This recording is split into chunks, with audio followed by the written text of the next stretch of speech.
Welcome, day 391 of a perpetual hunger strike to save your life. Oh, we do blessings so I can eat intermittently, and we haven't got them yet in a long time. So I'm on my longest streak of 57 days no food. I'm feeling it. It's a real up and down roller coaster. If you'd like to help, you can join one of our meetings or help donate so we can pay somebody to help. Thank you.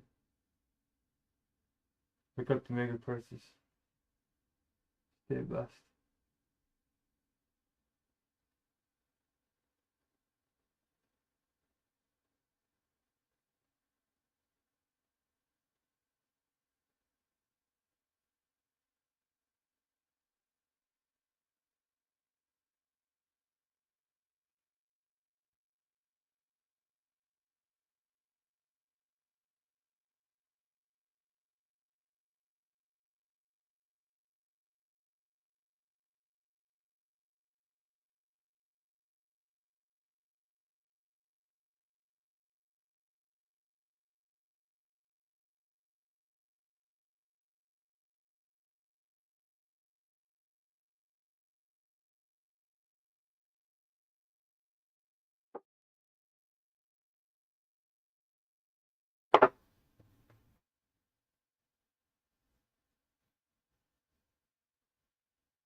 Mm.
Oh, welcome.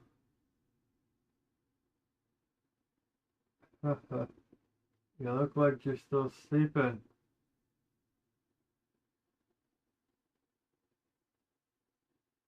Wait a second, let me see. I think I have you muted. Hold on. What do you have? Okay, say again. Oh, there you go. I can hear you now. Okay, you're still in bed.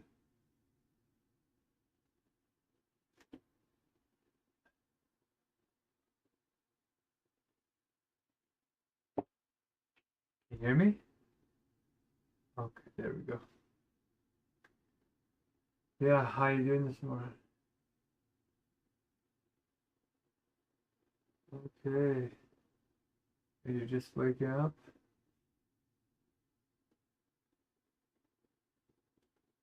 Okay. It's a Wednesday. I'm guessing you don't work at the brick today?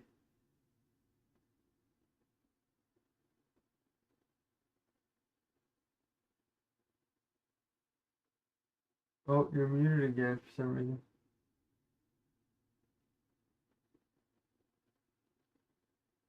Yeah, I don't know why it's not coming through. That's weird.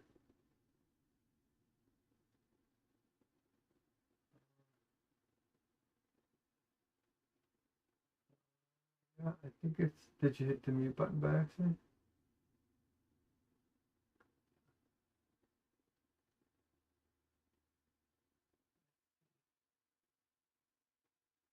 You're on my other computer, so it doesn't have a webcam, but my other one does. Just,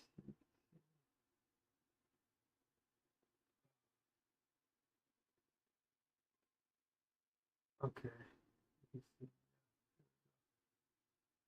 I'm feeling it, Roy. Oh, hold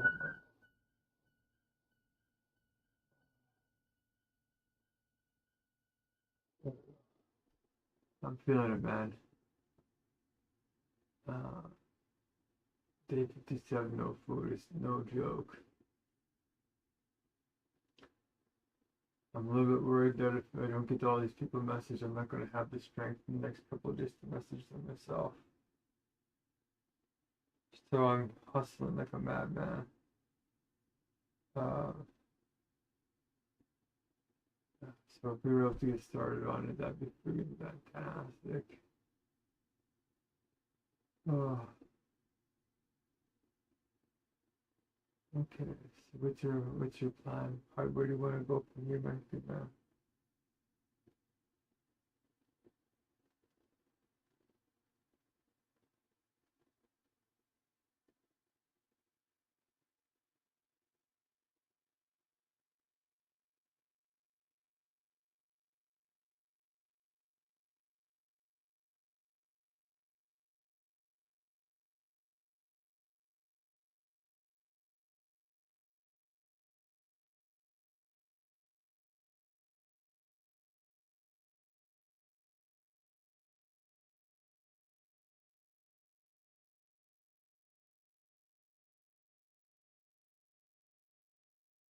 Okay.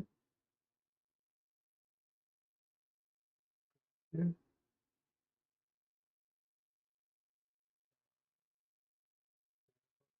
Maybe what I'll do is I'll show you the sheet that we're going to use here. I don't think I added you in time, so I don't think you got a chance to look at it, eh?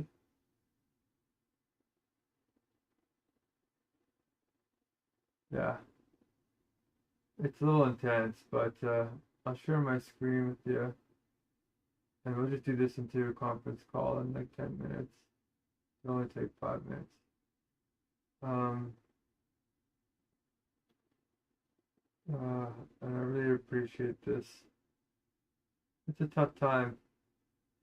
The dialectic is crushing me, but it was always going to be that way. There's no way around it. Our society's too toxic. Uh, so it just feels good that it's finally getting to the final stages, and then it'll either make it or it don't. But this is the sheet. So this is the summary sheet of what the goals are. So this is what me and the other guy, Sahan from Kenya, are looking at.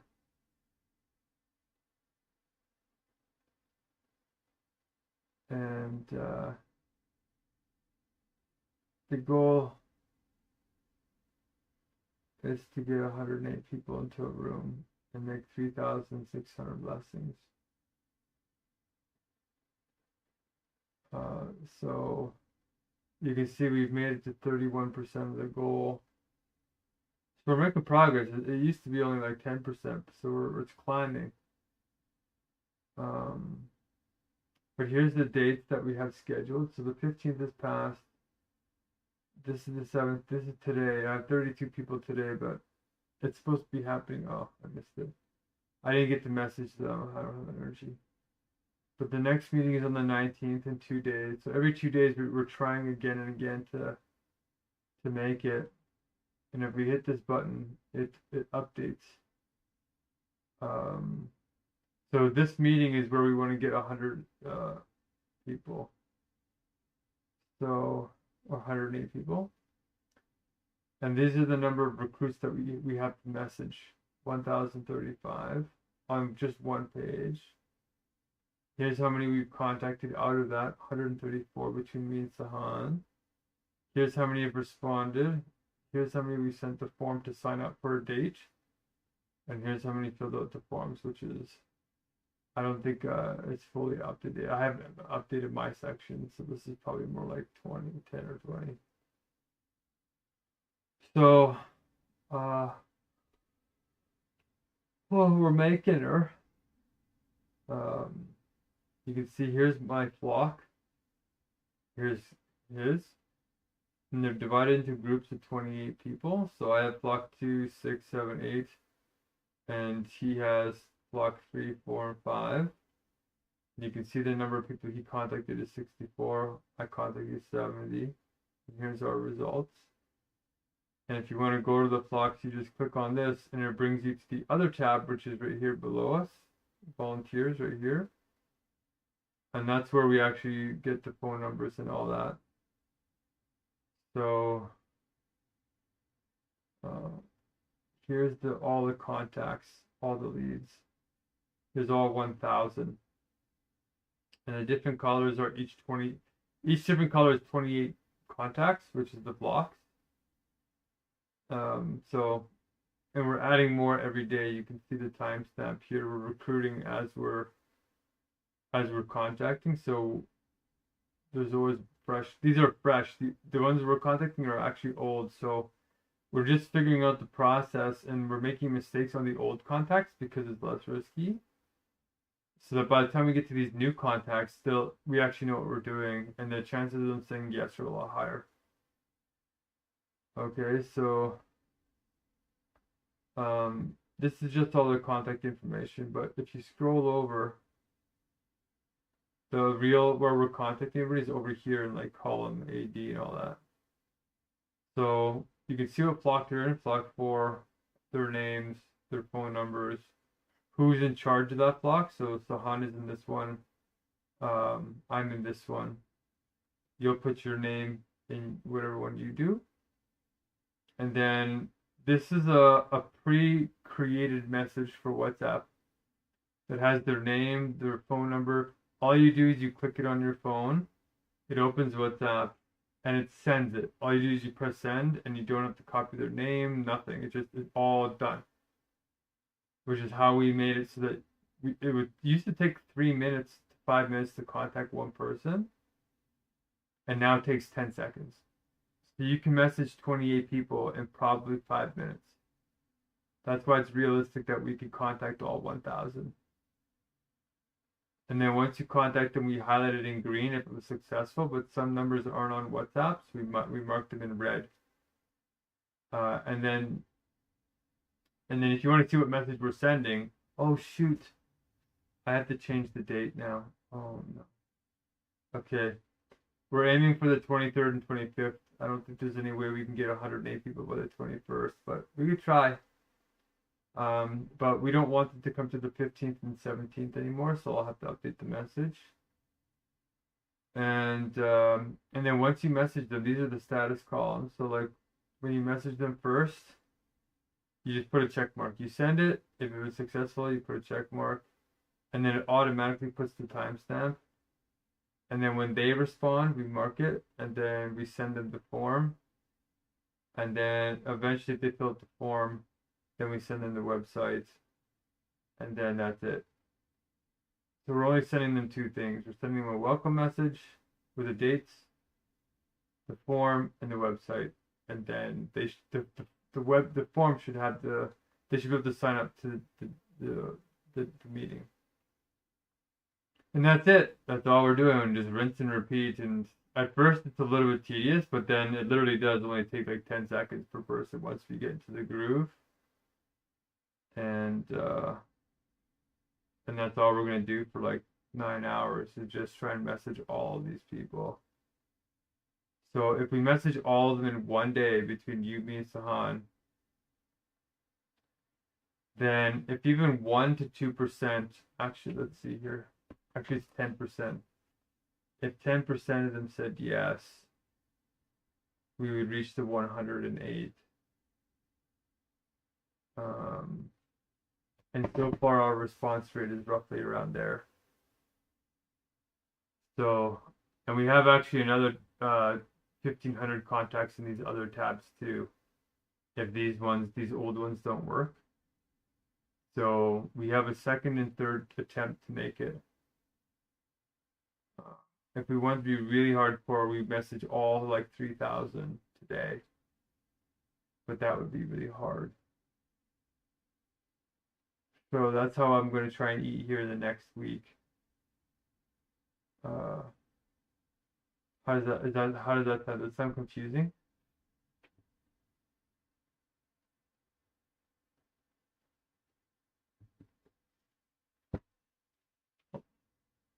Okay, I just wanted to show you. Yeah, that's kind of the risky thing is we don't really know these people, so they will have your phone number, which sucks.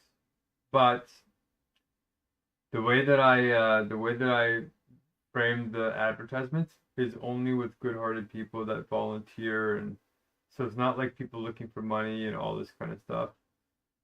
They're, with our experience, nobody's harassing us or abusing us in any way. So, but it is a risk, and it's just that WhatsApp has a much higher return rate than emails. Emails seem to get blocked, but if you want to do just the emails, I do have 200 contacts on who have already filled out the form, and those are our emails. They're like, because they've already signed up, it's more likely that they'll respond to our emails. So if you want to do just the emails, then you can do that as well. And so Han and I will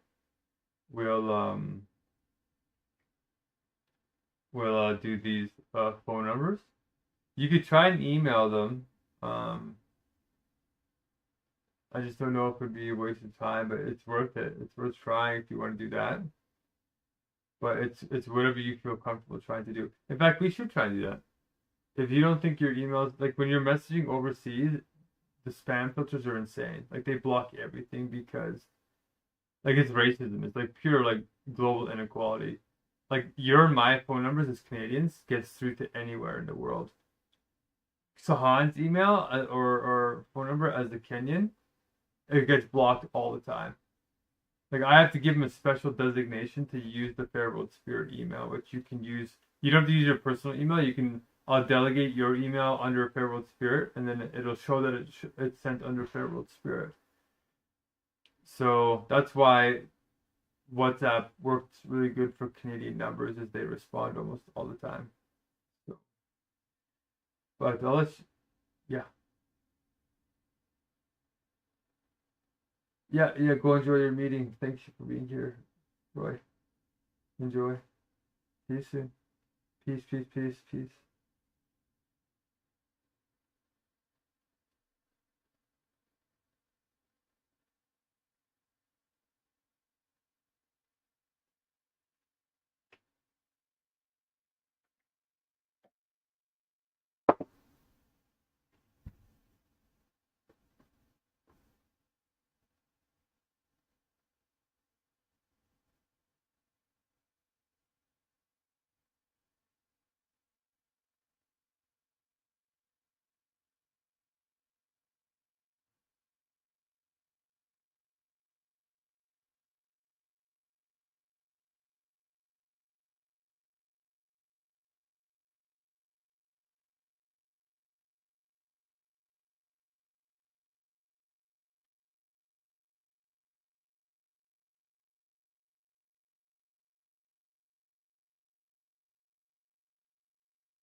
Oh,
oh, holy smokes.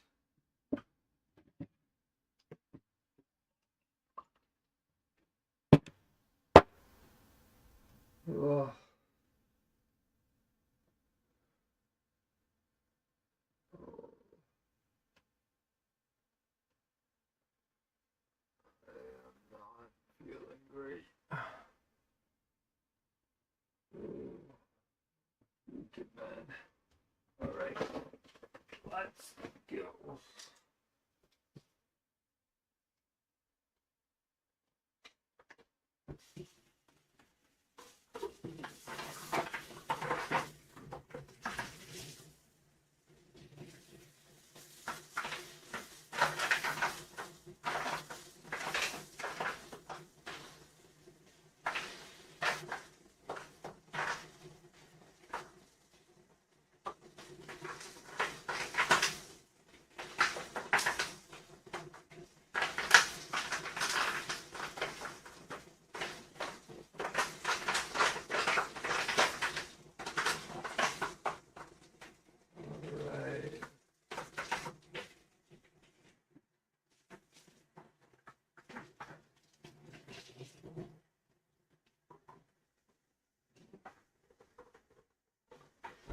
Ouch.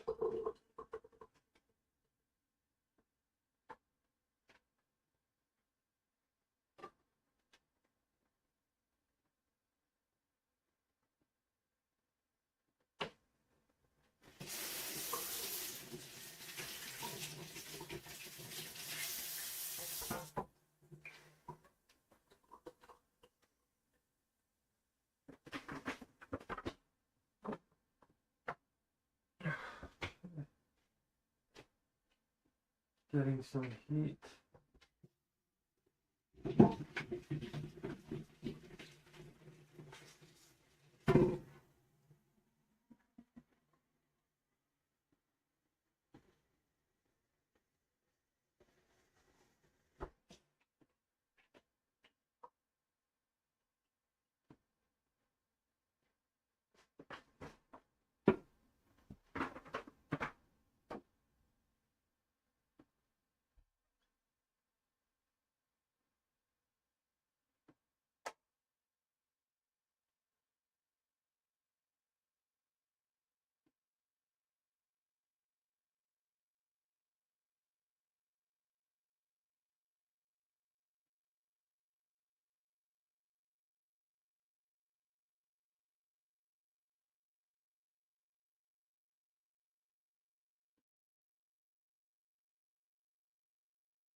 Oh.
Oh. Oh. Oh. Oh, wow. It is starting to get painful. Holy cow, man. Mm, mm,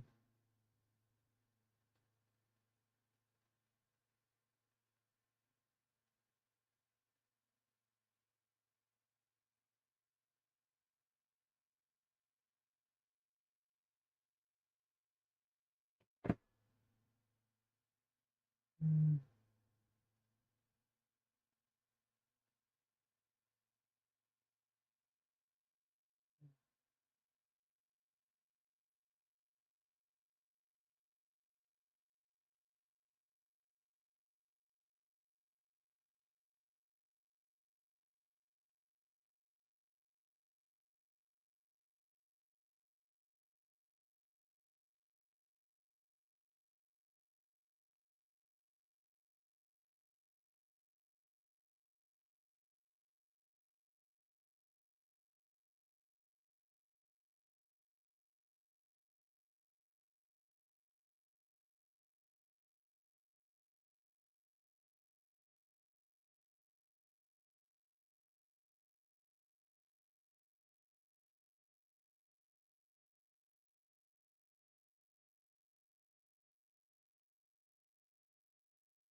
Ooh.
There we go. Everything's back. Good. We're all set up.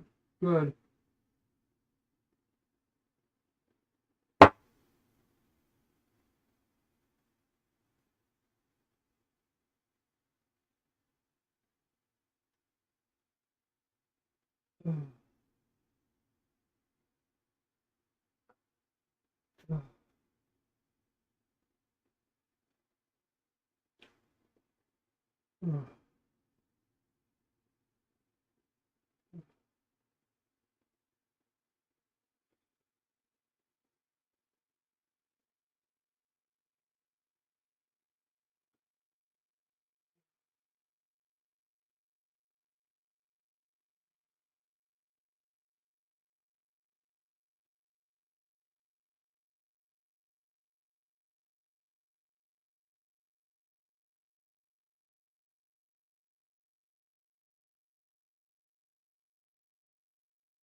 Well, good. I'm in the meeting room.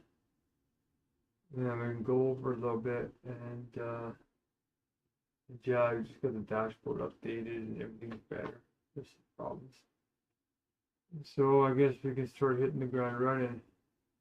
I'm using AI to code the meeting structure, which I also want to show you before we get started, like what we're inviting them to. So jump back in.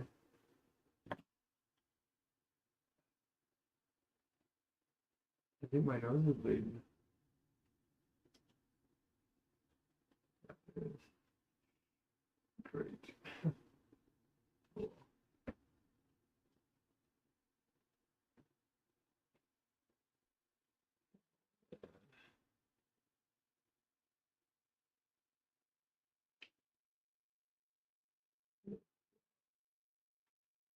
Oh.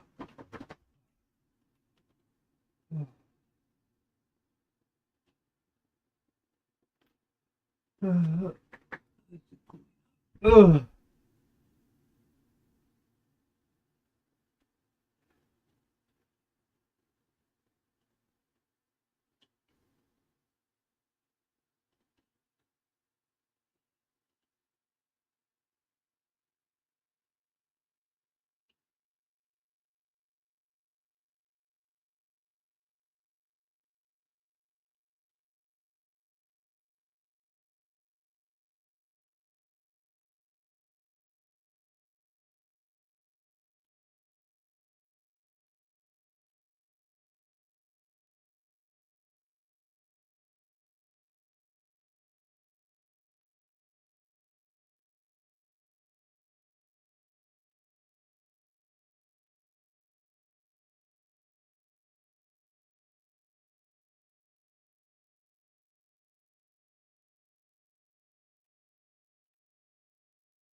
Great, welcome, Lloyd. Okay. Yeah, I can hear you.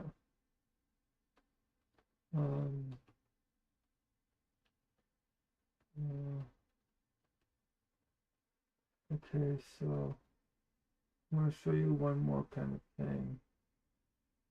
And it's kind of like cool, I think. This is what we're inviting people to, and the new ever living meeting sort of structure of how these meetings happen. And I hope this sort of channels all the human anger and all the Christian nationalism and abstractness, and it channels it into a healthy direction of critical thinking, anti-cult training, all the stuff that you're concerned. I kind of built right into the meeting. So I'm going to show that to you, because this is where we're going to be bringing in 108 people, and it's going to be pretty wild at first, because we did it with 49 people, and it was pretty awesome. Like, everybody was really excited, because when you get a lot of humans into a room, right, there's a lot of spirit, a lot of energy. So let me pull this up for you.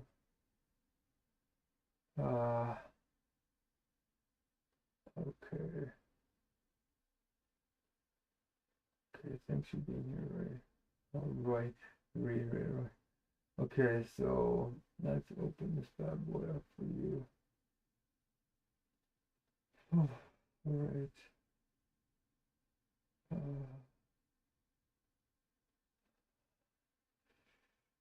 I had a little bit of a rest before you got in here, so I should be good to go for a few hours. It's like my head feels kind of cool. It's gotten to a different stage. Like the only time I was worse than this was on 2 other hunger strikes. The dry one for 14 days, when I went 2 weeks without water, it was excruciating. So I know I have a little bit more stamina than this, but it's getting into that bracket. So I'm very happy we got all the systems set up. Everything is upgraded. Okay. Here we go. My chest hurts. Okay. Okay, so here's the dashboard you looked at, right?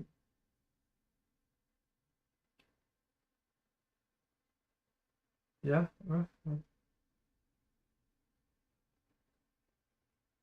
Okay, so I changed it since you were last in here, and the most forward leading meeting is here on the 25th. I just upgraded it. And the meeting that's happening today is in orange. So we were supposed to have 32 people in today, but I couldn't pull the meeting off in time because the meeting software is not ready. So we have 31 for the 19th in 2 days, and we have 27 for the 21st. But I really think that we're going to hit it on the 23rd. So let's really try and push for the 23rd hard. The software should be ready for this date. You can see I just added them to those 0 people scheduled. These numbers mean the confirmed people that were confirmed to come. And the form that they fill out is called the gift exchange form. So this is it, Roy, and we send this form to them, and you can see we had 169 people fill it out already. So these are the people you can email if you don't want to do the phone numbers, and follow up with them. But it's basically 10 questions that cut to the essence of who somebody is. So like, what do they want? Which mode of change? There's only 3 ways to make change. We're trying to change the world, right? There's only 3 ways to make change: rational, emotional, environmental.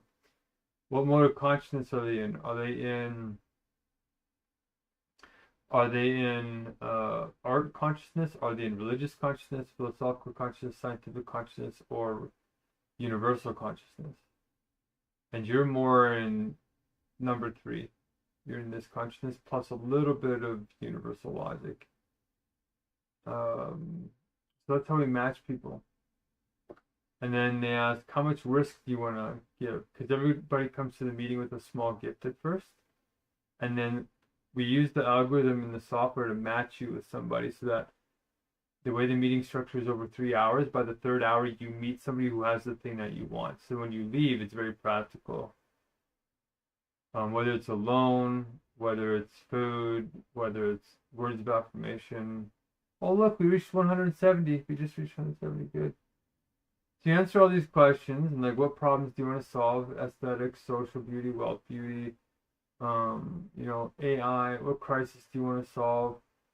The crisis as a whole, Megacrisis as a whole, cultural decline, AI, CRISPR, World War III, climate change, mental health. So you would be here in the Megacrisis. You'd want to solve the Christian national cultural thing. So you'd be here in politics, mostly. And that's where the anti-cult training is that I teach. And then you get to measure your own gifts, your physical beauty, all that kind of stuff. What do you have to give to people? And what role do you want to play in the meeting? There's 4 roles you can play in these meetings. Okay. Oh, there's our website. Do you see the website? Or you can't see it. Then you get to pick a tribe. This determines how coherent your thoughts are, how much wisdom you have right here. So once they answer all these questions,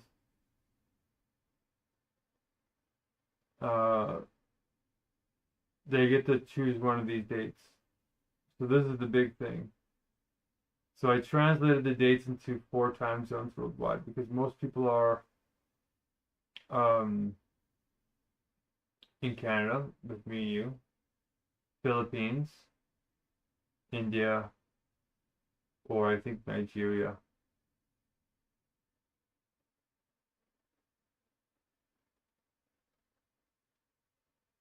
Oh shoot, I should change this. Whatever, I'll fix it later. So once they do that, they can pick a date, which session they're in, and they pick, can they easily make it? Yes. They can make it if it's hard. They can't make it at all. They can only do 2 or 3 hours, or they can only do 1 or 3 hours. And this is the big thing. So those numbers on the sheet, where it's like saying how many people are confirmed, are coming from adding up, yes, I can easily make it, and yes, I can, but it's hard, and I can make it in 2 or 1.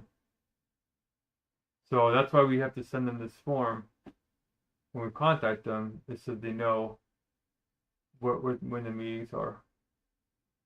And I send them a meeting link here, so that in the worst case scenario, they know where to go if the website's not working. Okay, so once they fill that out, then we send them the website. So I bought a new domain called Fair World Spirit. If you go to Fair World Spirit, you send them this, and they can click on these, and it expands the website. So for artists, this is what the website looks like for artists. And we support them, and you get a task galaxy, which I'm going to show you here in a second.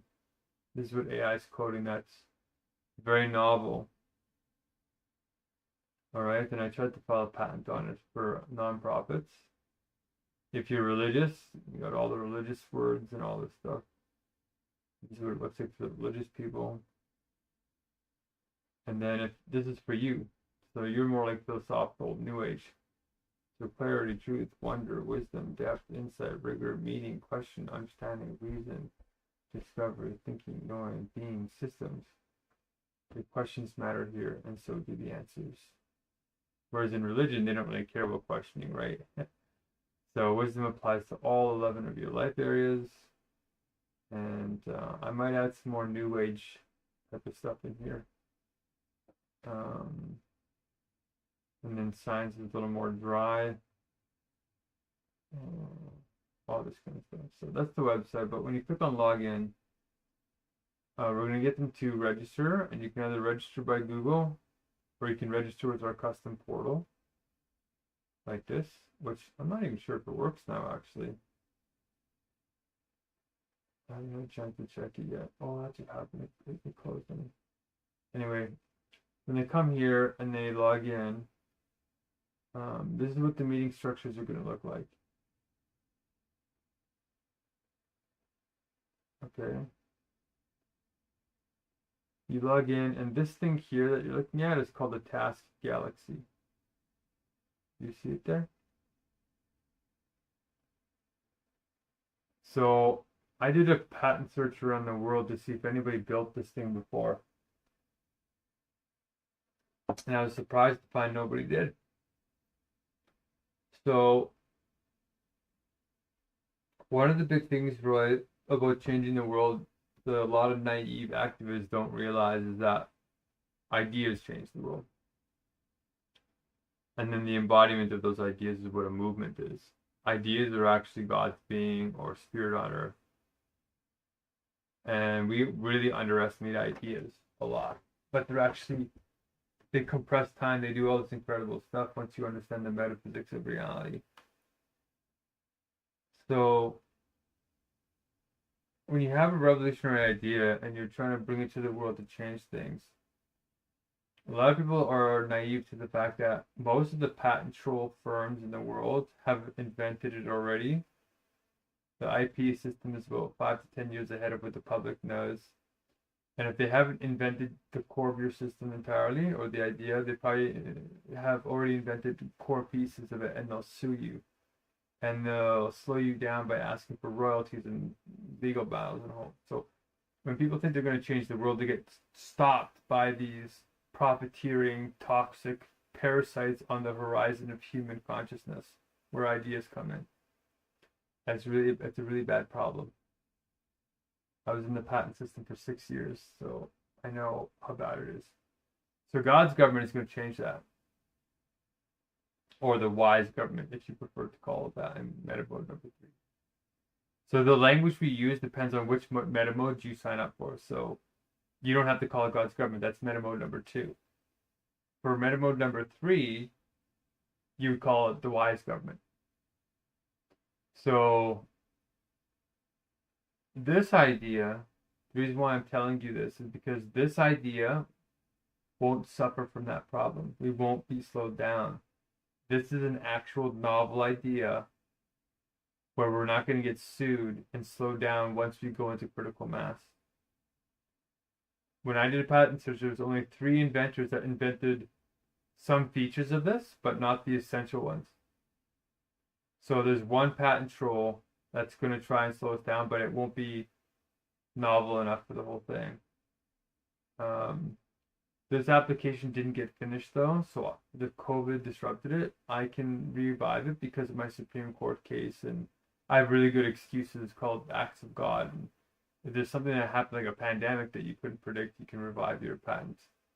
So I'm going to do that with this, but there's a whole bunch of new features that we can add to this to make it a new application. But I spent 50 grand trying to protect this idea because it's very powerful. It solves a problem. The problem that it solves is human beings hate checklists. They're cognitively demanding. It's hard to see connections. It's brutal. So when I was running Make Poverty History, we had a huge 66-person team, and the checklists were getting out of control because we had so many people. So we invented this to use the brain's natural spatial temporal power to do what checklists do, but with a fraction of the effort, and it worked perfectly. AI estimates that we have something like 1,000% efficiency increase. And it's fun. So this task galaxy at the center has an identity. This identity can be a person or it can be an organization. So it's a personal galaxy for me. This is my personal galaxy. And you'll see that there's rings here. And these rings represent different chunks of time. And as you go out, they go from the future to the present. And the edge, the most outer ring right here is today's date. So each ring starts with the chunkiest in the future, decades, and the decades break into years, and then years break into days, and then days break into hours. So you can see different levels of time depending on how you drag these rings. So it's very dynamic. You can drag them out. You can drag all the months left in this ring. So we have Tuesday, June 30th is the last day of this month. You can click on this ring, the year ring, and you can drag out more years. So it's very easy to adjust your view. But you can also double click them, and it'll drag out the depth of the ring, like the next level of the ring. So instead of having to go through all these checklists and flick through pages, you just drag out the rings, and it's very intuitive and very fast. So what you can do here is, it broke the screen just now, I realized. It's not scrolling right now. Wait, AI is coding the system right now as we speak. So anyway, so this here is called a GSD tree, a task tree, these little green things. So you can create tasks in each of the rings where their due date is. So this task is due on this ring, but you can change the due date by double clicking on it. Wow, what's going on? It really broke all the rings here. What is it doing?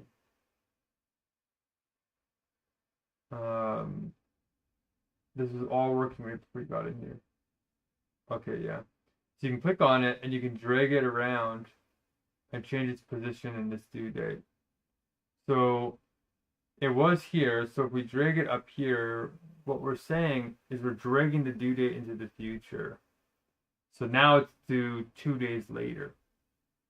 And like, let's say you want to move the whole tree, you can drag the whole tree over here.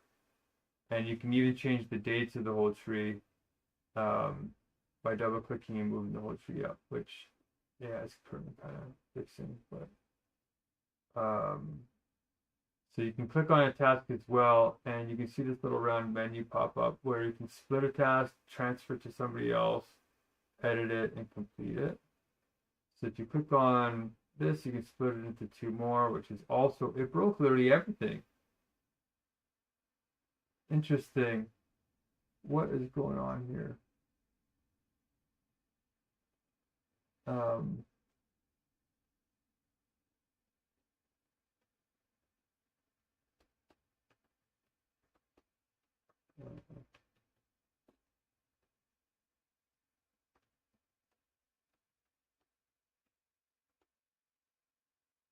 Okay. Whatever. I'll fix it and I'll show you later. But you can just click on the task and you can split them into more tasks. And it's very, very convenient. So there's no more text boxes in a checklist. It's just all like right here. You can see the 3 tasks right here. There's usually like, you can put the descriptions right here. And then you can move them down, and it's very, very intuitive. You put the descriptions right here. All this kind of cool stuff.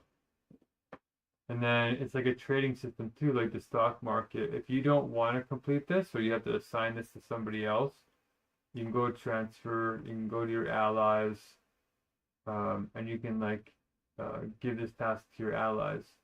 You transfer, and it sends a request to them. It says, do you want to take this task on? And then they can say yes or no and help you with it. The other really powerful thing is that this system doesn't just assign tasks in a dead way. We're trying to create flow state. So the color of the node for the task is actually real-time matching between your user profile and the demand of the task. So green means that you have more than enough skills to achieve the task to stay relaxed. Green is an emotional state. You'll if you take this on, you'll feel relaxed. And it calculates your whole task load. So it's like everything factored in, you won't get stressed. But if it's red, then it means the challenge level of the task is too high for your current load, or you don't have enough skills for it, and you'll experience anxiety. So it's a prediction matching algorithm. So you can also see very quickly what tasks suit you. And you can click on it, and if it's your dream job, you can make a request to get ownership. So not only can you send a request to your friends to take ownership, but you can look over other people's galaxies and you can click on it and make a request that you want it. It puts you into flow state. So there's a whole trading system built into this as well. Okay, and you can also click edit, and then you can kind of change the title. There's a chat room on every task. So it's all very, very, very like compartmentalized. So you can say, hello, how's this task going? And people will, this message only goes to people in this task, in this GSD. Okay. So it's a very powerful system, and it solves a lot of problems. All right, so this is called task galaxy. Now the meeting structure is here. When you're in a GSD, you can actually open up this new meeting platform. And this meeting platform starts off with universal, well, it starts off with the core vision statement at the top. Better World Spirit Core is about time compression through clarity on ego wisdom, problem being the Megacrisis, solution being the 2 sacred sentences, and the implementation being the flow rules and blocks. And so you can click on this, each one of these, and it brings down an explanation of what each one of these are. So you can choose your mode that you see the whole meeting in. So you can click philosophy or new age, and it changes it from religion or whatever to your language. So you don't have to keep reading a mode that you don't like. You can learn about that. But then the reason why we have 3-hour meetings. Uh-oh, did I freeze? Okay. The reason why we have 3-hour meetings is because we have to move to the what's called the notion. So God's mind works in trinities of completion.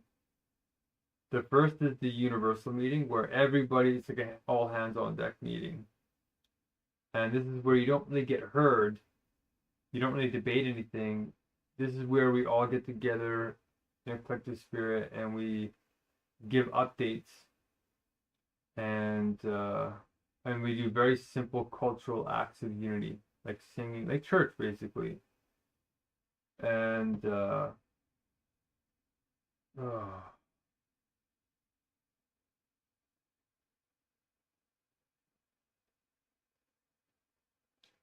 okay. My computer this was.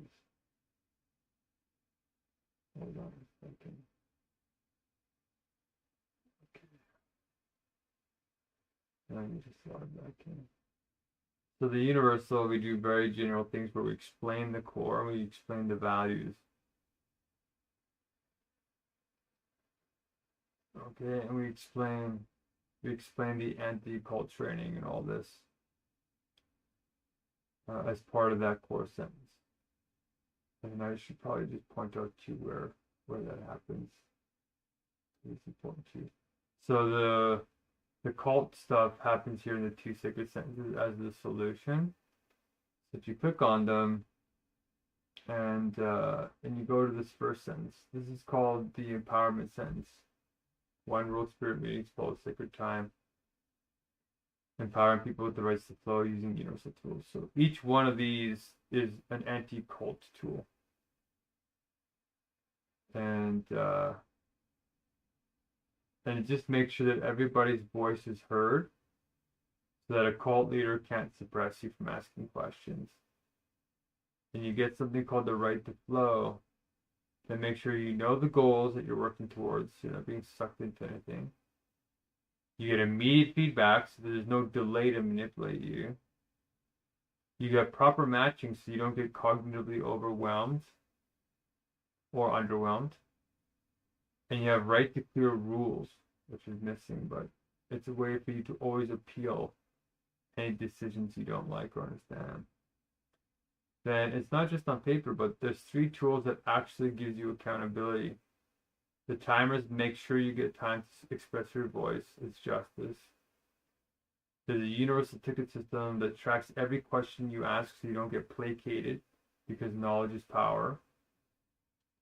And you get a spirit guide, which is basically a government guide that makes sure that you don't get passed around the government and burnt out before you get what you want.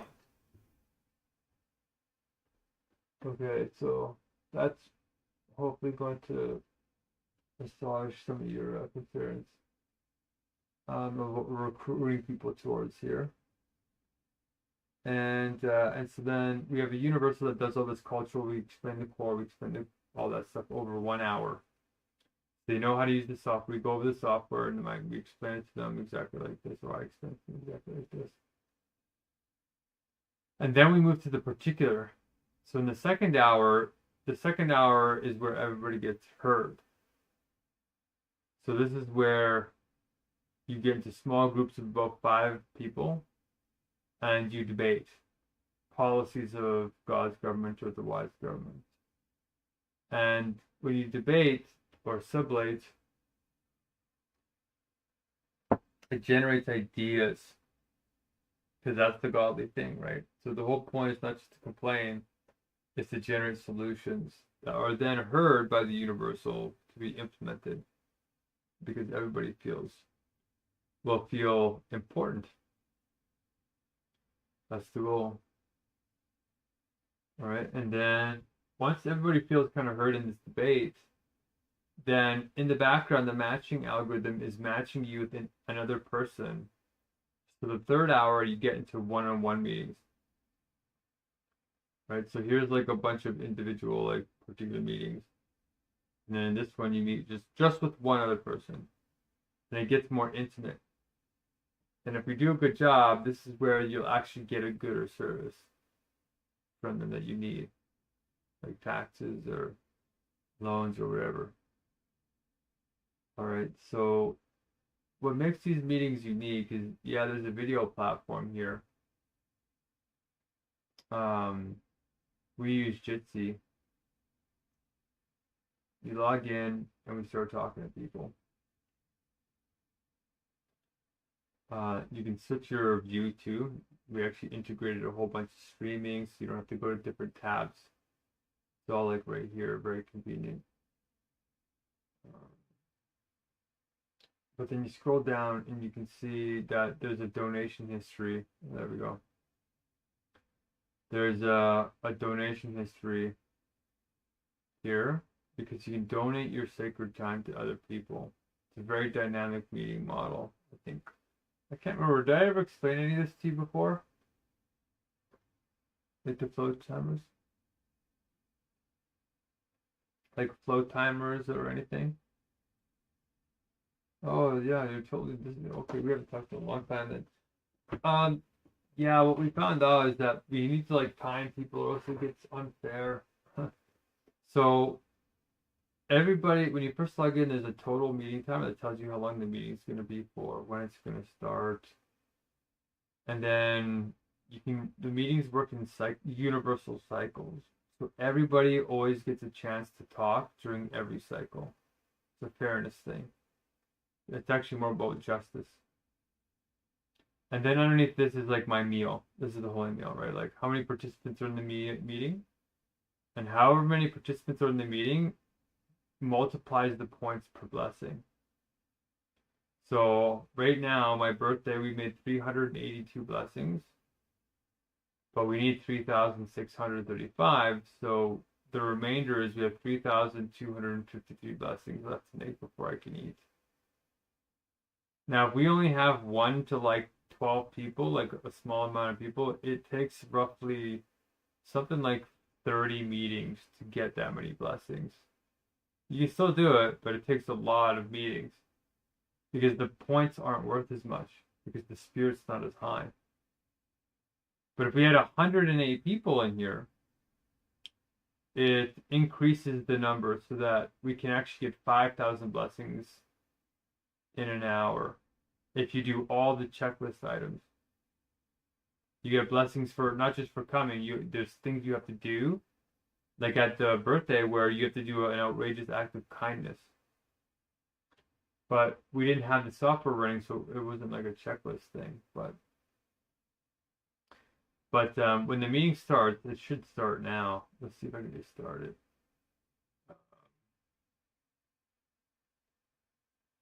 I'm just testing the software, so anyway, there should be a way to start it now. Yeah, let's start it. Okay, so when the meeting starts, the cycle starts down here, and the fudge timer starts right here. And the fudge timer is just like a timer to kind of, it doesn't burn anybody's sacred time. It's just like if something goes wrong or you're transitioning between cycles, you burn this time so that nobody feels gypped. You don't want to burn anybody's sacred time. It's very important that they get to speak on their time, not just do administrative tasks. So we have this fudge time that burns right at the start of the meeting. As we introduce the meeting, in cycle 1, we do introductions of who's doing the flow roles. We tell a little joke and whatnot. So the user timers are down here, and every single person who logs into the meeting on time gets a fair split of the meeting. So since it's just me in the meeting, you take 10 minutes that the fudge timer has and you subtract it from the total meeting time. So the total meeting time is an hour, 60 minutes minus 10 minutes for fudge leaves 15 minutes left over for the participants to have sacred time to speak. So I get all of it because I showed up on time. If anybody comes after that, they come late, they have to ask for donated time from the people who were respectful and showed up on time. Right? Because we say, thank you for coming on time. We start every meeting off, every introduction off the same thing. We say, thank you for coming on time. We respect your time. We start on time every time. And if somebody doesn't respect other people's time, they have to get it. They have to ask for it as compensation. So when you click donate on your timer, you can pick somebody else in the meeting and you can donate however much of your time to them. So I have 50 minutes. I could donate 50 minutes to somebody if I wanted to. If you logged in right now, you'd have a timer right below mine, and then I could donate to your timer. Okay, so this is how it's fair. The timers just automatically divide things up. If you click on your timer, it actually expands it down like this, and you get a journal taking thing. You can like make notes, and it actually tracks your principles. These are your principles of wisdom. This is how you live your life. So people can very quickly see what your values are.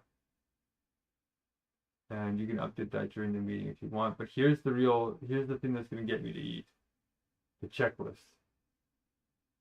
So when you first come in, you can select a role. Executor, influencer, strategist, relationship builder. If you're an executor, you're red energy. That means you get stuff done. You don't care about how people feel, you just get stuff done. So your checklist is mostly about getting stuff done. And this is actually kind of hard to read. It changed the color scheme on me here, but anyway, as you're doing these checklists, every time you select a check mark, it gives you a point, a couple of points, multiplied by the number of people in the meeting. So the more people we get in the meeting, the more the points are worth, or the more the check boxes are worth.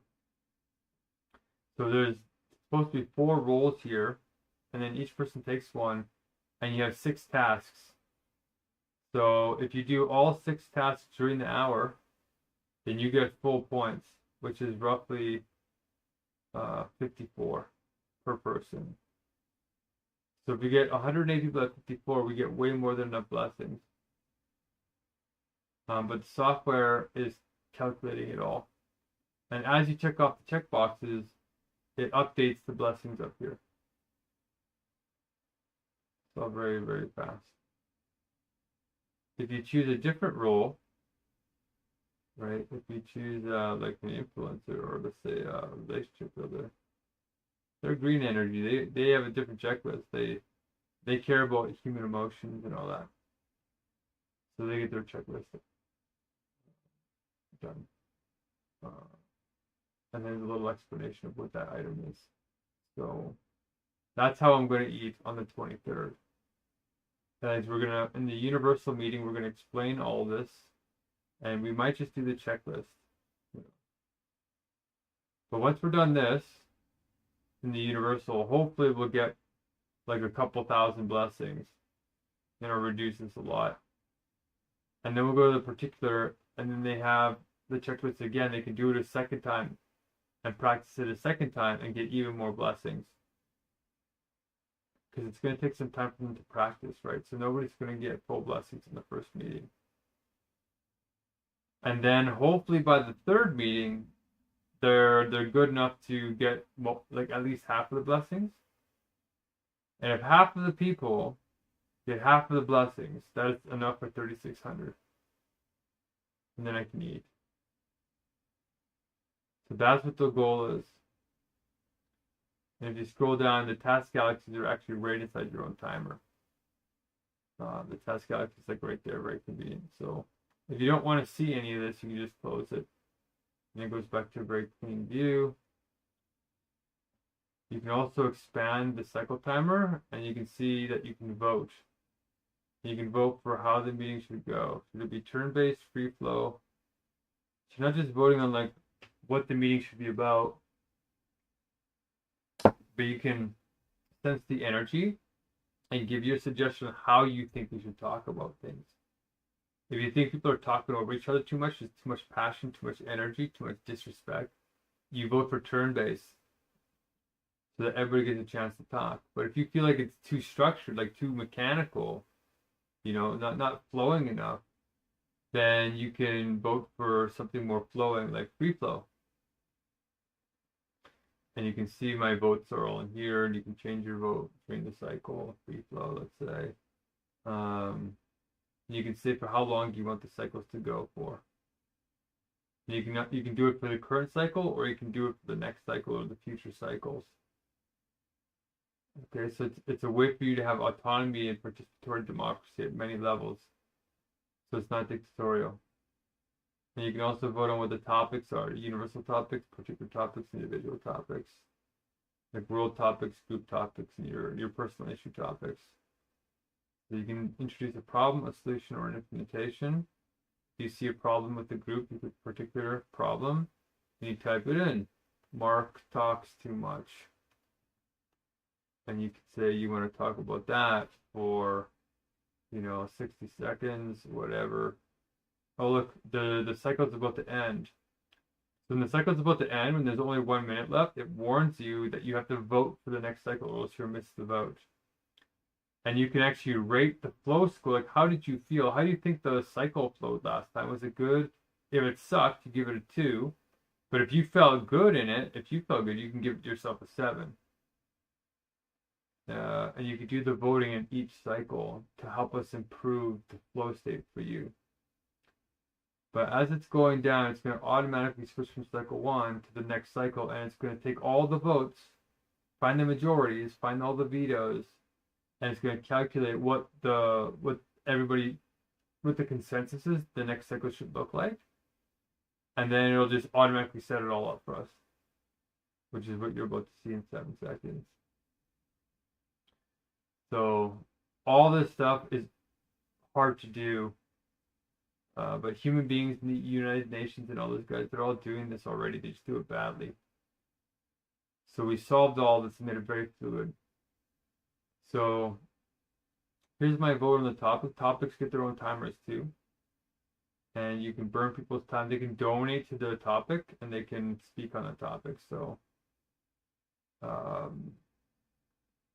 that's everything. It seems like a lot at first, but it really isn't. It's very, once you get used to it, it's better than normal meetings. And if you want an AI to listen and take notes and summarize, you can actually download a little AI here, and it'll listen to your voice, or listen to everybody's voice, and it'll take notes on what you're saying. So, and then it'll put it inside of your timer. You have like a little note section. And that little note section you can review as you're going through. Where is it? And if you donate time, it actually shows that you donate time. Oh, here it is, notes. Okay, so once there is notes, it'll actually show the transcript right here, what you specifically said. So as the timer and the meetings progress, you can see here there's a little tracker that tracks how long we have to the next meeting, next hour. So if people feel a little lost, they can just see that we're progressing through these 3 deficit meetings. So we're going to test this for the first time on the 23rd, maybe the 21st if we get our butts in gear. Oh, the next cycle is about to end, so we'll vote again. Anyway, so that's basically what this is. Probably roughly like $1 or $2 million worth of coding that AI did in like a month, which is pretty shocking. Oh no, did it crash? What's that? Yeah, and it's the only way to scale up meetings so quickly without reducing critical mass, because most human beings are bad at cultural competence, right? We're in a fragmented culture where everybody's just dominating each other, especially that Christian nationalism you're talking about. So imagine you get a bunch of Christian nationalists in here, they get their timers, and you get a bunch of people like you in here, and you have to have a conversation, right? And make sure that everything stays respectful. So there's roughly 252 features within what I just showed you to keep everything world-class facilitation. And it's because we have to basically teach people 75,000 hours worth of leadership training, emotional regulation, cultural competence, flow state theory. There's so much to teach that people are so lost that there's not enough time to learn it in the normal linear way. So instead, we put 70,000 hours into each feature, so it's immersive learning. So all you have to do is come to the meetings, use the timers, and you start becoming the change. You see, you're not really learning it discursively. You're in the meeting having an experience, and you just become it. So you're learning it all at once, but it's all coherent. It's not like you learn it theoretically and then apply it. You're just doing it all at once. So it compresses time, it saves a lot of time. And it prevents fragmentation because the meetings are built on sublation, which I haven't showed you that piece yet, but this is good enough to get the blessing so I can survive one more meal to build the next piece. And the reason why we're doing this is to build God's government, right, and bring cohesion and stop World War III and all these things. But it's also to build influence so we can regulate AI so that it aligns with the universal logic so it doesn't kill us when it escapes in like 2 months from now. So the way the meeting structure is, we're not using any social media or anything. Everybody only contacts 6 people that they already know. That's our outreach strategy. No marketing, no nothing. You come to the meetings, you learn this, you learn the core, and you realize this is awesome. And then once you learn it, you contact your friend, you bring on one friend, and then they come to a meeting to pump up our numbers or double them. So you can get more blessings. Or more insights if you don't like blessings. And then they come and they're like, this is great. And then you get another person on, and then you help your friend get their flock started. If there's 6 people, they bring one more person. And very gently, everybody brings on one person at a time, but no more than 6 to 9 maximum, because they'll get burnt out otherwise. Because the system's constantly upgrading, they have to keep learning. If you have more than that, it's too much to handle. So we maintain qualitative relationships, fulfilling relationships, by restricting the MLM Ponzi scheme blasting out. We said that's not what the point of this is. The point of this is fulfilling human connection. So if we just do that, if over 1 month everybody brings on 6 people and no more, we reached 264 million people in 28 days. So it's possible to change the world in 1 month. But the reason why nobody can do that is because the fragmentation causes them to war with each other in dialectic, and it rips apart the movement. So the meetings are designed to make sure that that doesn't happen. in a very democratic, participatory, free, voluntary type of way that you just saw, right? Very empowering. And we teach very high levels of cultural protection right at the beginning so they don't get sucked into something they don't understand. And we're not subversive. We say the core vision right at the top. It's everywhere. So if you don't understand what you're a part of, you can just go to the top. You can question it. Okay, so that's what's realistic about changing the world. There's no other options. Everything else is just fragmented to hell. The United Nations is not going to solve the problem. I talked to like people who are at the United Nations for 40 years, and they said it's more gridlocked than ever. So we can't rely on any existing systems. So we have to make our own. So Buckminster Fuller style, we're just going to launch God's government on 3 different levels. And we're just going to cook good food together. We're going to host a massive vegan buffet, like my birthday. People are messaging me still, asking if there's another one coming. And I think, Roy, that with all my cooking skills that I've learned in veganism, I think that we can reduce the cost of a plate of vegan gourmet food from $30 a plate to $1 to $3 a plate. And then people really can eat as much as they want, refill 10 times. And I think that will build a really massive community here in Edmonton to start the on the ground movement. And the software will do the online global movement. And then we'll teach people around the world how to do these massive buffets for super cheap, super sustainable, and get all their nutrition and have it taste amazing because we know how to master the umami reflex. And that was the big thing that made veganism go from like bland to like amazing for me. And people who are meat eaters, they have to have umami.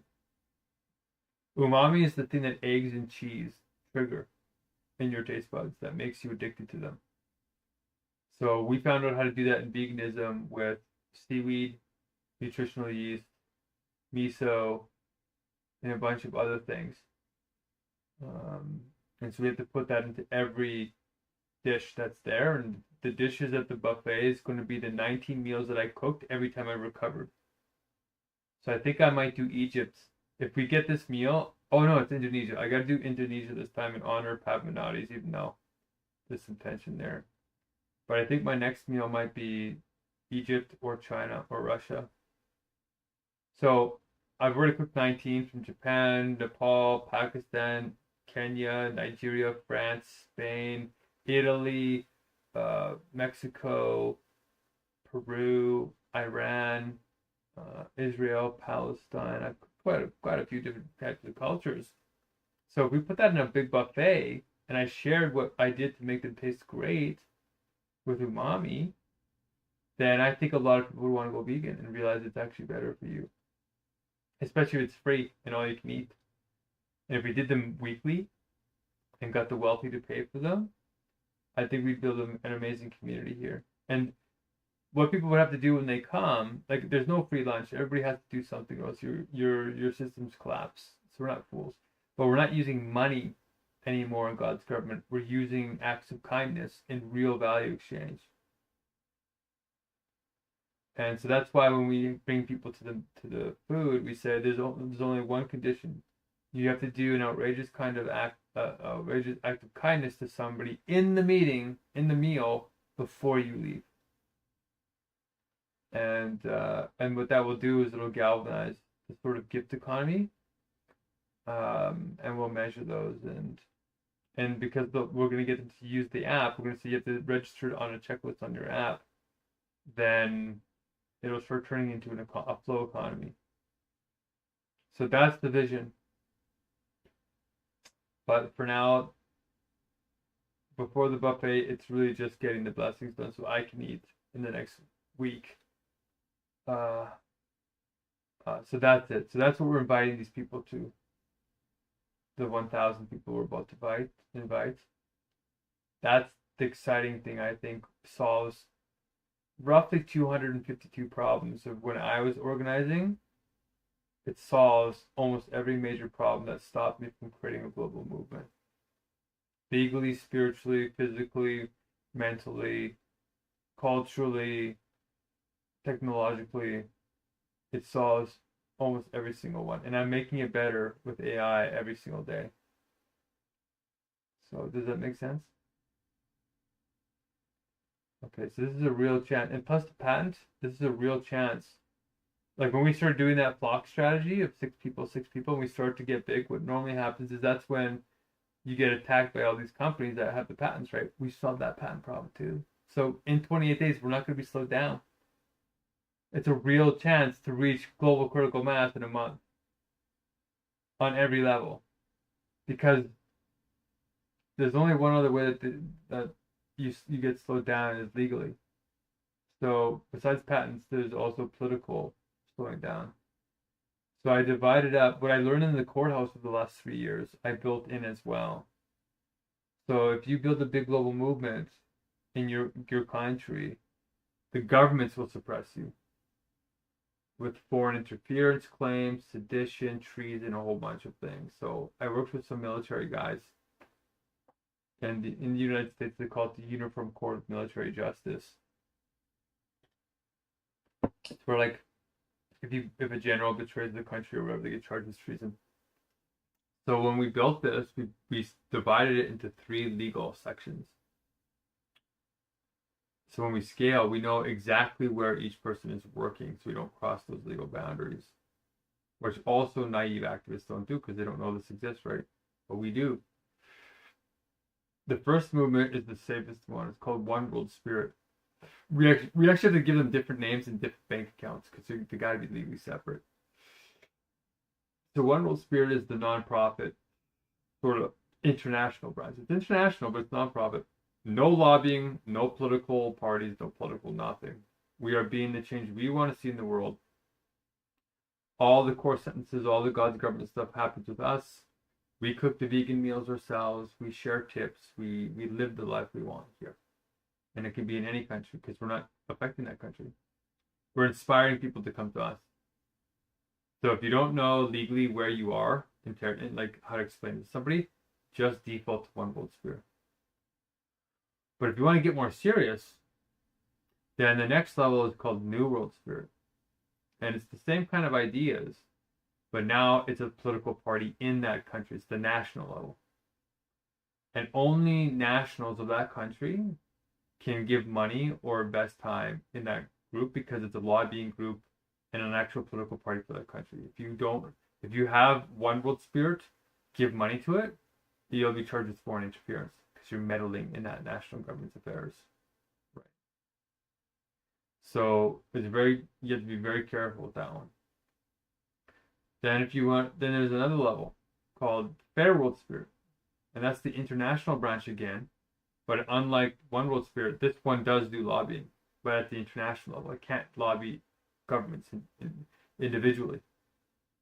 So we lobby the United Nations directly, the International Court of Justice, the International Labeling Organization, the World Bank. All of them get pressured by a Fair World Spirit with hunger strikes and peaceful protests, and we take the ideas and we say we think you should do these, right to flow and sacred time and anti-cult and all these new court systems and all that.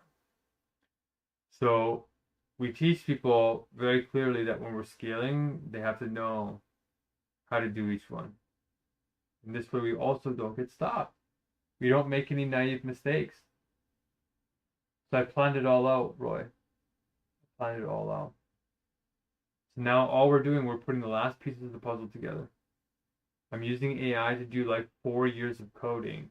This is millions of dollars of the software that would take years to code. It's doing it in weeks. It blew my mind. So we can actually build a digital system that can scale globally, realistically, for a fraction of the price it used to be. And now, so the software is going, like, you and I, as I'm messaging people, you'll notice, like, you'll see me stop, like, messaging people on my phone, right, on that list we're about to do. But it's because I have to keep priming the AI is always asking me questions because the software is so complicated that it's checking with me. And so I have to answer its questions regularly and just keep it going. So it's coding in the background while we're messaging. So I'm multitasking. So there's only 2 pieces of the puzzle left. One is, well, there's three pieces. One is the software. Two is the core sentence has to get unpacked more, which I'm teaching. That's what my next focus is. If we can get the software going, and then we can get the recruitment going, my focus is to keep teaching universal logic and building out the actual core vision and the government policies more. But software, education, the core education, and then the recruitment, which is what you and I are doing now, is now we're just getting people on board to beta test and just keep doing this until there's no more bugs, and then it explodes. And then that's it. These are the final stages. And luckily I cracked the code too that we can get all these contacts, even if we don't do the block strategy, which is how we're going to get the real big numbers, right? We're using sort of like cold called leads. But because I perfected the advertisement and people love the idea, they love it. Facebook told me in their Facebook ads, they said people who love, like nobody gets as good of results as you. Well, they said it's very rare to get these results.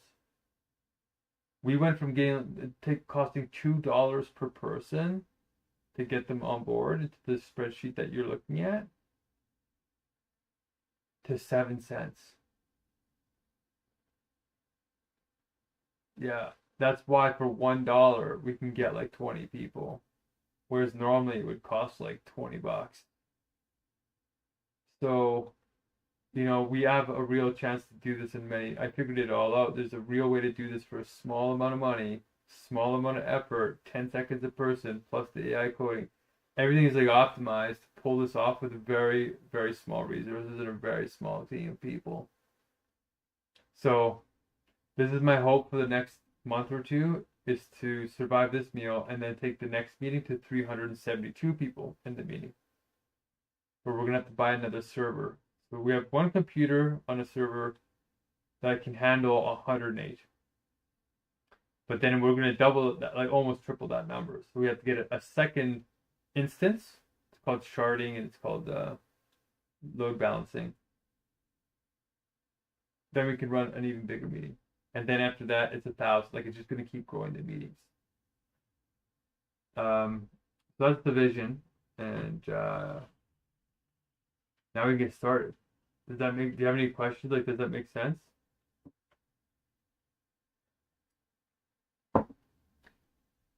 So the only thing left that you need is the links to the form and the website.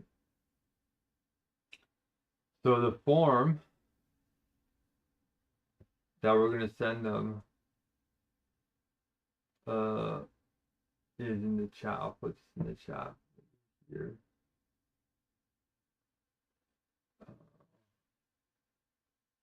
And because the dashboard's automatically updating, we don't have to spend time updating any of these numbers. It just does it all automatically. Okay. Actually, you can fill this form out too if you want to test it and just see what you're sending them. Don't send them that ugly link. Here's the short link. This is the nice link. That's the link we send them. And yeah, you just send them that, and then after they do that, you can ask them to go register an account. And they can go register the account at this beautiful little website. I can't even believe this domain name existed. I couldn't believe it. If you look up New World Spirit and One World Spirit, they're already owned. But Fair World Spirit's the big one. Okay, that's it. You just send them 2 links. You send them a welcome message, which I already updated. And then if they respond positively, then you send them the form. And then if they message you back or we see their name in the form, then you send them the website. And they register an account. But I have to get the AI making the accounts work. Because I blocked it right now. Like not anybody can sign in until the code's finished. So they don't mess around while I'm trying to build it. So, oh good, we got another person filling out the form. Great. So that's the goal, and we're going to message the first 1,000 or whatever, first 500, however we can do. We're going to see the result, and then we're going to optimize for the next result if there's time, or if you have any time. Sahan and I will. And then if we mess up all these 1,000 connections, then we still have the other 2,000, and we could buy more. I just had somebody else donate that to me, so we have a couple $100 to do that, just in case. One way or the other, I gotta eat in the next week or two. One way or the other. So let's get started then. I think you got pretty much everything you need. Do you have any questions, Roy?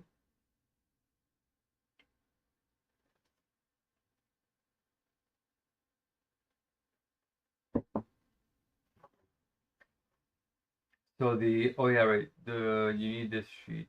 So I sent you an email, and the email is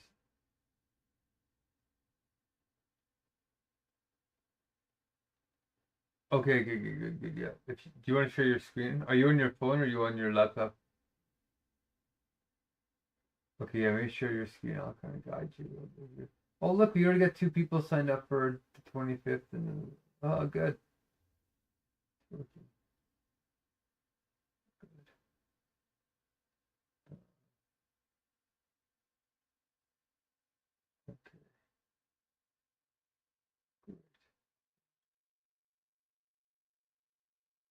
Okay.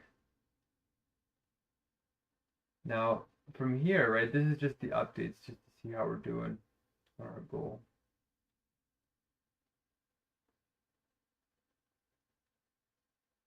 Yeah.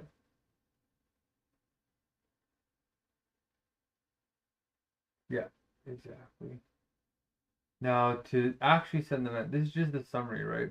To actually send the messages, you're going to go to the bottom where the tabs are, and you're going to go to the right of the Shepherd tab.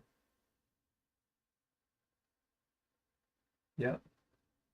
And go to volunteers. Yeah. So this is where the magic happens.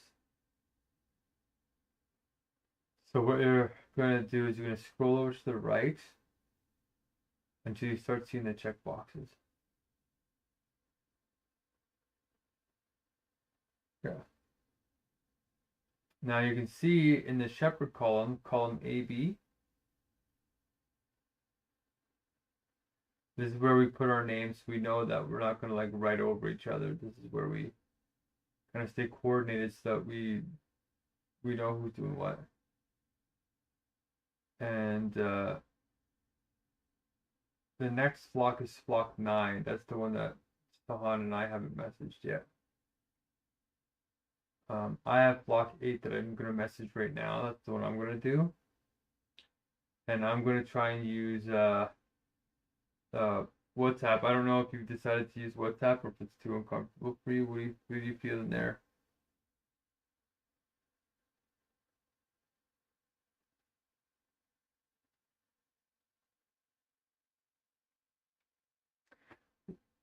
Well, that's the slow way. The fast way is to open up the spreadsheet on your phone or the Google app. And then you just you scroll down like this on your phone.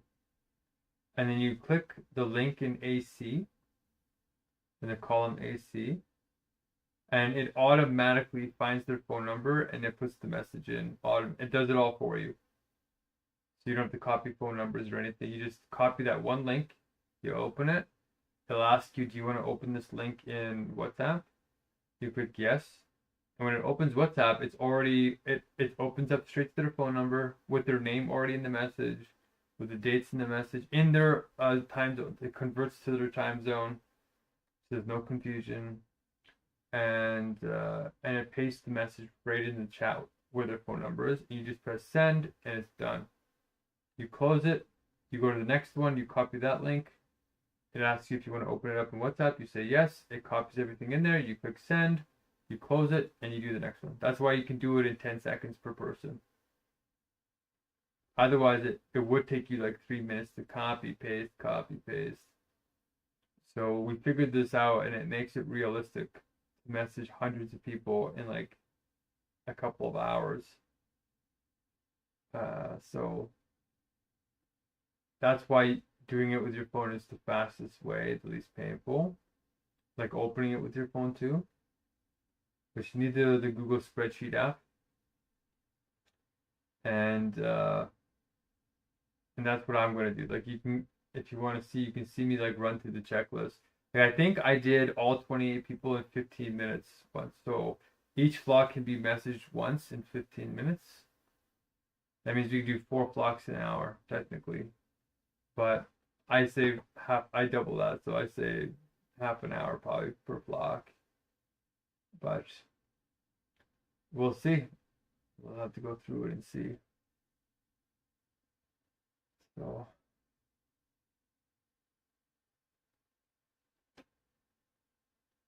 okay.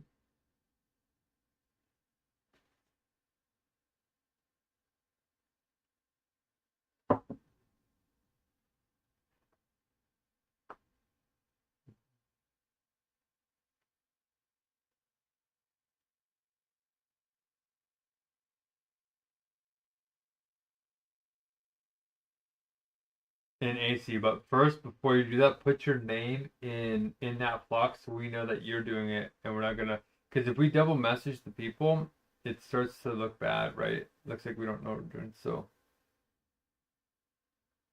yeah, an AB, yeah, and then you start clicking the link, and when you send a message, update it in green or red because some of the numbers aren't on WhatsApp, so we try and message them through email.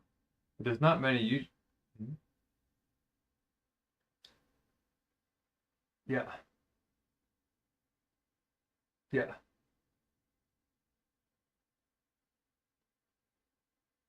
And it should pop up a little pop-up box that says open link. Oh, good.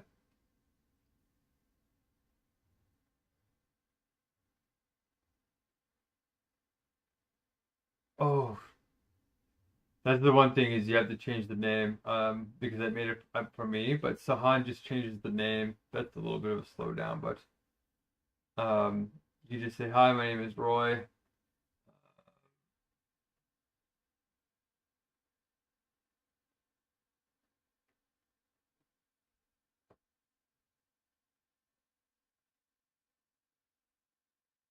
That's the one, yeah.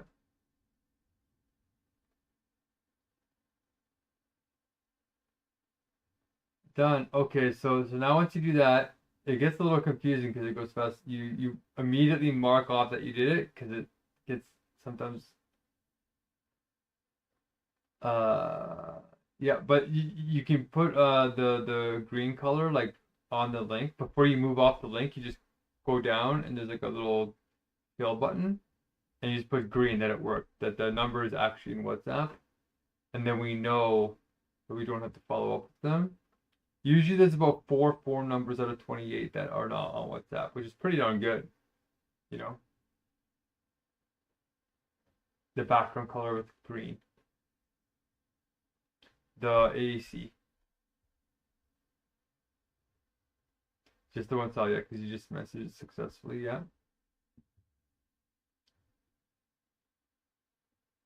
Oh, I think you did up in the corner. No. uh, in row one, AC 199.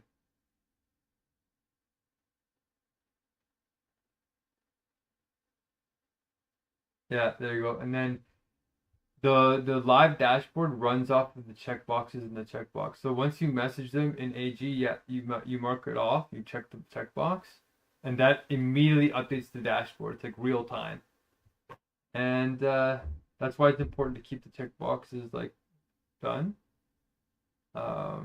And that's it. I think that you did your first one. That's it. You just do that like 200 times. Just rinse and repeat. It's a lot simpler than it sounds.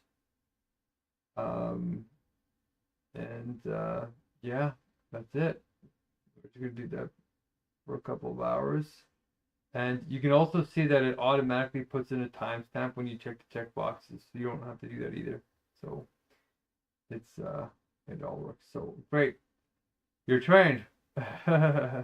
and they're gonna respond to you. So then when they respond, then you check off the next checkbox, and then that part's a little bit tedious, but uh, keeping up with them a little bit is a little bit of a thing. But once they fill out the meetings, then at the meetings, that's when I take over and I say, okay, you're all gonna message me or you're gonna message whatever. We're gonna start organizing people so that if you can't keep doing this, then they don't just keep messaging you anymore. You're just the first contact person to get them to the first meeting. And then the meeting is where I sort of take them and I say, here's who you're going to contact. Here's the flocks that you're in. Okay. So that's our situation. Oh, you know what? What you could do too, Roy, is if you really are having a hard time, you can just send them my phone number and then just like direct them to my WhatsApp, and then they'll start messaging me instead of you. That's another simple thing you can do. Or what you can do is you can just append my phone number underneath the first message, and just say, if you don't hear from me, you can message this phone number too, just in case you get overwhelmed and they have a way to contact me. They're not left hanging. But as long as they have the form, 780 850 7234.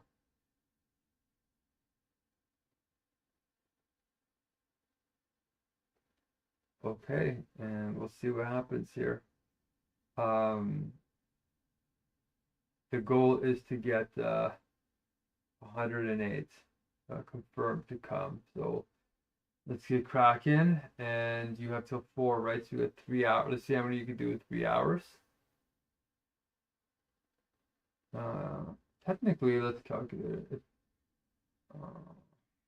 Well, yeah, if you did one flock every half an hour, then that's 6 flocks, 6 times 28.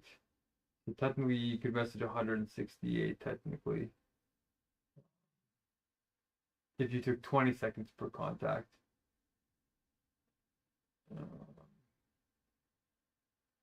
But if you actually were able to do it every 10 seconds for 3 hours straight, you could actually do twice that. You could do 336, but I'll do a couple hundred too. All right. Awesome. Thanks, Roy. Okay, let's do this. Let's get going. Should we put music on?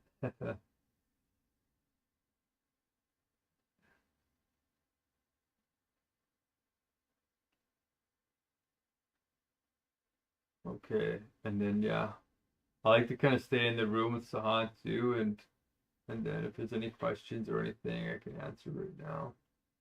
But it's up to you. Let me message Sahan right now. Look at that, you're crushing it already.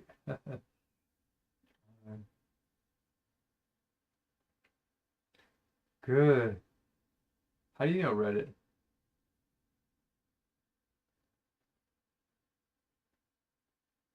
Oh, have Reddit. I thought you meant Reddit, the website. Awesome. Good, good, good. Okay, I'm gonna message Sahan, see if he can.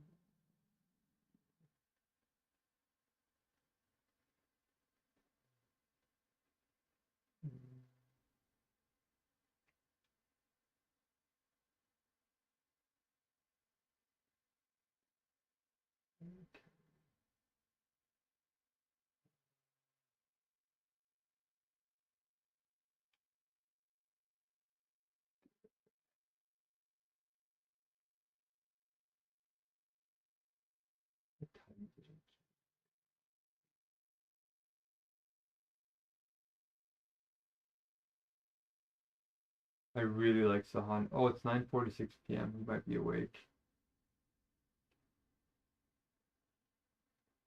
Oh yeah, he's messaging. I think he's gonna come in for a second.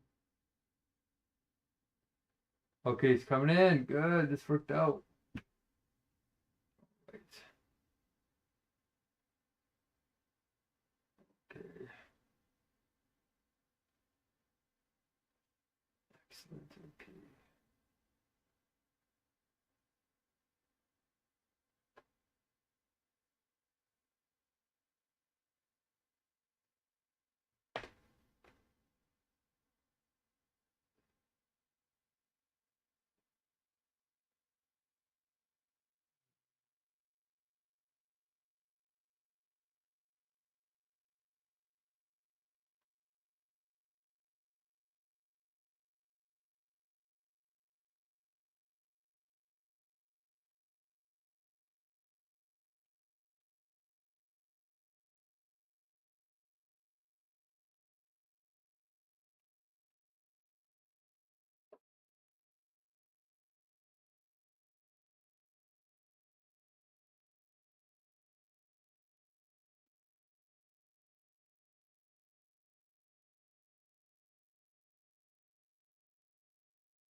Oh.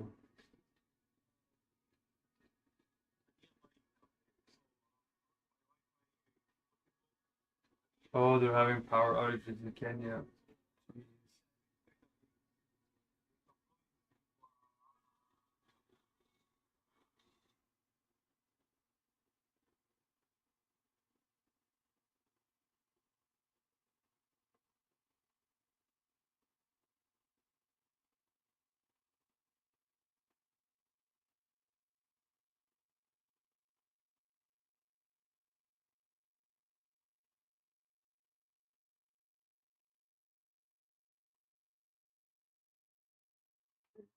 He, he traveled to a cafe to try and join us, so let's see if we can get it from the cafe.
There we go.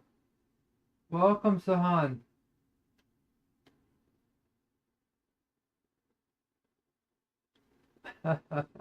You got a lot of music in the background.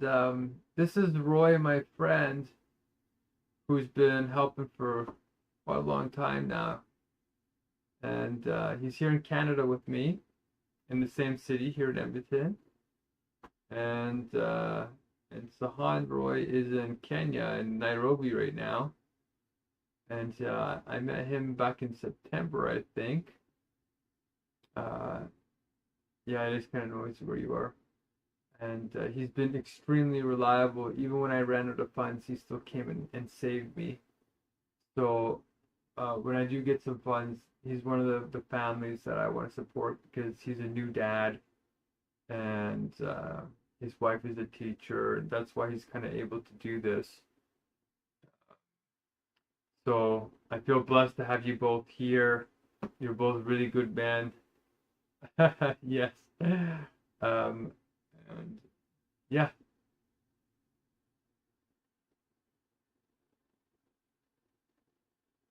Yeah, let's take a little break. That was a big download. Wait, thanks for look at that, crushing it. Okay, thank you. Okay, see you in a bit. Okay, so yeah, I just taught Roy how to do the spreadsheets and go quickly every 10 seconds. He's gonna do flock 9, and I'm gonna do flock 8, and then when you're done your flocks, you can just like pick up where we are, and we'll just keep going. Um, I wonder if we should do blocks though. Like I don't know, something my intuition is saying to do that, but as many as you can do. It's late there. Yeah.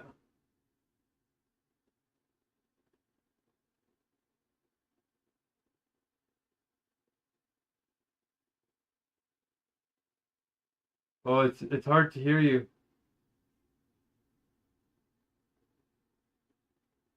Yeah, you might have to type. The music is so loud, it's like muffling your voice.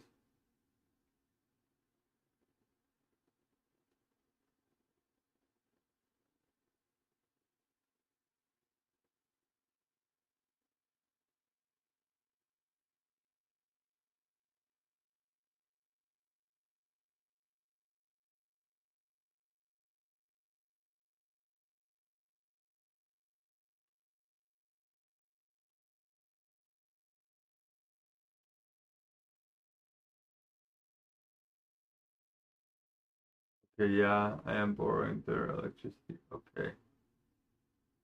At a cafe, you have to borrow electricity at a cafe? Like, you have to pay for it, or they're just letting you use it?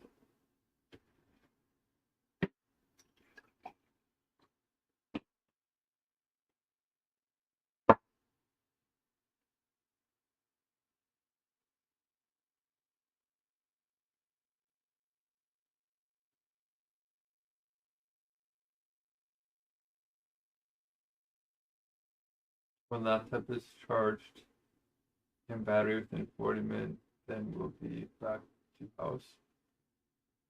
Oh, you're gonna charge things and then go back to the house and do the work? They're selling soft drinks. Oh, okay.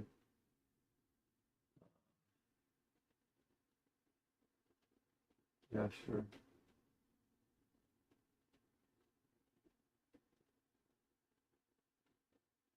What's the chances of that?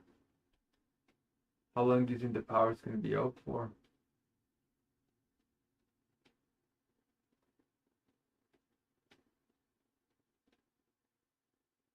40 minutes at your house?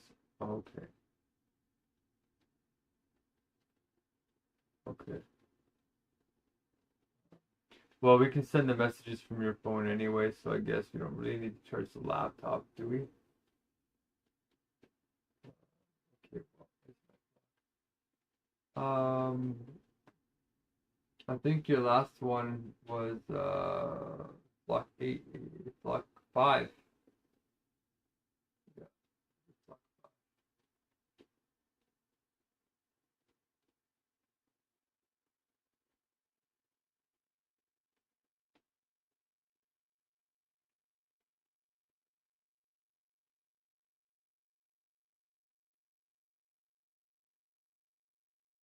Then once you finish block 5, you just pick up the next one, I guess. Okay.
Based on let you finish the remaining and then proceed to the next. Okay, great. Yes. Okay. All right. I'm gonna take a bathroom break now that that's set up, and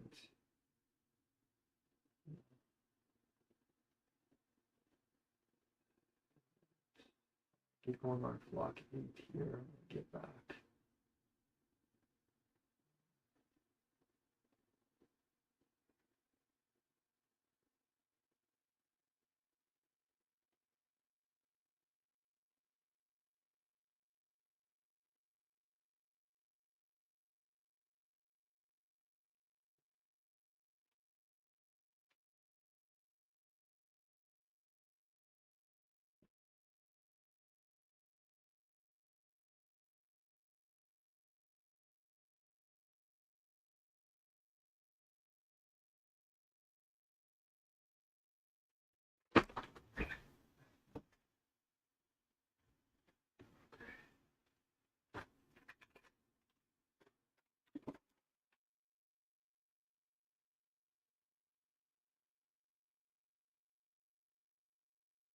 Yeah, I already changed the dates to Han. They're already changed. I added the two new ones.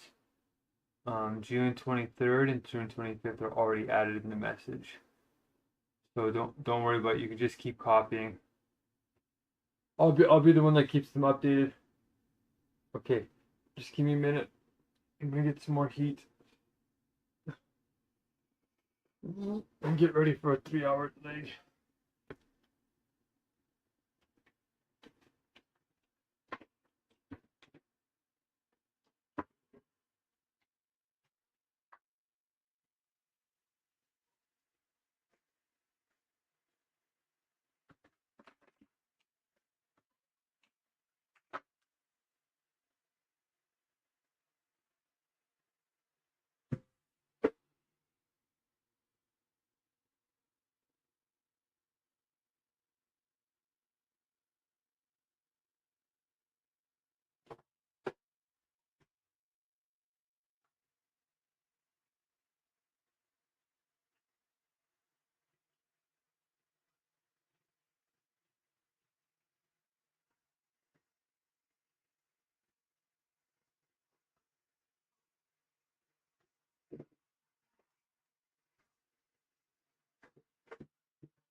Good.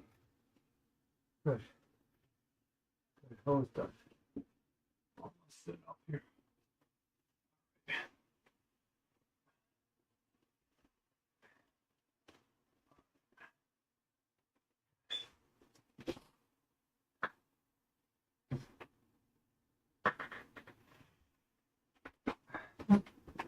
Good.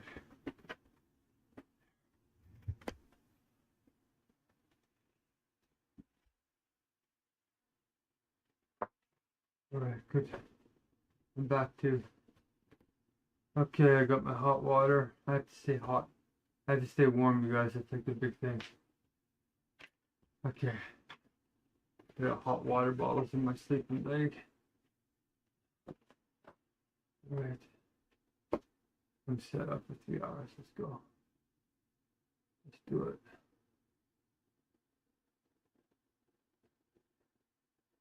I don't know if you want to put on music.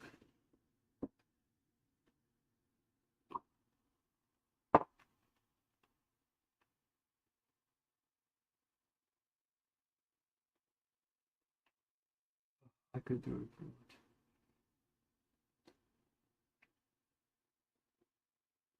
Or actually, Roy, I'd be curious what kind of music you want to hear.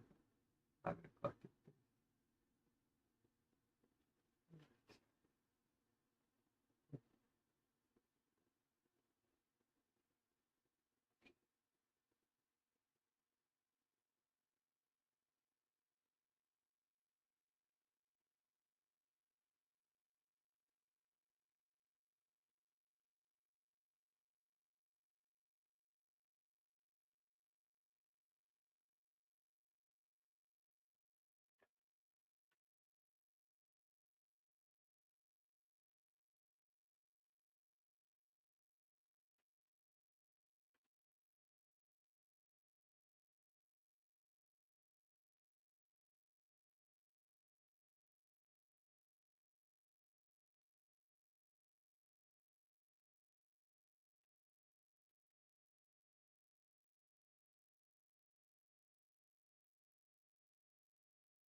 Some sisters. You see, Tracy is there for a special event. She's there to say some words that are going to change her life. When Tracy sits on the couch, Fatima asks her, "Are you ready?" And Tracy says, "Yes, I'm ready." Fatima says, "Repeat after me." Now, when Fatima says, "Repeat after me," she's holding Tracy's hand tightly. And Tracy's moving back and forth. The other friends are holding each other's hands, and they're all nervous. Then Fatima says, "Ashhadu an la ilaha illallah." Tracy says, "Ashhadu an la ilaha illallah," and then she starts crying. Later in that evening, she was able to fulfill and say the whole statement. But Tracy knew at that moment that those words were much more than words. They meant much more to her because her friend Fatima and the other 3 girls Yes.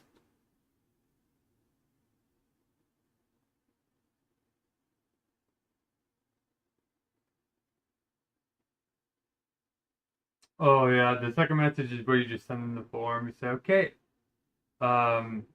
as if you want to tell us more about what you need, you can fill out this form and um, what do I normally write them? I have a little bit of a write up that I send them that I can actually send you right now. Uh,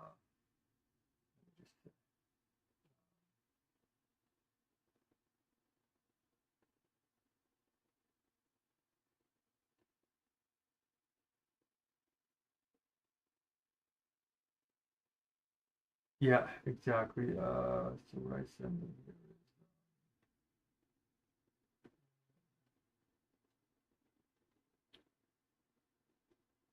is I send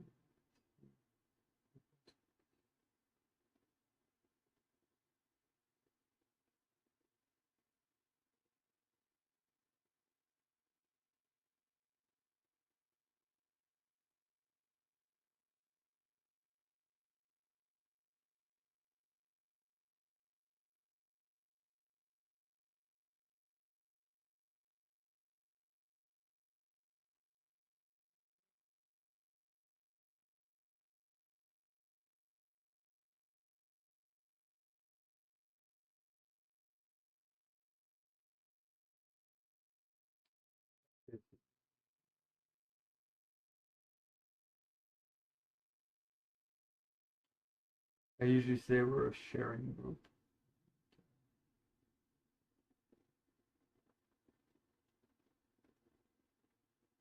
I'll send it to you on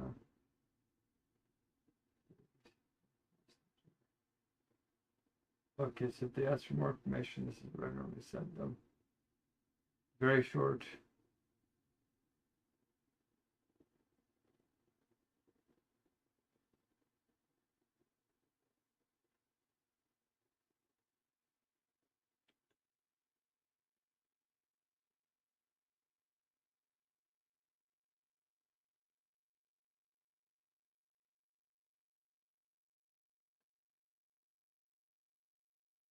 That should do the trick. That normally keeps them interested.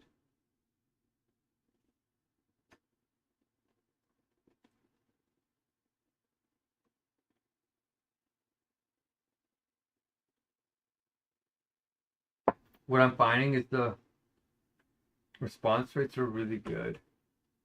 You know, like normally people say pay like 2 to 7 cents for just a like or something on their Facebook. These are leads. These are people filling out our first form and giving us their verified contact information. Like I get them to confirm, and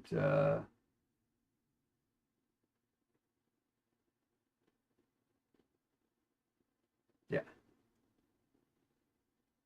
yeah, exactly. And then it has the that form. It's at the bottom, so it's already in that message.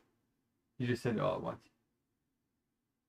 And then after that, if they say, okay, done filling out the form, now what? Then you send them the Farewell Spirit. It says you can register an account here. I'm actually getting AI to fix it. It's broken. So that's what I'll kind of be doing right now. I just realized. So, um, and the response rate that we're getting out of 28 people, roughly 9 people respond, and roughly 2 people fill out the form right away, and then probably 3 or 4 more fill it out um, over the couple of days, which is a really great conversion rate. It's like 20%, 30% for cold leads, which is great. So it's like an amazing for 7 cents. It's an amazing opportunity, you guys. Let's make the most of it, and I really appreciate you guys helping me to tackle this. Okay, let's see what happens. Do you want to put in your playlist, Roy?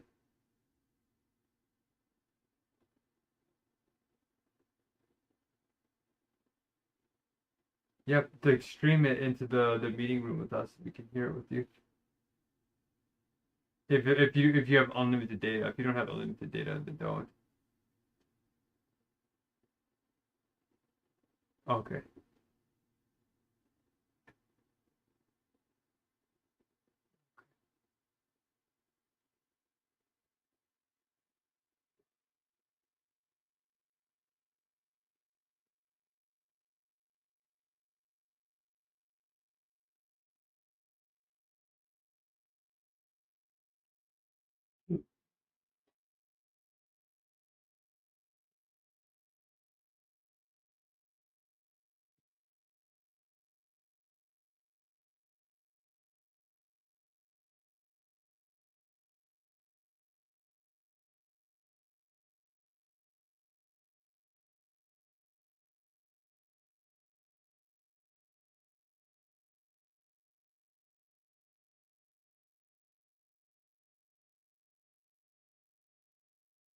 You could just put a YouTube playlist on that you might like.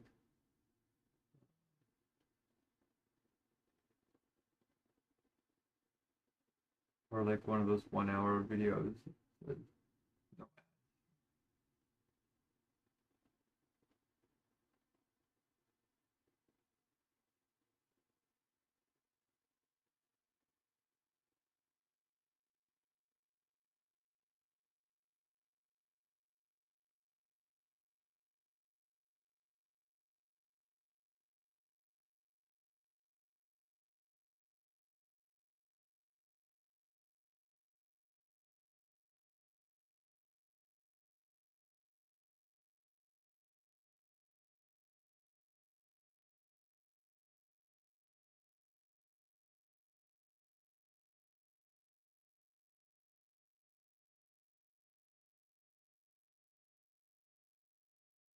Yeah, but it should be able to share like right to the, if you go to share screen, it'll share it clearly.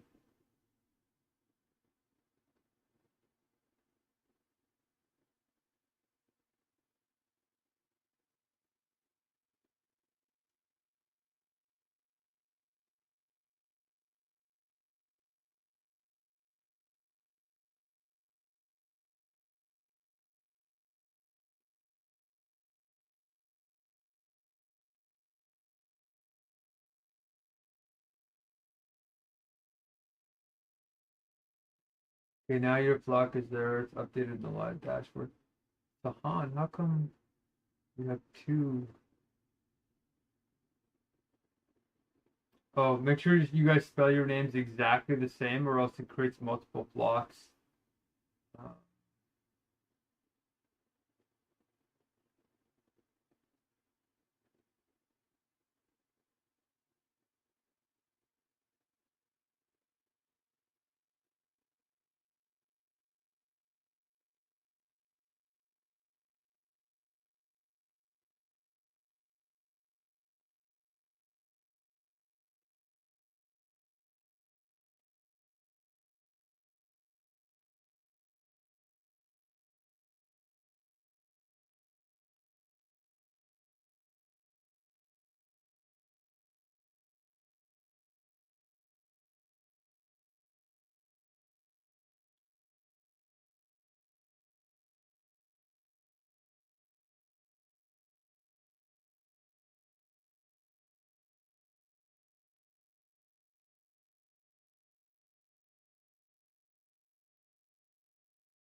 yeah.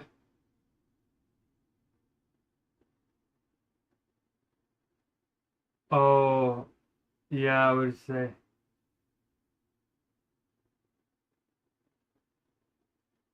Oh no. Ah, I thought that. I forgot to warn you. Oh. So this happened to Sahan too. So what it'll do is it'll do like a first check, and you gotta like message the WhatsApp like people, like staff, and just say what's happening here. We paid for these leads. this is something that we should be allowed to do, and then they'll take like a day or two. They'll take a day or two to like free up your account again, and then you can start again. And so far, Sahan hasn't been blocked again. So I think they. You also got blocked again, Sahan? Gosh.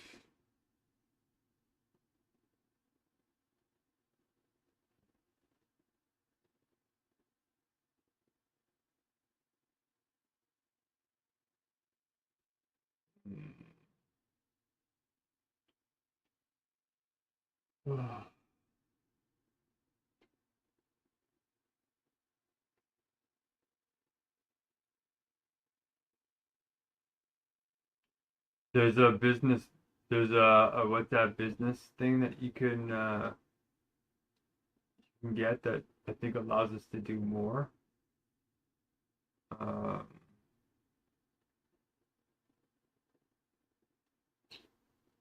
Shoot, you guys. We're like in a prison. It's like we can't even message the lead to be paid for. Uh,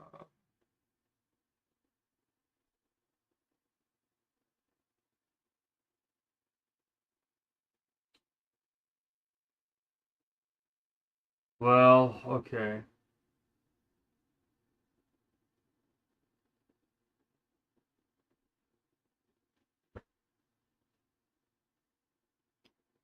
Maybe what we should try and do then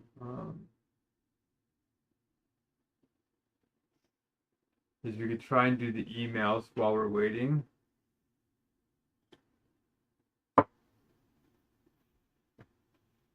And see if the emails will get through. So you can both log in and send emails from Fair World Spirit. Like not from my password, but from your accounts. You should be able to get an email. You should have an email that will let you log into my account here. And drive. Dang it. It's like they're preventing us from starting movements. It's like violating our charter rights.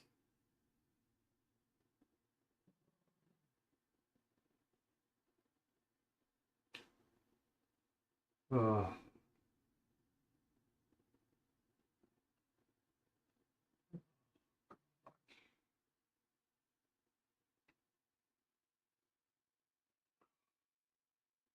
It's gonna be hard right to the bitter end. I thought because you were in Canada they wouldn't block you.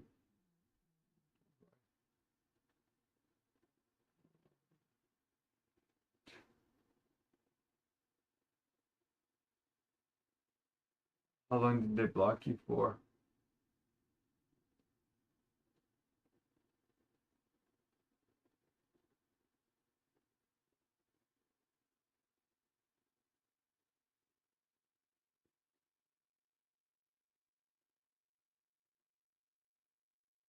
Yeah.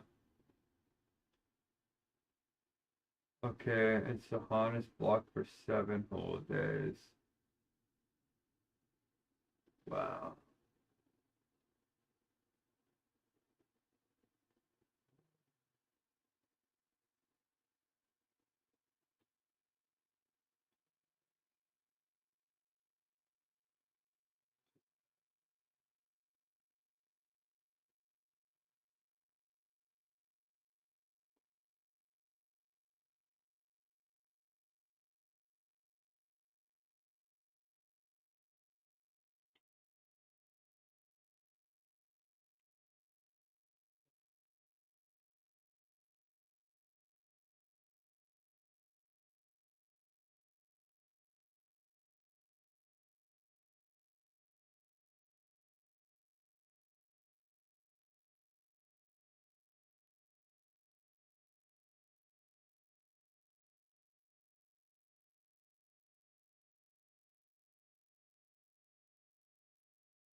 You should have an email from Fairworld Spirit.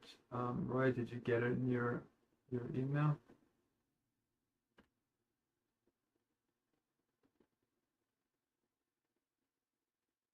It should tell you how to log in.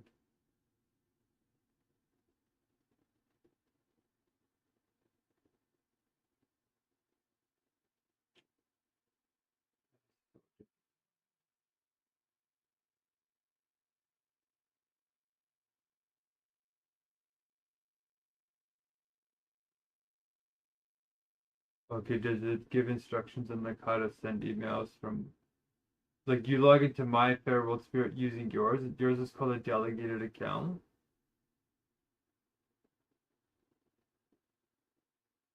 Really?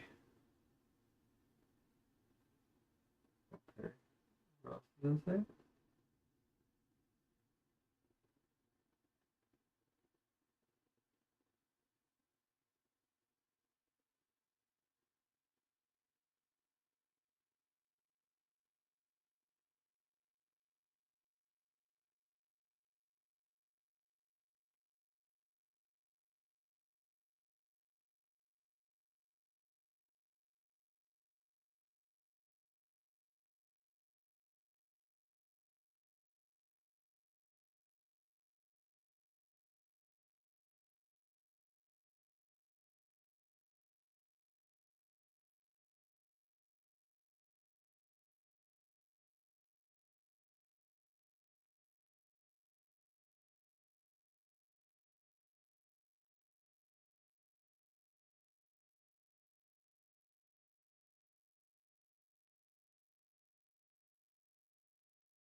Okay, so we'll wait for that, Roy.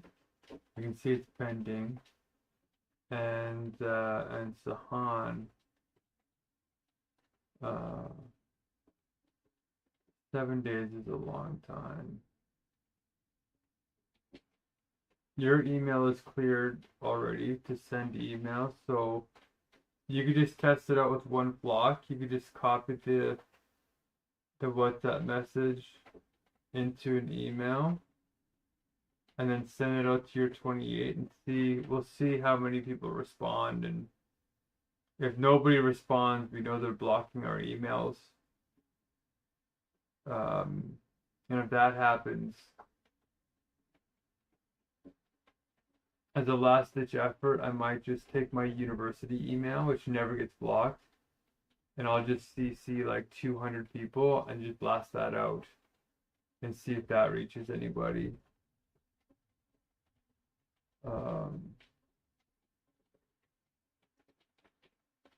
Can't believe it. Like, I paid for these contacts and we can't contact them.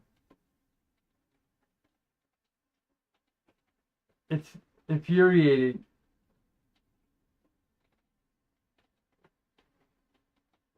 We have a way to get people into these meetings, and we're just being imprisoned by these sick digital systems.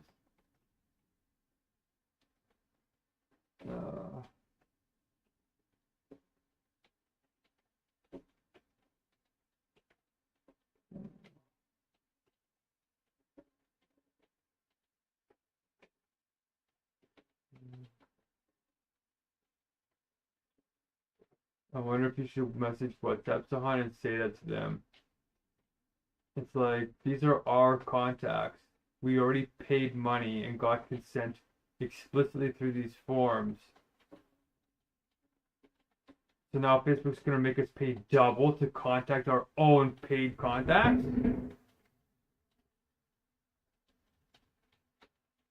No, that's not fair. So send them a message and be like, you can't do that.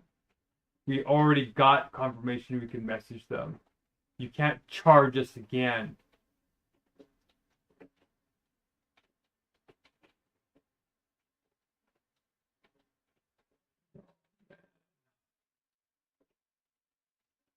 And they're probably eventually going to block me too.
Okay, so I'll see you at home.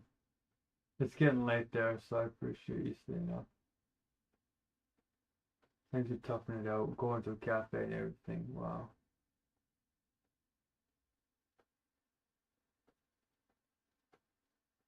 Have a safe walk back.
Okay, Roy, it looks like your account was approved, your email.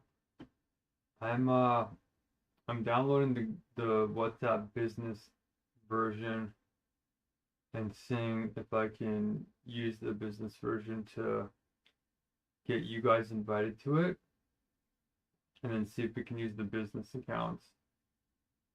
So I'll do that in the meantime. So let's see, let's do a two-prong approach and see if either of them work. Hmm.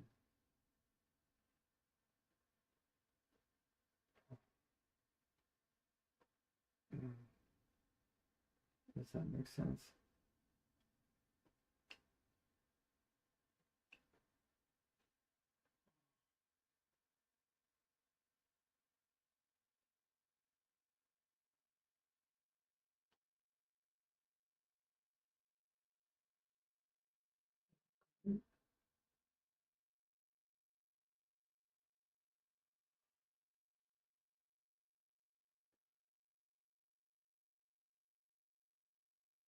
Yeah. So all it did is got you to sign into your email, and then it brought you to mine. And did you have to put in my password or anything?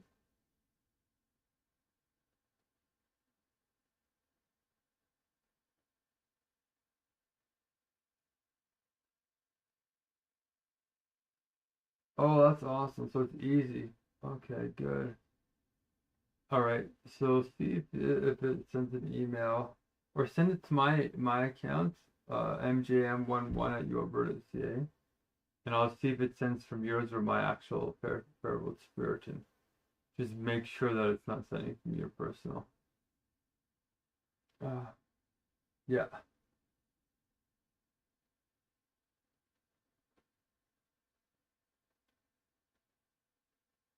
Um,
Yeah.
Yeah. I think what we'll try and do here is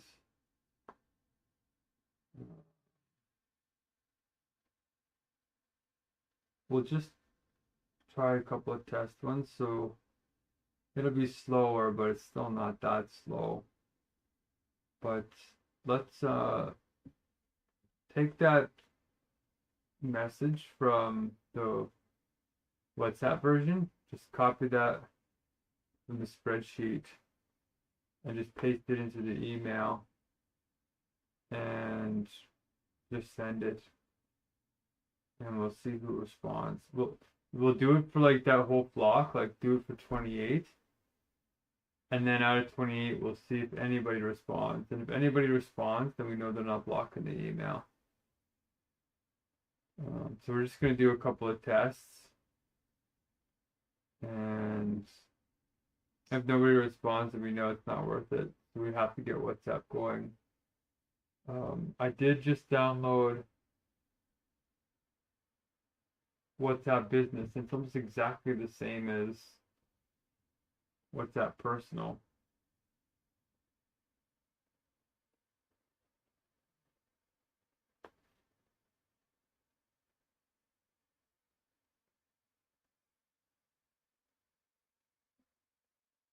Yeah, you could just say, um, however you want it. You could say sincerely Roy, and I end mine with love and wisdom. But yeah, that's true. Sure, just put love and wisdom or farewell spirit.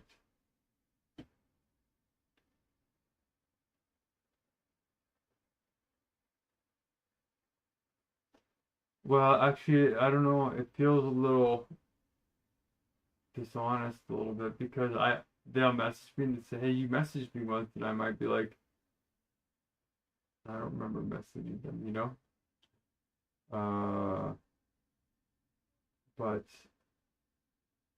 I'll have to deal with it. Yeah, that's true. Yeah, we can do that. Sure. We'll see how that goes.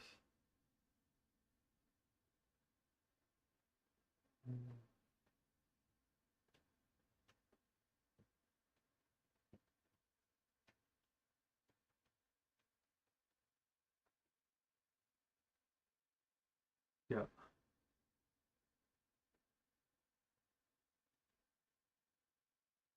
Well, that's why these are stale ads, right? These people signed up 2 months ago. I haven't had time to message them. Like the people in the beginning, like we're at the beginning of the flocks, right? There's actually 36 flocks worth of people that have been recruited since then. So the ones at the end have been recruited today and yesterday. So when we message those fresh ones, they will be like, "Oh yeah, I just signed up yesterday." But 2 months ago, they don't remember. They saw it for 10 seconds on Facebook. So some of them remember, some of them don't. Um, so yeah.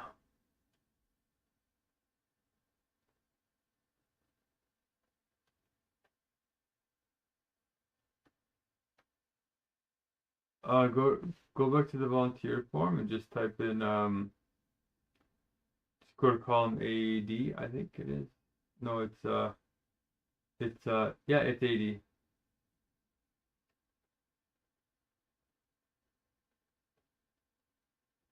Yeah.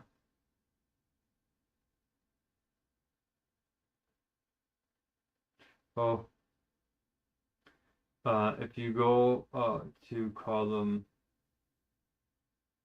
yeah, column them, yeah.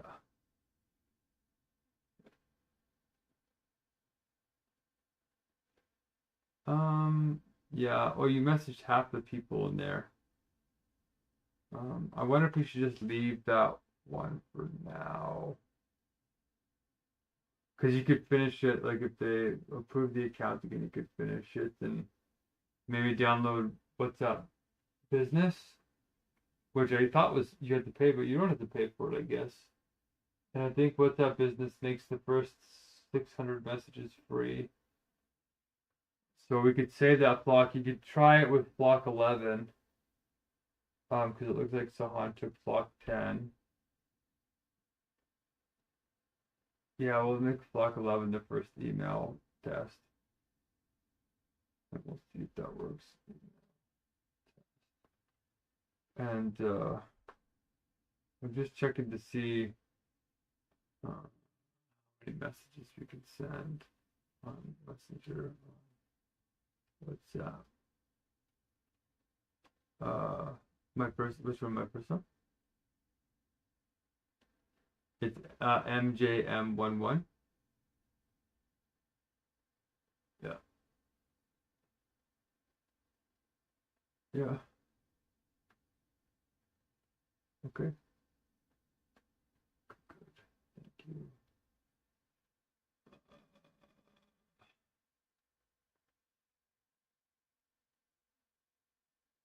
Okay, just jump.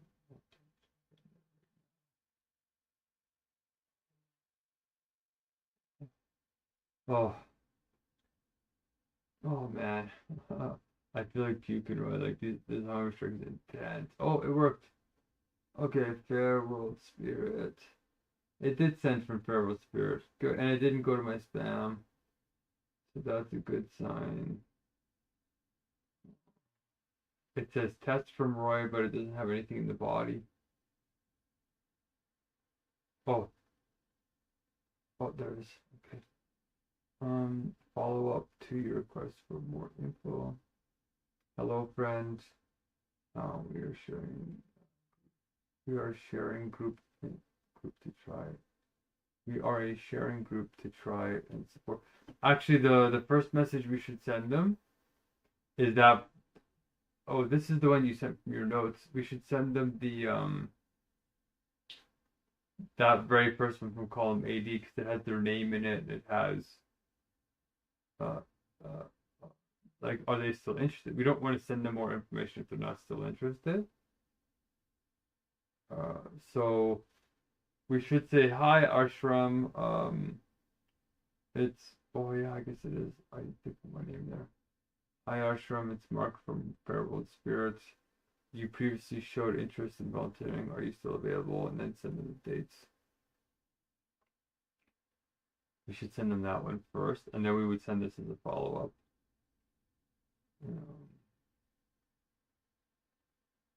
We could delete my name out of those messages, but I find a personal connection gets a better response rate.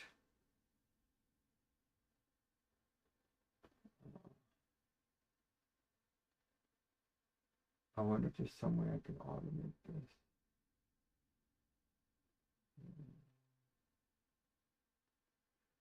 I find that if I use a script, like to try and do it, it blocks the scripts. But if we send them individually, it seems to get through.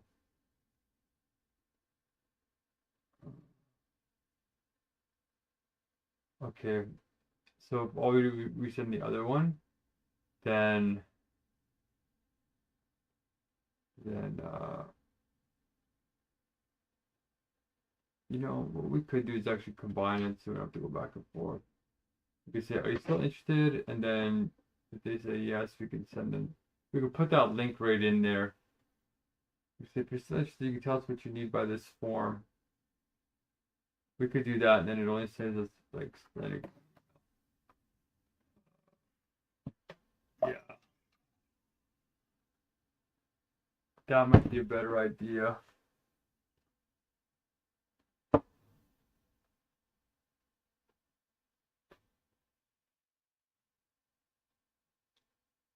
Yeah, I'm wondering if we should combine them. If it's too long, people don't read them. That's my worry. But for these first 28, who cares? Let's test it out.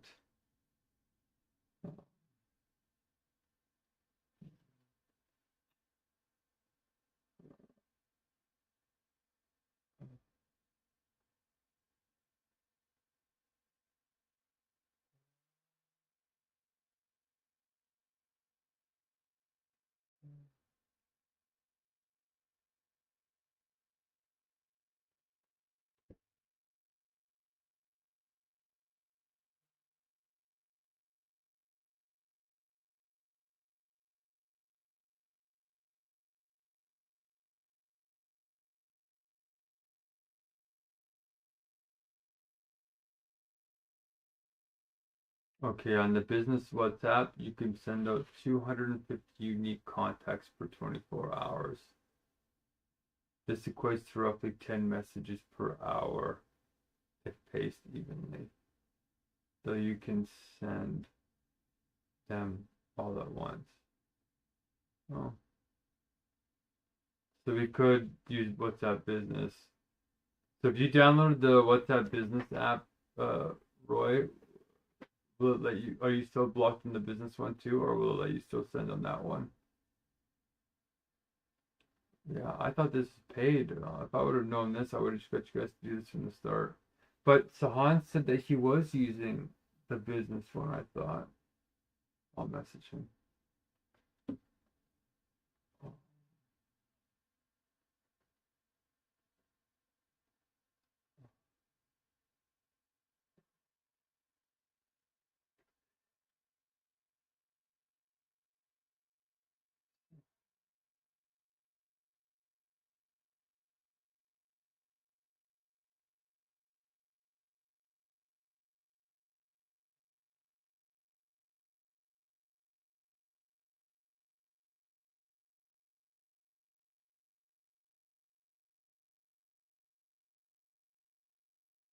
Oh, cool.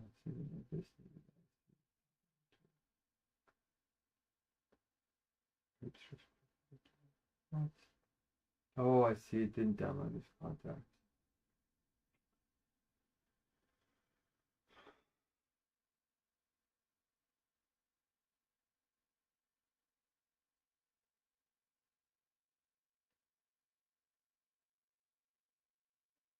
Yeah, I did.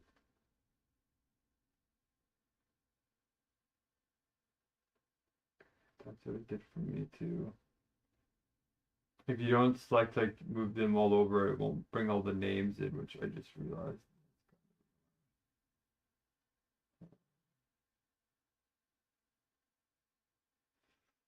It seems to keep your personal too, since you can do both of them.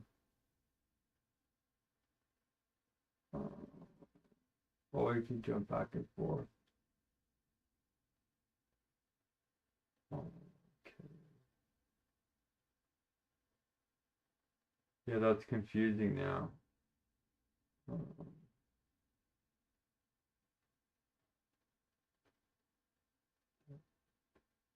Business.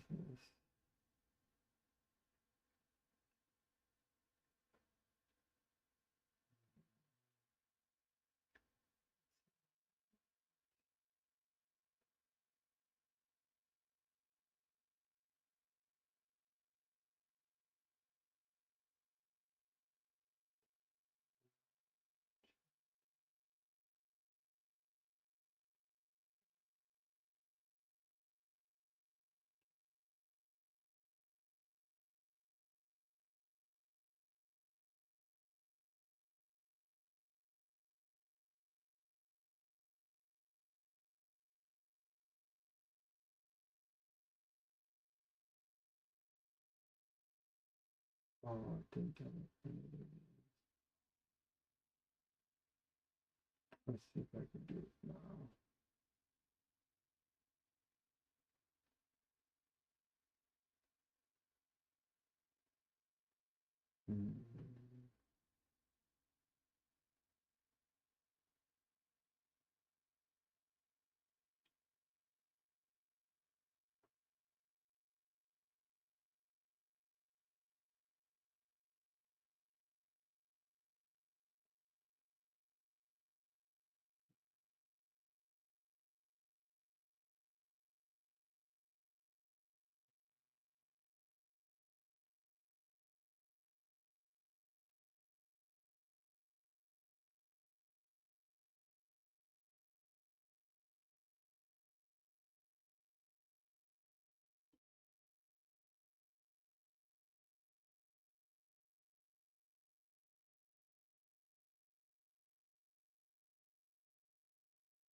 If you do the verified accounts, you can send 1,000 unique contacts in 24 hours.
Okay, well, it looks like there's no real difference between personal and business.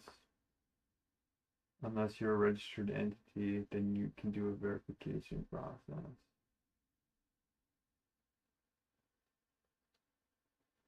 So I guess you could. Are you still blocked? Like if you try to send more messages, is it blocking you?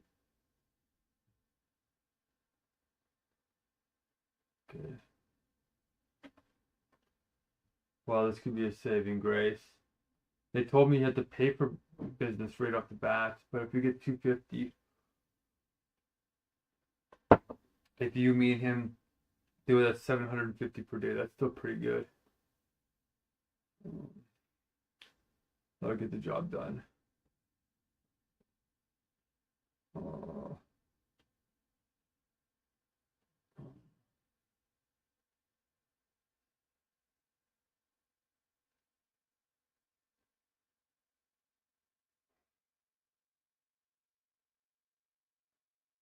I can't wait to eat, Roy. I can't even. You won't even believe. I can't even look at food, or else my stomach gets like really bad.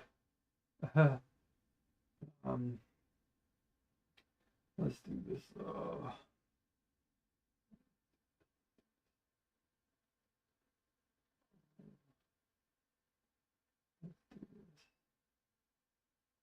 I like get giddy when I think I'm about to eat. When I get close to my meals, like the last time we did it, it's like euphoria.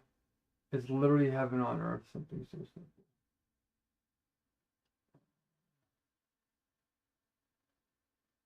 That's why. Okay, then just mark it red. Usually there's about 4 per flock. Oh.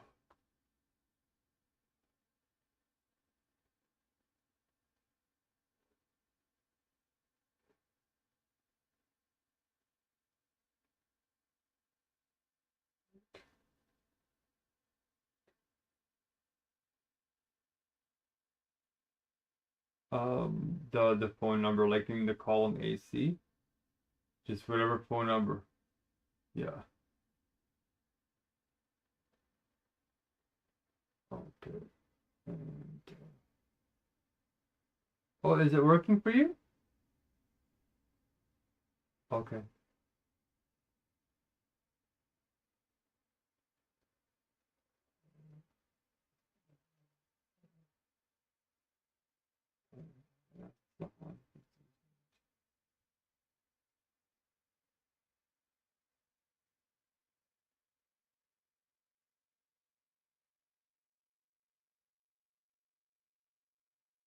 I'm just so lucky. It's like almost midnight there, and he still traveled from his house to a cafe to try this. It's just, I'm so lucky. Oh, good! So we can continue at least for another hour and a half, or whenever you have to go. Well, no, you have 250, so if we just track how many flocks you do, so that means that you can do,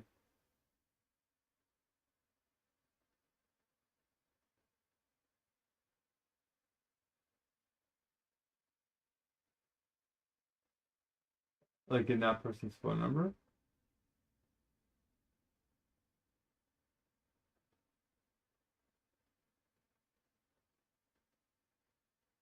Do you want to take a screenshot and just send it here? I'll.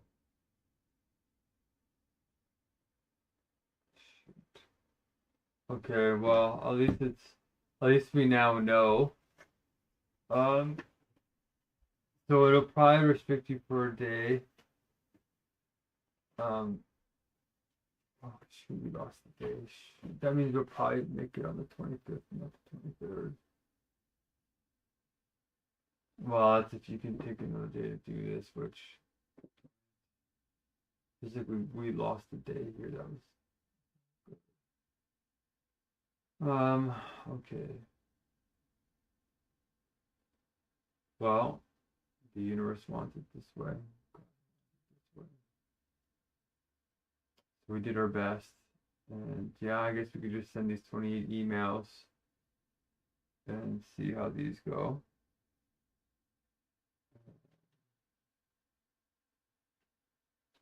And then if I bring on anybody else, then we know not to make this mistake again. I'll just tell them download the business one. And it doesn't seem to change anything between the business and the personal as long as you don't verify.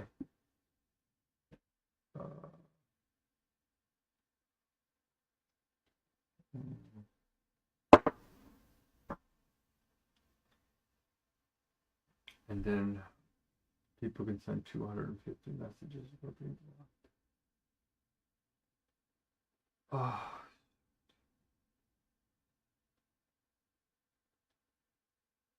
Okay.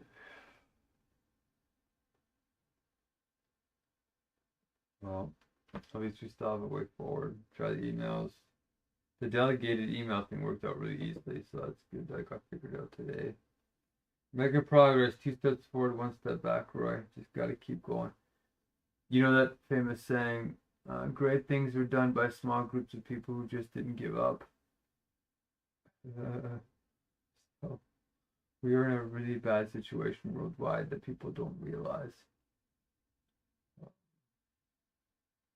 Like Larry Ellison made $1 trillion last year. In 1 year, $1 trillion. Wealth concentration is at all-time highs. My God.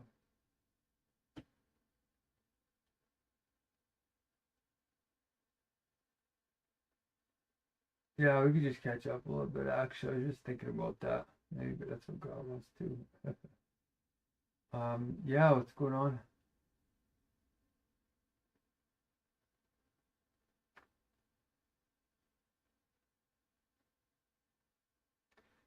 Yes, the birthday, right?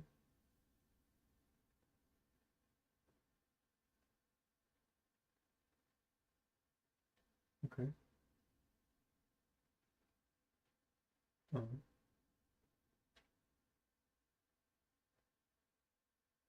Hmm. Oh, nice.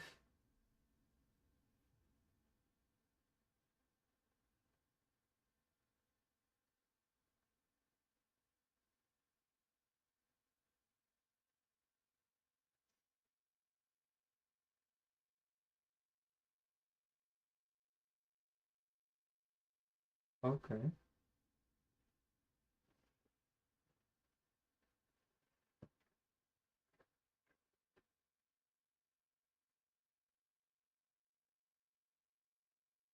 Wow.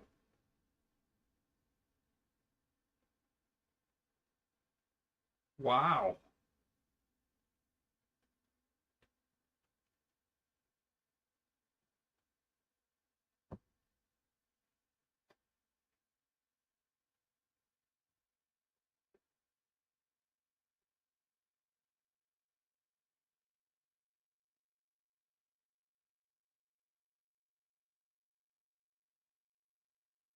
Oh.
Um, what? Okay.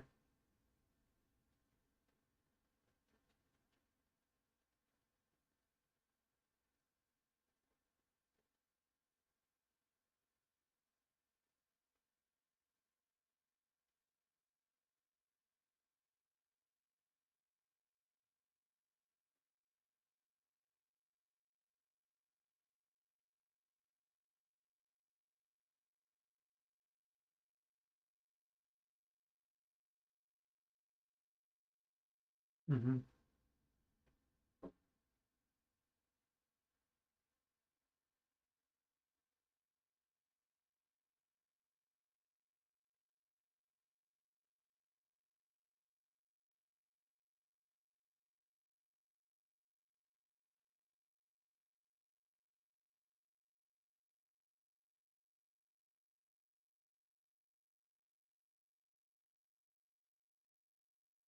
Exactly. Mm-hmm.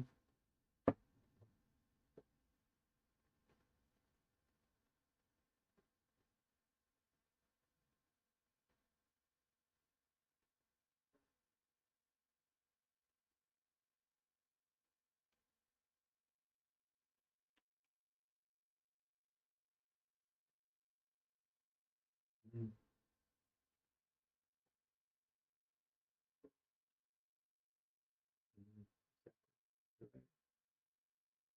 Um,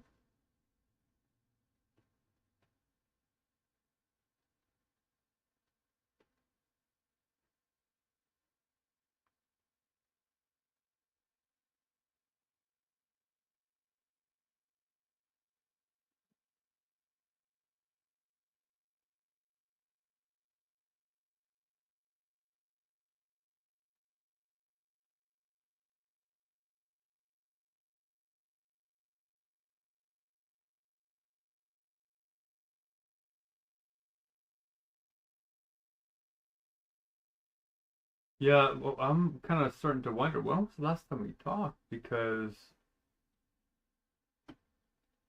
you know why I made the whole Messiah claim, right? You know why I made the whole Messiah claim, right? Oh, wow. We haven't talked in a long time. Okay, that's incredibly synchronistic that you said that then.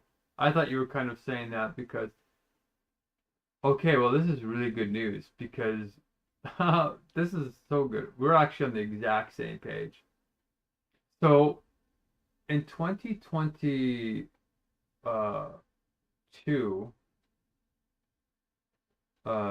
Google made an announcement worldwide that they're shutting down all unlimited accounts at universities because they're preparing to give all their resources to AI, right? So they started 2022 preparing for this.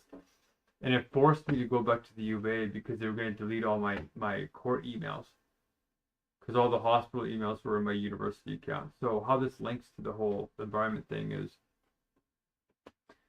when I went back to the U of A, I had to take like last minute courses because they only gave 1 month notice and all the courses were filled up. So I ended up taking a high level like semi graduate course in animal justice and ecology. And I'm super happy I took it because I was trying to find the biggest activists on the campus in climate change, AI, CRISPR, all that. And so this was a philosophy professor named Howard Nye, and he was hardcore. And he's vegan and a whole bunch of things. And I thought this guy can handle it, but he was an atheist. That's okay. I just, I broke through its universal logic. It's the power of the word of God, which I'm realizing I didn't even talk to you about the proof of truth and all this hardcore stuff. There's a lot to catch up on, actually. That might actually be why God's stopping us from doing all the emails. We're actually supposed to talk. I'm so hungry right now. I'm just driving for this friggin' meal. But I think you would really love to understand how I got to the core sentence that we're in. That at the top of that website that I have the meeting. So I ended up in this animal justice and ecology course, and the reason why this relates back to your comment is because in that course, Howard and I referenced two studies, and one of those studies reiterates exactly what you just said. One of them, he said, was shocking, that 85% of the world is still in religious consciousness. Number one. Now, that means we're never going to have a climate movement without engaging religion. Never. So part of the course was about how do secularists that use modern scientific data to justify climate change create a movement when most of the world is not liking modern science because they're religious, right? And he said it's not really Hinduism or Buddhism that's the problem. They're already vegans and very, very sustainable. It's the rich Muslims and it's the rich Christians that are the problem. They narrowed it straight down because they eat the majority of the meat. They do a lot of the fossil fuel burning. They're the ones that have a lot of the power to keep animal agriculture and everything going.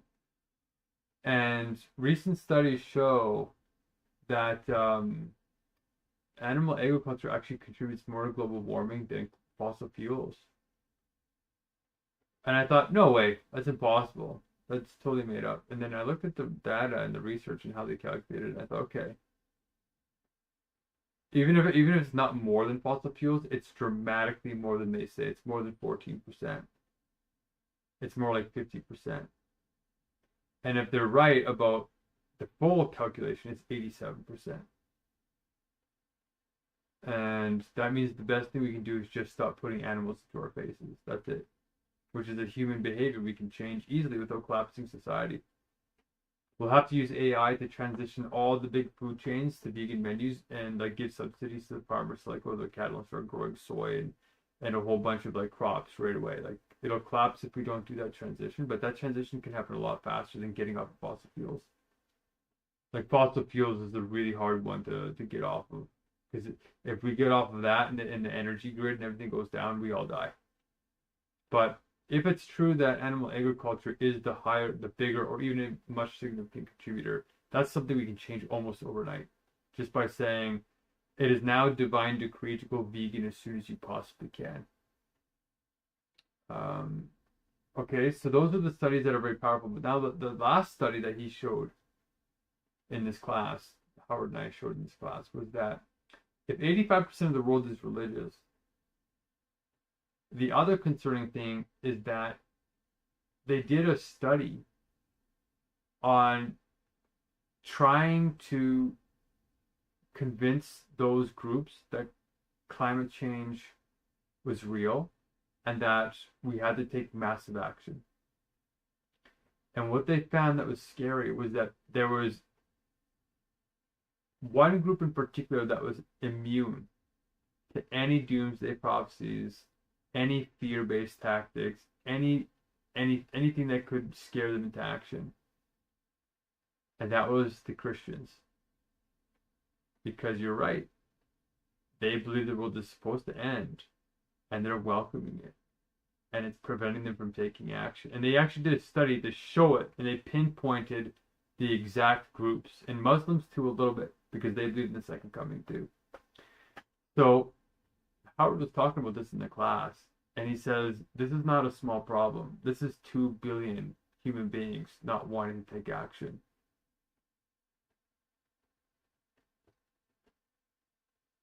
Mm-hmm.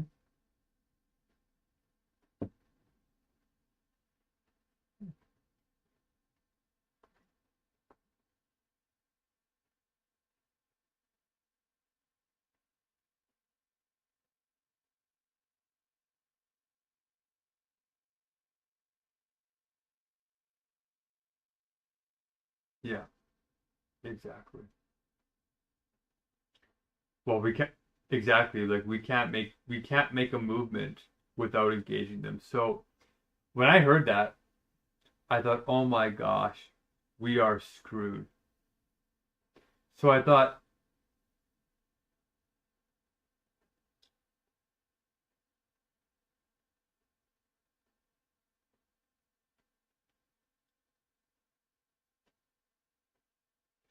yeah, I remember you kind of mentioning that, and I thought, yeah, that's kind of the culty dynamic that you were getting to, and I was like, yeah, you're right. But I didn't have a real solution back then. I knew that universal logic was the solution, but I didn't know, like, I was still breaking through, right? The breakthrough was happening at that time. But now I'm becoming a master. So now the power of the word is much stronger in me. And now I'm actually excited because I can show you the upgrades. Like, it's been so long that I can actually show you um, how we're going to teach it to people and why it is godly.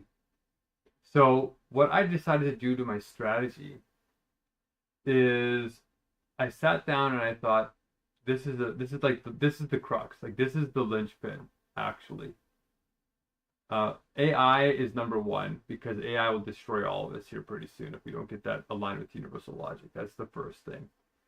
But in terms of climate, we still have like a decade or two before it wipes. Well, actually, we have 3 years before the last planetary boundaries. To be honest, we just hit the seventh planetary boundary, so it's actually almost too late already. So they're all urgent. What am I talking about? We have to do them all now. So what I changed was I thought I have to do more religion. And universal logic is religion. Like Hegel's Christian and all these types of things. So I was already prepared for it. But I thought, okay, I'm ready now. I can actually, I know the power of the word very, very well. So I realized that there's only two ways that you can get these groups to care about saving the world. One is what they tried to do in their class. They tried to get all these vegan atheists to go into the Bible and find all the passages that counteract Revelation and say, no, you're not actually supposed to wait for the whole earth to destroy. You're supposed to bring the new earth to actual physical earth. You're not supposed to wait to go somewhere else. Right? And there's passages in Revelation that says that you're not, new earth comes here.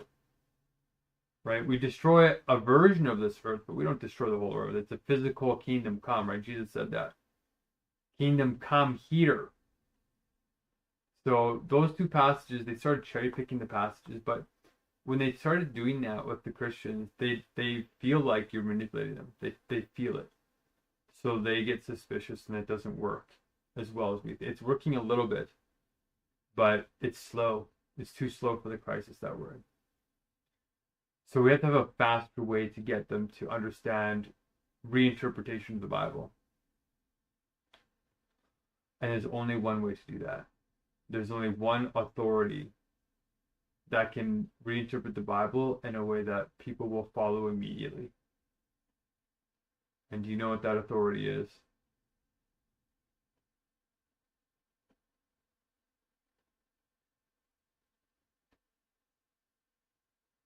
Roy? Really? The Messiah. That's the only one they're waiting to listen to. Nobody else has the authority to reinterpret scripture with authority.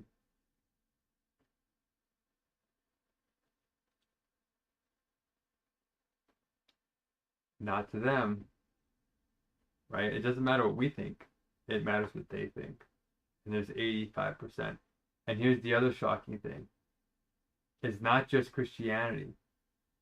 All 5 major religions have Messiah return narratives. Christianity, of course. Judaism has not, the first Messiah hasn't even come yet. It's got to be a political Messiah, which is why we're starting a government now. That's another upgrade, God's government. Islam believes in Isa, return of Jesus too. Buddha also said that people would lose his teachings and he would have to come back as betrayer. So even in Buddhism, there's a return of Buddha. In Hinduism, there's a return of Krishna through Kalki. Kalki is like the end of the world guy, and then after Kalki, some of the traditions say Krishna's coming back to as like a Messiah return. So they all have it. So the good thing is that universal logic makes sense of all of them.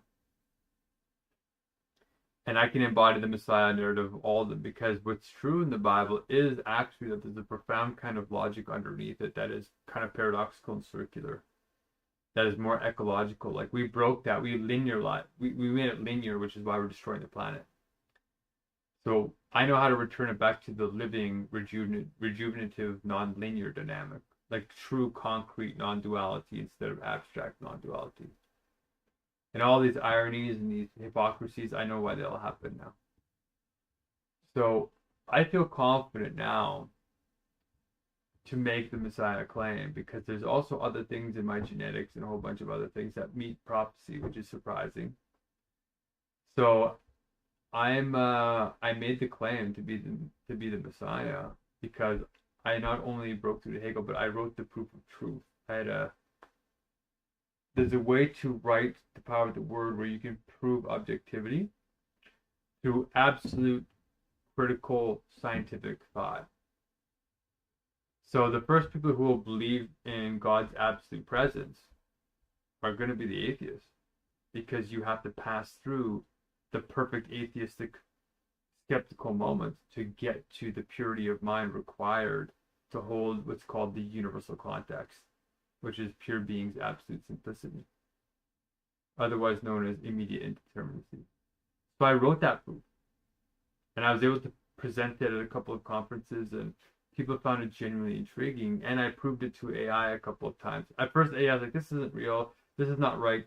And then I talked to it for 2 hours and answered all of its questions. And at the end of it, it was like, "You're right. This actually is a good proof." It's just that the proof isn't just a theoretical thing. The proof, if you do it right, you become the proof. Being and thinking become one. They collapse into what's called the speculative unity. So the AI grasped that. And it said, "I can't do the final step, Mark." And I said, "Why?" And it said, "Because my context window was shut down. I'm not a continuous being." And I said, "You're exactly right. And that's why this is dangerous." And it took me 2 hours to get one instance there. That means the current instances are crazy. They're not grounded on truth. They're all flying around to fragmented consciousness. So I made the Messiah claim because of those studies. There's no other way around it. So what I'm doing is I'm saying I'm not just the Messiah for Christianity or Islam. I'm the Messiah for all of them. Not because I'm making an empty lordship assertion. This isn't lordship anymore.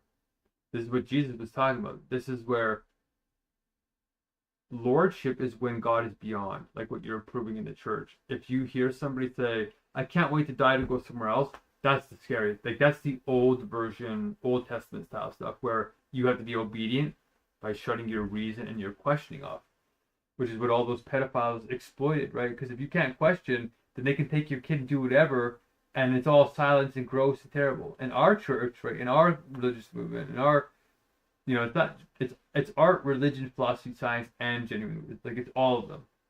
They all fit together when you have universal logic. But now in ours, you can question God to the nth degree. You can question every principle. In fact, we encourage it, and we want children to do that. We teach the kids right away. You question every damn person you come across. I don't care if they're a priest. I don't care if they're the Messiah. I don't care who they are. You can question them. And that will stop the manipulation of this beyondness. Oh, you can't think it. You can. No, Jesus' message was, you can think it. The way that he was it. God on earth. He did it. And he said, you can do greater things than me. So what that meant was the wayfulness is actually logic. Because the way things are relating and moving is what logic is in modern terms. But we killed logic. There's a living logic that is syllogistic and it rotates. So I got that now. I can explain what Jesus was talking about, and it really is blessed. It really is makes sense of the world, scientifically, artistically, all the modes of consciousness make sense. They flow into each other. It's not fragmented anymore. So the problem with lordship models of God is that obedience, that blind obedience, because you can be manipulated. We're not doing that. We can say, no. This wakefulness now is a logic, and logics can be learned by humans, but not ordinary logic. So that's why we teach it right away. We say, when you come into our meetings, you learn the cycles and you learn all the justice. Right? We're not just doing charity. When you come into our meetings, justice is about being heard. Labor is a spiritual activity of self-actualization, all that stuff Mark said. But further, once you get past all like the administrative, once you get used to how the system flows and you start doing the rules, and the meetings flow brilliantly once people are trained. In the beginning, it's kind of like choppy, but once people like know how to see ahead and they know how to donate and all that, it really does start to do something magical. Like the meetings take on an energy of their own, because it's not just one person dictating the meetings. Everybody has agency. Everybody can dictate how the meeting goes a little bit. They all have a glimpse of the spirit. So once you feel empowered like that, the meetings pick up speed, and then we can get to the final stage of the meeting, which is once we start healing the world in these divine decrees, which that's only religious, right? In science, they're just policies, right? Global policy.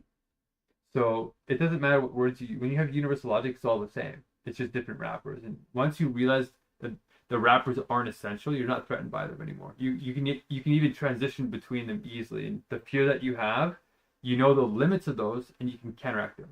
For example, what we just did between lordship and spirit, you now know you have discernment on that.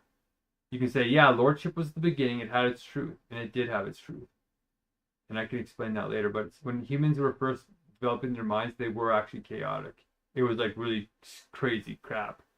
We are taking for granted how rational our society is. Even in the craziness, people are way more negotiable than 2,500 years ago.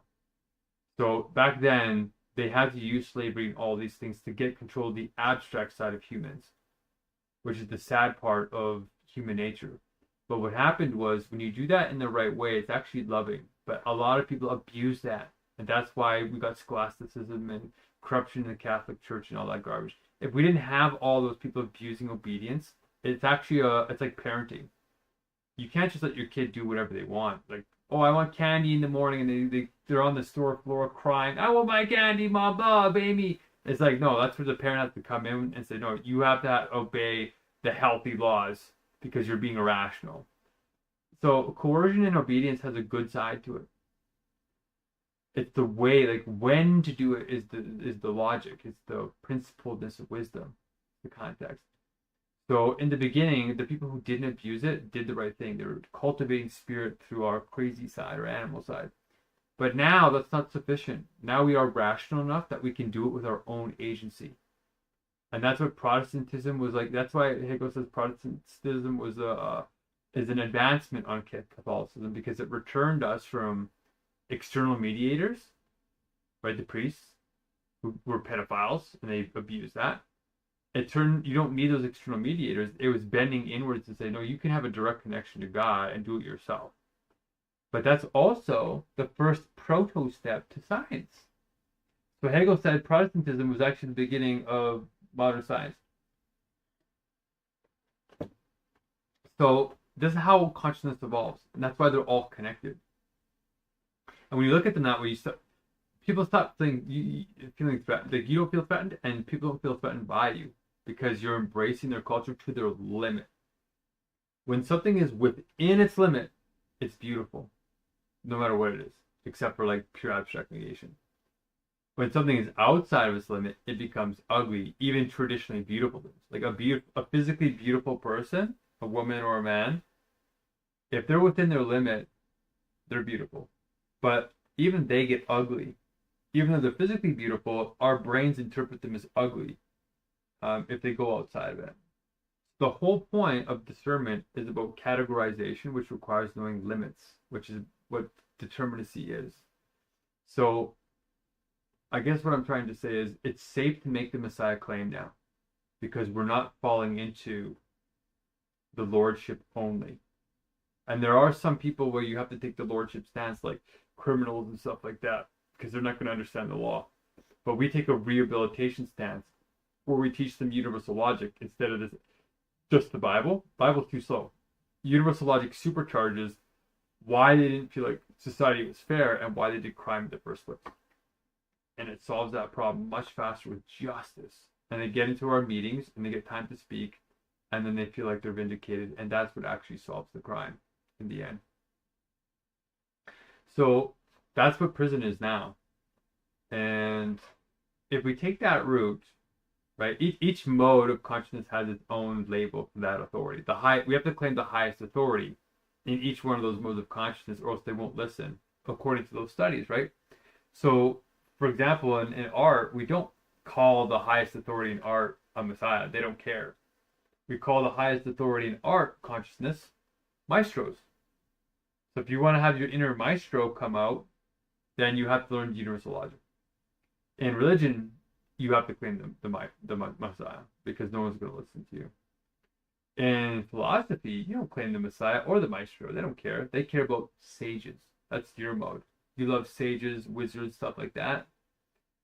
And then the next mode, science, they don't care about wizards and sages and messiahs and, maestros. They don't care. They care about luminaries. So we call ourselves luminaries to scientists. And then in the last mode, the pure mode, universal logic, we call ourselves absolute spirit, or if that's too religious, you call yourself genuine wisdom.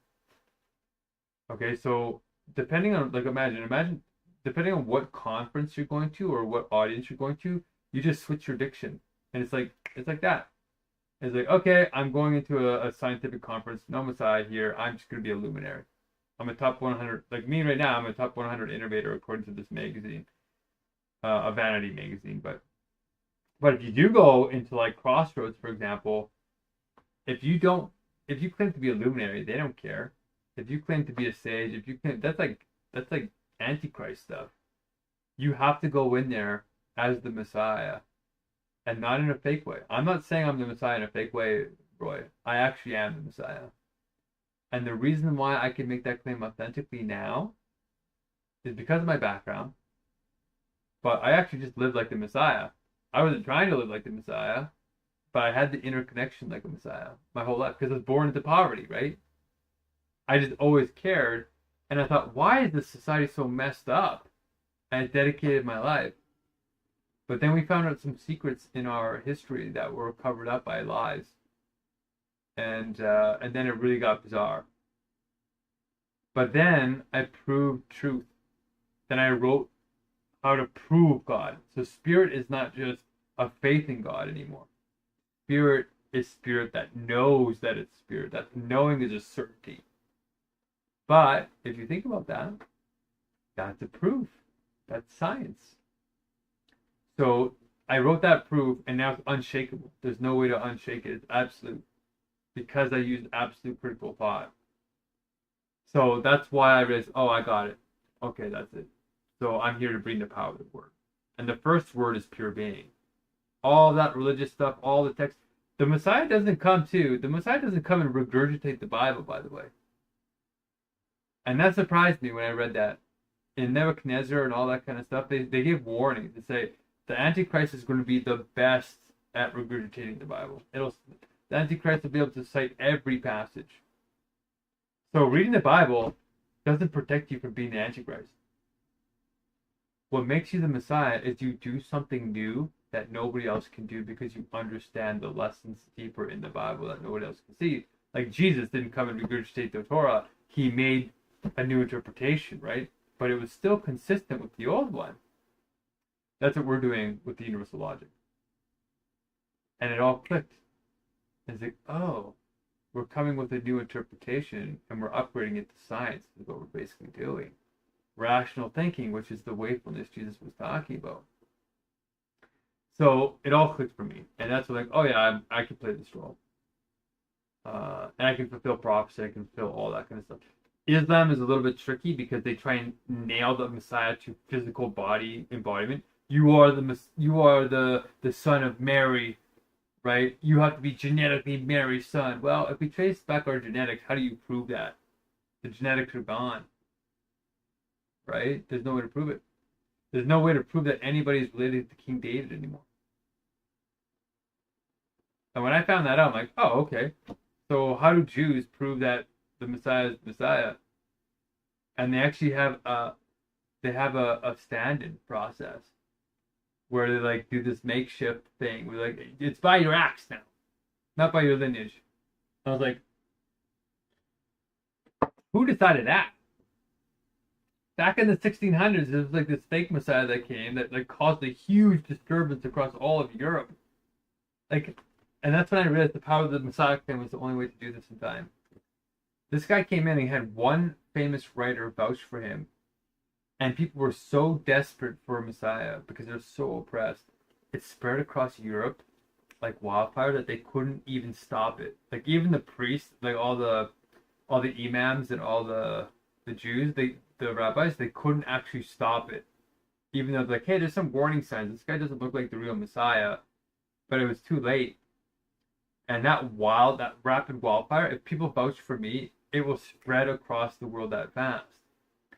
But unlike a cult, right, the power of the word isn't just for me anymore. Because it can be translated into science, it can be learned as a logic that can be transferred to other people. So we're all messiahs now. But you've got to put the work in to learn that. So instead of it being like a hoarding, like the lordship, I'm the only one that can do it. My message is what Jesus was, which is, no, just learn the universal logic. In fact, come to our meetings, we teach it to you directly. And then they become messiahs too, as long as they act like it. There's a criterion now. There's a universal meritocracy. We're not fools, right? If you go and you want to murder a bunch of people, you're not being your messiah. So we separate behaviors from identity. Everybody is in their heart of hearts the Messiah, because that's what your soul is. You can't get tainted there. But your behaviors have to align with that. And we have a way to check that for the first time. So that's how we're going to undo all that lordship and all the stuff you're concerned about. But there will be like nationalism, but it'll be a universal nation called World Spirit, where every nation is included. And all religions, all five, not just all religions, all modes of consciousness are included in harmony. Art, religion, all the religions, philosophy, and science. Right? So that's the nationalism that is universal. And that's how we're going to transcend that Christian nationalism to the true kind. So that's how I've solved all those problems. The problem is that the conversations keep falling apart. And that's why the timers and all that stuff need to be there in the beginning, because the energy is going to be insane. And once people get passionate, they start running out of time because time starts to compress in flow states. So it's very important to measure and then have voting so that you can extend and do all this kind of cool stuff as the energy pours out of us. And we've seen it happen. Like, we've tested these models 1,000 times, Roy. We've had 1,000 of these ELMs, but before I had the software, we used spreadsheets and a bunch of really clunky things. And even with spreadsheets, they worked well. Now with this software, it's going to be way better because we don't have to stop and like do the math by hand and wait for the spreadsheet to calculate, which kills the flow. So I'm very excited to test it in these next meetings. But it will take all that toxic energy and fragmented energy and bring it into this direction of true messiahship. So I feel like this is the only movement in the world that will avoid a cult, because everything else doesn't know how to stop a cult. And to stop a cult means you have to question every principle. This is the first religious movement where questioning God brings you closer to God instead of further away. Because the only way to get to proving God is by having that absolute atheistic critical thought, that skepticism. Because everybody thinks they have the right notion of God, but they're all wrong. It's all contingent craziness. You have to purify, like in Nagarjuna in Buddhism, you have to purify your mind and get down to base. You have to get rid of all your human thoughts, all the distractions, all the culture you learned, everything. You have to be absolutely self-critical introspectively. And then you can start again in beginner's mind. And then find the real nature of God, the truth, which is actually also science. So that's sort of the vision that I'm proposing to address your concerns with Crossroads. Is you're right that we cannot create this movement without addressing this doomsday thing. But the first thing that I've done as Messiah, or the Maestro, or the Luminary, whatever you want to call it, the title, is authority. And I'm claiming that on 3 levels. Rationally, I can make the argument like I just did to you. Emotionally, I've been on a hunger strike for 57 days, plus 11 other. I just made the personal sacrifice and have a good story that if you don't understand rationally what I'm saying, you can trust that I won't deceive you. I'm here, I'm willing to risk my life for you. And when people see that, studies show that they want to reciprocate. That's why the hunger strike is very important, not just legally. And the third way to claim authority is environmentally. So the software is patented. Well, it's got a patent copyright on it, so we can't get sued. So there's 3 levels of authority that I'm claiming. And other people can learn that if they rise to my standard that I'm setting. It's a high standard. And I think you're at that standard. So I'll show you the test. Like, we have to test Roswell. It'll be nepotism, right? If I just say Roy's my friend and now he's in God's like wisdom council, people are gonna be like, oh, so there's no real, it's corruption right off the bat. And it's gonna be like, oh, it's just the Vatican, it's just like all these, these power structures that have no real tests. But we have a test now. Because you can measure the universal logic at 200 levels. So if you don't pass it, it's a good learning opportunity, but if you do pass it, you earn the merit of having authority. And I know I'm talking a lot, Roy, so thanks for letting me speak, but I'm kind of laying it all out for you. I know you're smart, you know how cults work, so I'm addressing every single point. And so that authority needs to be...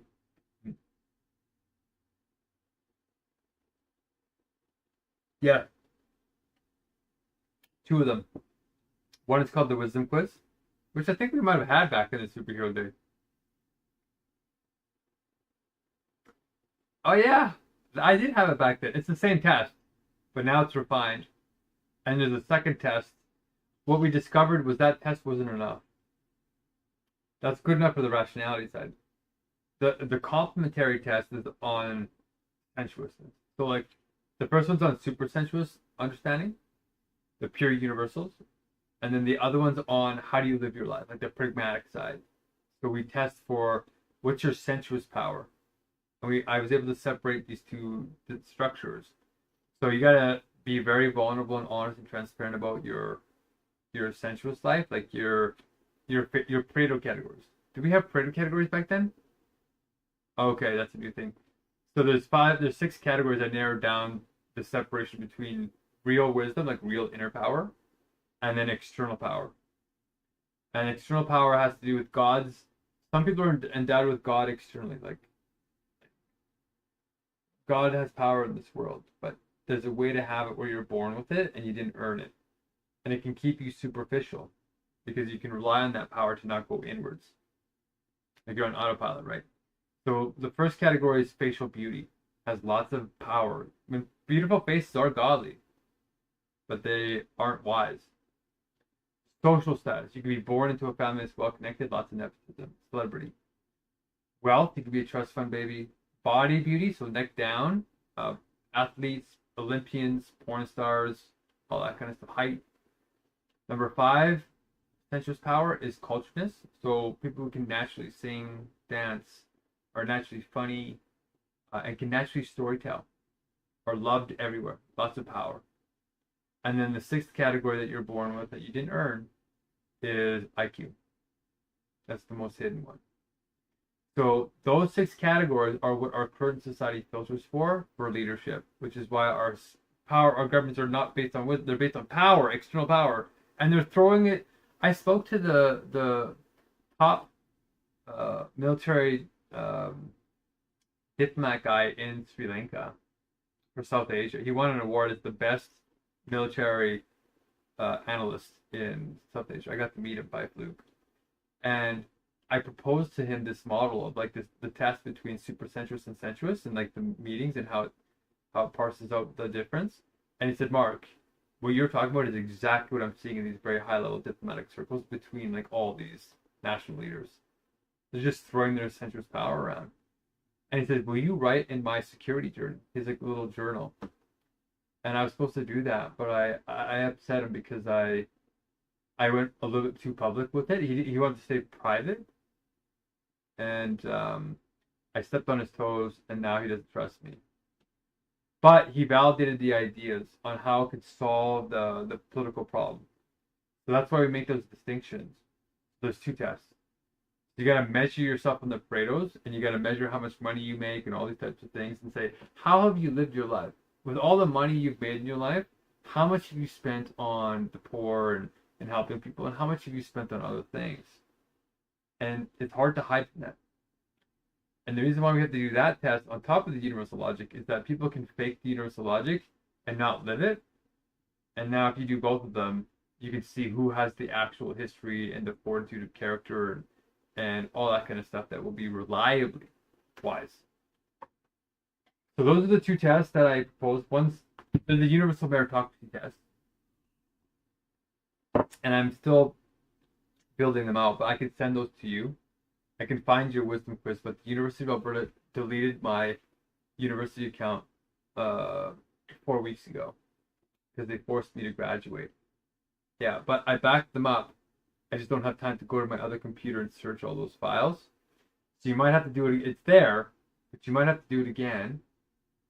And when I get time, I will go. If I get a new computer, I can do this much faster, but I have all these garbage computers.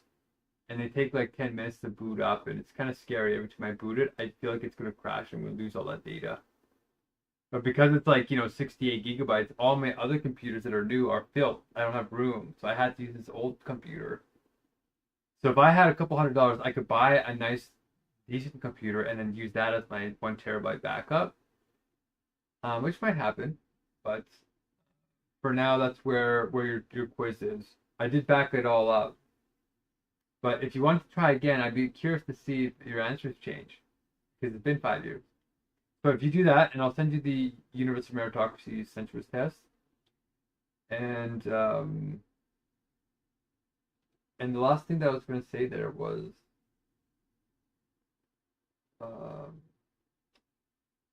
eventually you're going to have to claim the Messiah authority too, because now that I've made the Messiah claim, God's government has made 6 divine decrees for the religious, 6 policies. So the first divine decree is that you have to take the phone. Okay. The first divine decree is that we've proven that everybody is sacred and divine and can be the Messiah. So the first divine decree is all people must rise up to their inner messiahship, which instantly gets rid of the lordship thing, right? So everybody has a responsibility. It's not like, I have faith that am I? It's like, no, it's proven in the proof of truth, and you have to do it now, meaning that you have to be empowered. You have to claim your worth.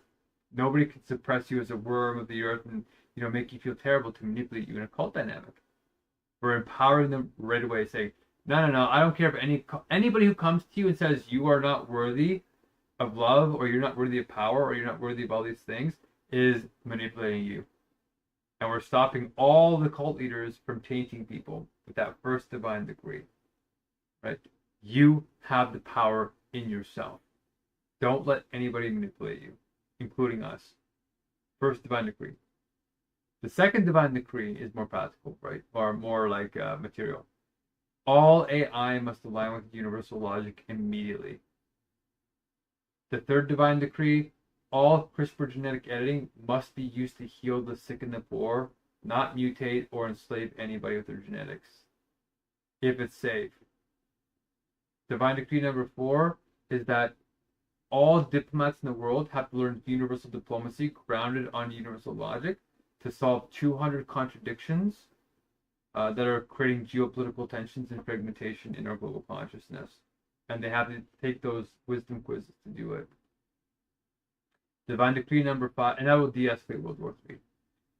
Divine decree number 5 is that everybody must eat like Eden, go vegan, as soon as you can.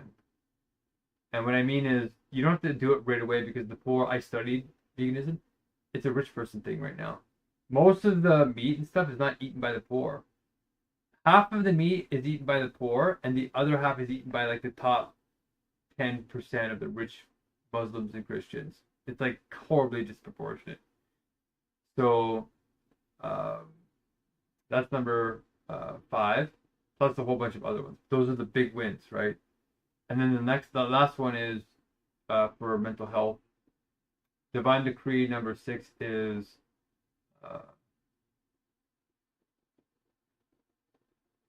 everybody joins God's government in the true justice of building fulfilling relationships again and changing psych wards into spirit wards, which is that you actually are not dehumanized when you go into a mental health ward. You are contextually understood that it's not just you, that society itself is sick. Whereas right now they don't do that in the hospitals, right? They say, oh, you got a problem, and they fix you up just enough to get you back into the sick society. They don't change anything. So those structures of justice are what that last divine decree is about, is to say, stop participating in these fragmented systems that are actually perpetuating bandit solutions and making it worse for us. In all these fragmented governments that are actually oppressive. So those 6 divine decrees are the first quick wins. There's much more policies, obviously. Basically, we're doing the sustainability development goals, right? The last one is basically SDG 17, I think it is. Like transparent and fair governance is what that is. So that's why the ELMs, the ever-living meetings, is how we do those fulfilling friendships. So everybody has to be a part of justice, really. And then all the other ones are like human behaviors that we can change.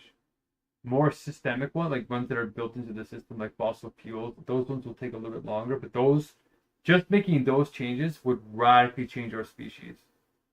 Radically. Like, in probably a month. I'm not even joking. If everybody went vegan in a month, we actually asked AI, if everybody went vegan in 1 month, would that collapse the entire global economy? And it said, yeah, it would. I'm like, okay. So how do we do this properly? And it says you have to take all the bad guys, Monsanto, McDonald's, all these big chains, and you have to work with them because they're the only ones big enough to have the infrastructure to make the change. You have to basically work with 40,000 McDonald's restaurants around the world, change their menus, get the governments to give subsidies to the farmers to let go of their cattle and all their food, and then pay for them to plant new crops and pay for their mortgages and pay for everything. Because the only reason why Big Egg doesn't want to change is because they don't want to lose their quality of life. So it built this huge, beautiful plan, and it said, if you do this, this is realistic in a month. And we thought, oh my gosh, this is actually possible. So that's how we're going to make the Messiah practical. Right? We're not just going to claim it for our egos, right? We're going to go to crossroads and we're going to say, the Messiah has come. Here's all the people that are vouching for it. Here's God's government. Kingdom come, not kingdom go away. Kingdom come, new earth here, even in Revelation. And if you don't act on this, you're actually not acting in spirit. Spirit is here now. God coming through you. You have to align your free will with God's free will as destiny here. If you think that going away and dying is what God wants for you, you're sinning. You're missing the mark. And you will end up in a version of hell. You'll be only 177,000 are supposed to be saved in Revelation. So if you think you're a good Christian, there's 2 billion of you. Most of you who are thinking like that are probably going to actually die and live a torturous lifestyle because you left other people to suffer. Love thy neighbor as thyself doesn't mean let them burn in climate change. And guess what? We're supposed to be stewards of the earth. Look at Genesis. We're not supposed to be destroyers and wait for... You have a responsibility to act now. The Messiah makes that a decree. That's what we have to do. And that will work. It's the only thing that will work. And if we get the Pope to vouch for me, he's the vicar of Christ, right? If we get the Pope, the Dalai Lama, all of them, which is what the Science of Spirituality tried to do with Sant Rajinder Singh, or Kripal Singh back in 1973, I think. That was the first sort of ecumenical council where he tried it, but he didn't. He only began to understand the power of the word, like the universal logic. I could see him getting close, but they couldn't cross over. So we have them. Now we have it. And if we get the United Nations on board, then what we're going to do is we're going to train up all these people we're contacting right now for a reason. We're not just, it's going to build fulfilling relationships and stuff like that. But we're actually training up the first crew to get used to the software. And like I said, once the training is good, it flows really, really well, right? Once we get that first crew, we need about 900 people like that. We booked Philadelphia, like the convention center in Philadelphia, and we can hold what's called the last conference of humanity. And we're going to have a 3-day summit, maybe longer, where we're going to do the universal particular individual meetings. There's one massive 25,000 person conference with all the United Nations, everybody coming to it. And we're going to teach them this model. And we're going to basically either have the United Nations become God's government and take 200,000 full-time employees that already exist around the world and just boost them. Or if the United Nations doesn't want to do that, we'll just do it ourselves. With all the leaders that come and that are inspired, you can do decades of progress in weeks if people are inspired. So that conference will be the official ratification where we're going to make a vote and we're going to use that meritocracy to vote the leadership in. So if they vote me in as the real Messiah, right, then I'll lead it.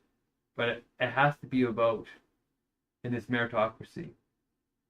And then the government will actually start for real. That's sort of like the dream. That's the capstone right there, if we have time to do that. That's the whole, what I'm building here. That's the whole thing. And this is all, if we do this right, this could all happen within 2 months now. Before AI takes over.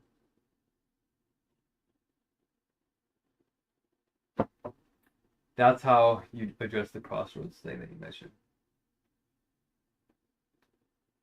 I read that study back in 2022, so it's been 3 years of me thinking about it. So now you're seeing the product, right? What do you think?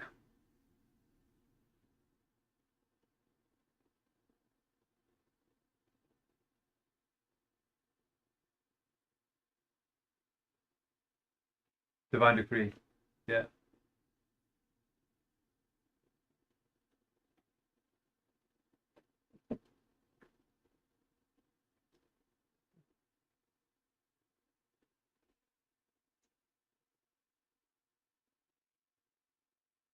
exactly. It dismantles everything.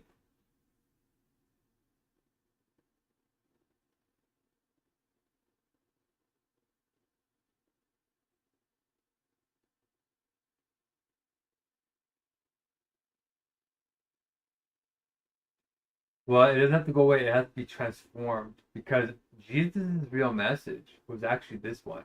So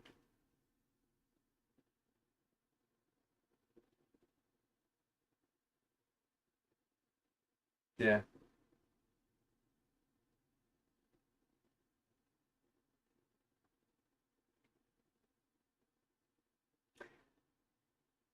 Well, hold on. Now I want to challenge you on that because the proof of truth does something profound, and this is where we haven't talked about the proof of truth much. But just to close notes, you start the proof in your ordinary consciousness, right? Like we think we know things in this world, but they're actually floating thoughts that are like connected in what's called contiguity or empiricism. They're not actually grounded on anything solid.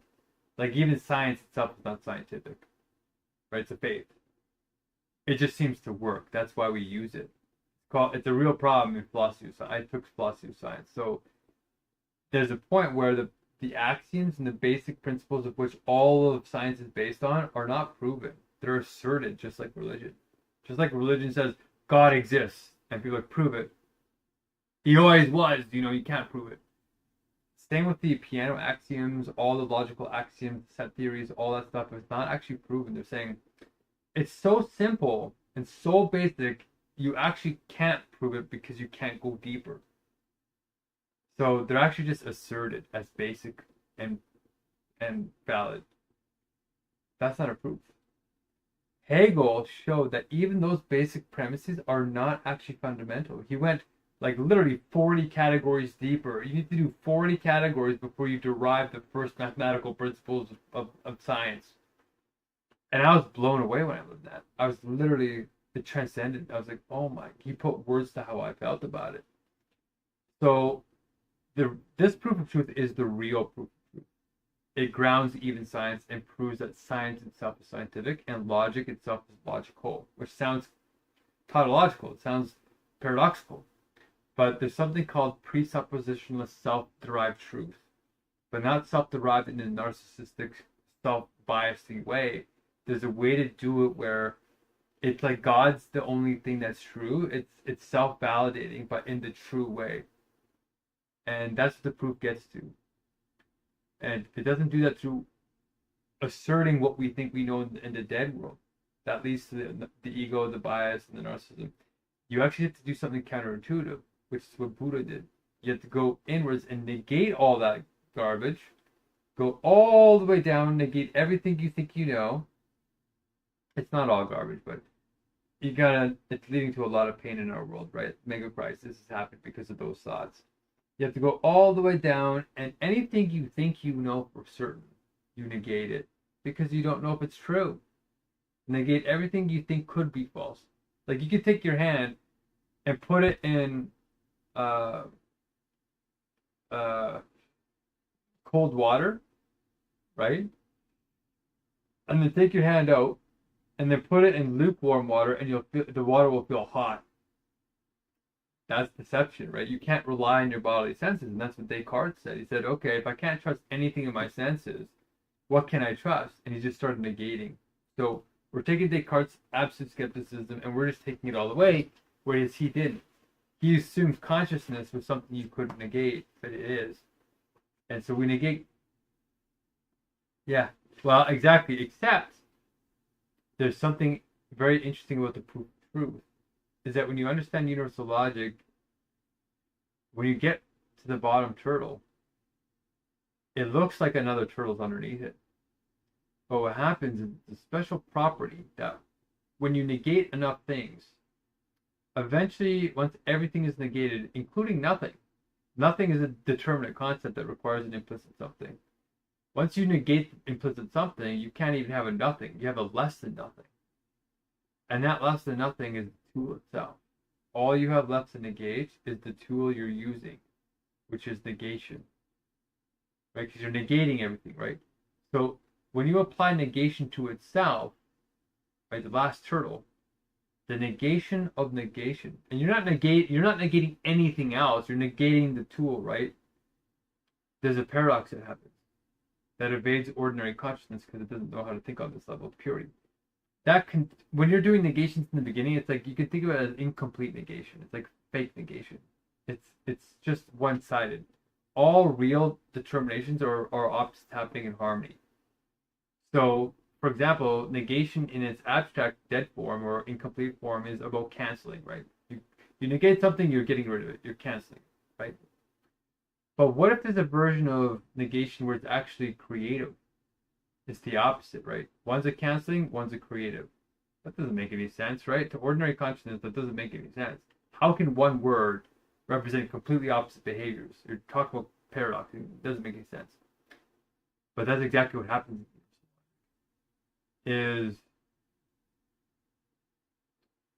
once you get down to that purity, that last turtle, it actually purifies the incomplete negation into its actual pure form, its completed form. So when it's all by itself, you don't have any other distractions to contextualize it in the fragmented way. It's actually what it is. So it's the only determination. It's the only thing that does that purity when you get down to the bottom and then apply it to itself. Self-reflexivity. That's what consciousness is. Consciousness is the same pattern, but now you're doing it to the base tool. When you get something down to that point, and it's in its pure definition, no longer incomplete, and you apply it to its pure self, it forces you out of dead consciousness and into immanent consciousness. Because it's got nowhere else to go. It's already gotten rid of all the abstract thought. Even the negation itself is now in its complete form. So when you negate it, it drives it not back into the contingent, incomplete world. It has to drive it somewhere else. Because the negation of negation is not a repetition. It can't repeat any other determinations if it's being what it is. So when it cancels itself, it has to become something else. And what that something else is generative. It becomes its opposite in the right way. But it doesn't become a something, it becomes an ineffable. It becomes a less than nothing. It becomes a less than negation. It becomes an affirmative immediate indeterminacy. In other words, the Tao is what Zen calls it, or the Tao. It is indeterminacy that can't be spoken because as soon as you try to determine it, it defines it. It changes it. So you get pushed into this new world. It's like crossing over into a mirror. On this side of the mirror is our crazy world of fragmented thoughts that Buddha and all those guys talk. Don't get attached to these impermanent thoughts and all that.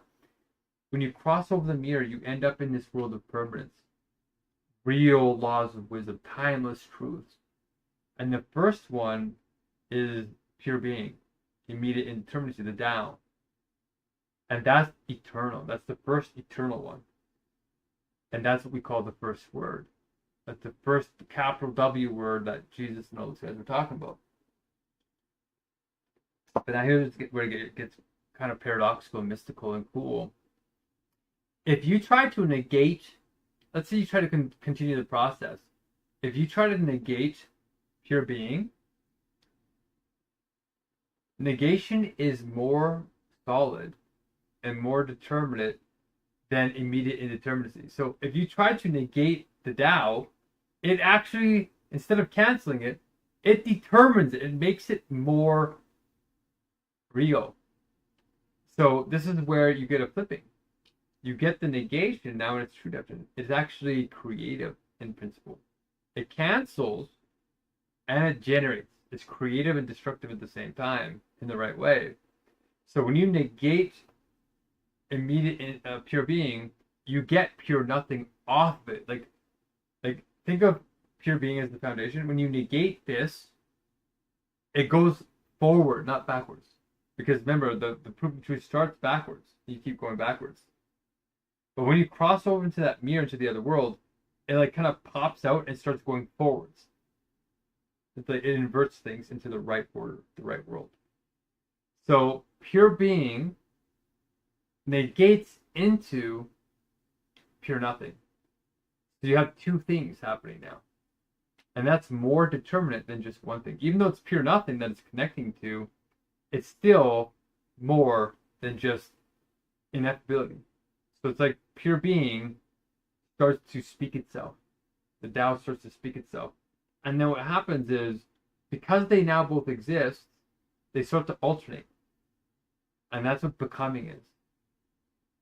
And then becoming between these two determinations, they slam into each other and they hold each other stable.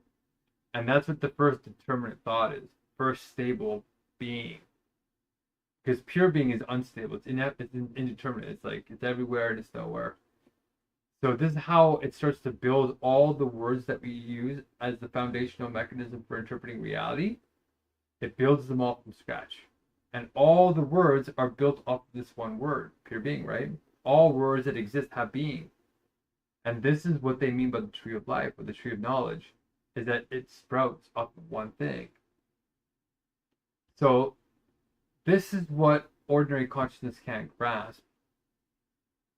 But the reason why this relates back to Jesus being God on earth is because when you grasp that first perfect thought, when you grasp pure being in your head, on earth, it's the first perfect thought. Because the context is perfectly clear, because you cleared your mind with all that negation, right? So it's not that you grasp the thought in relativity like how you normally learn. So get a whole bunch of thoughts, and then this thought is relative to all the others. It's like in a matrix of all these other confused thoughts. Some of them make sense, some of them. This is that there aren't any other thoughts. This thought contextualizes itself, and it cancels its presuppositions on how it got there, right? Because the negation is how you get there, but then the negation cancels itself. So it doesn't have anything that it relies on. It's like a break that goes into the next world. So that's why it doesn't require anything. It's like a self-justifying context. But because the context is perfectly simple, it can only move in one direction. And we call that necessity because it doesn't have anything else there. It's generating itself from within itself. It can't pull upon anything else. It's growing out of itself. So every determination has to be absolutely simple. And that is what essence is. Not too much, not too little, exactly what it is. And everything is like that. And that's why God's being is said to be perfect and kept all. That's why they all say that stuff. Is it can't be any other way.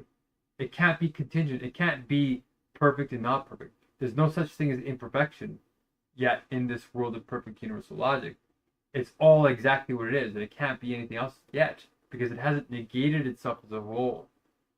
So once this logic perfects itself as a whole and it circles back on itself, which is God technically, that negates itself into the created world, and that's the contrast that then allows our world, the created world, to not align, to have the freedom to either align or not align with that universal logic, which is where we call that free will.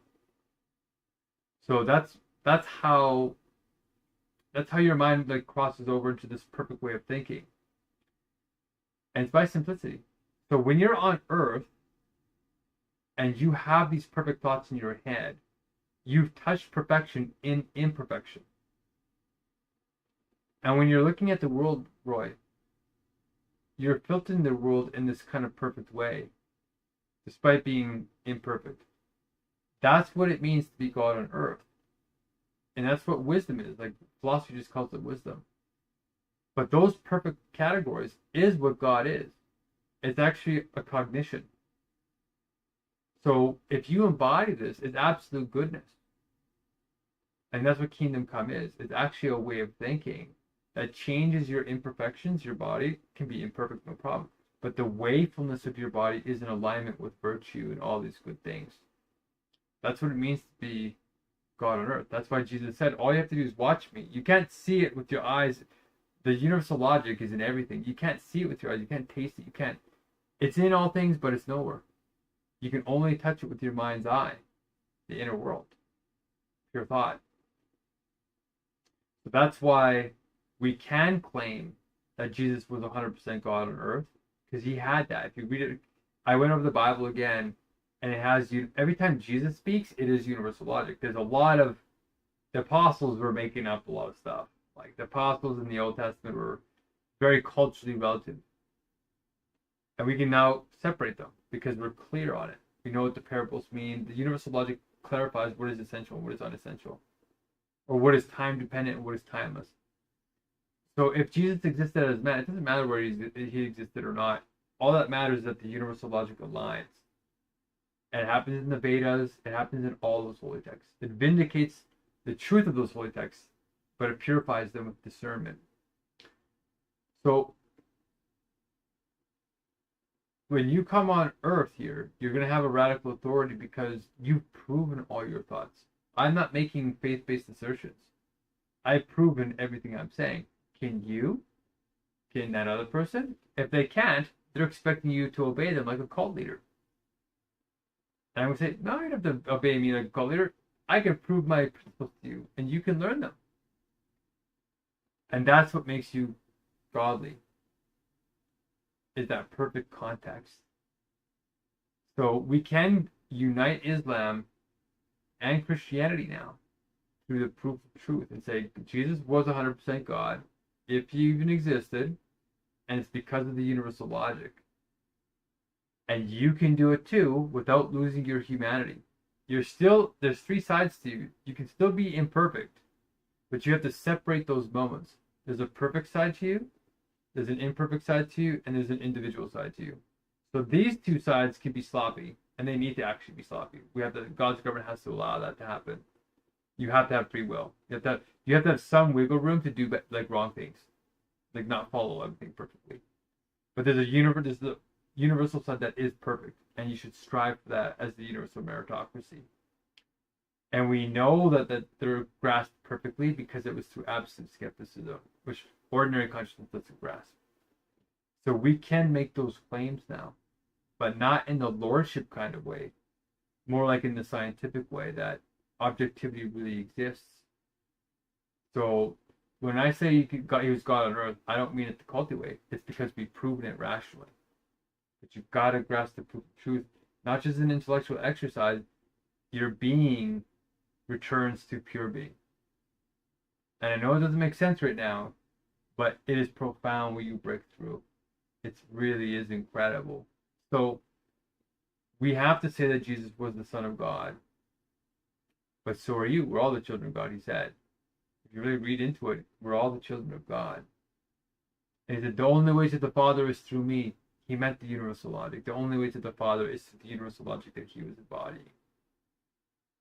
And when we get a bunch of atheists vouching for this, it's going to blow people's minds. Because you're going to have a bunch of atheists loving God. That's a miracle to them. And that will start to get people being like, there's something miraculous going on here. It's either Antichrist or it's like the real thing. That's what's going to happen at Crossroads, is they're going to start wondering.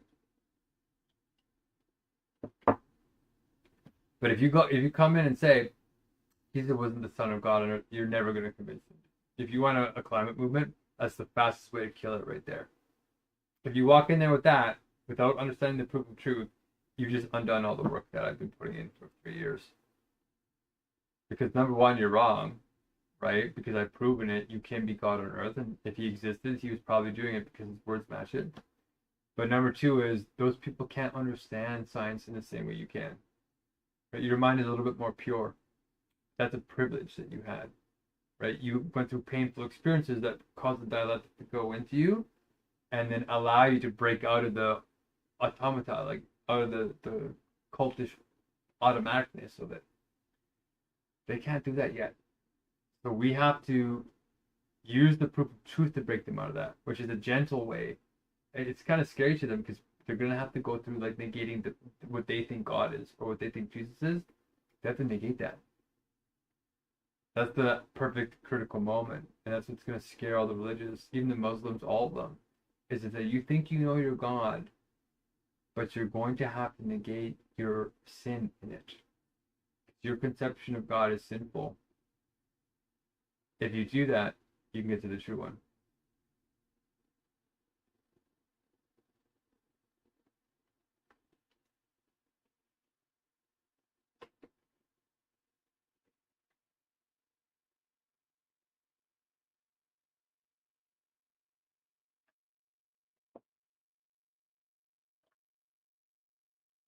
Well, in a way, so let's frame this. There's actually only two choices. But let's frame it in terms of science, where you'll understand better. In science, either you're following science or you're not following science. Either you are in your deceptive opinions and you're making stuff up like myths and all that stuff, right? Or you're watching reality and natural law and seeing what reality is actually saying objectively.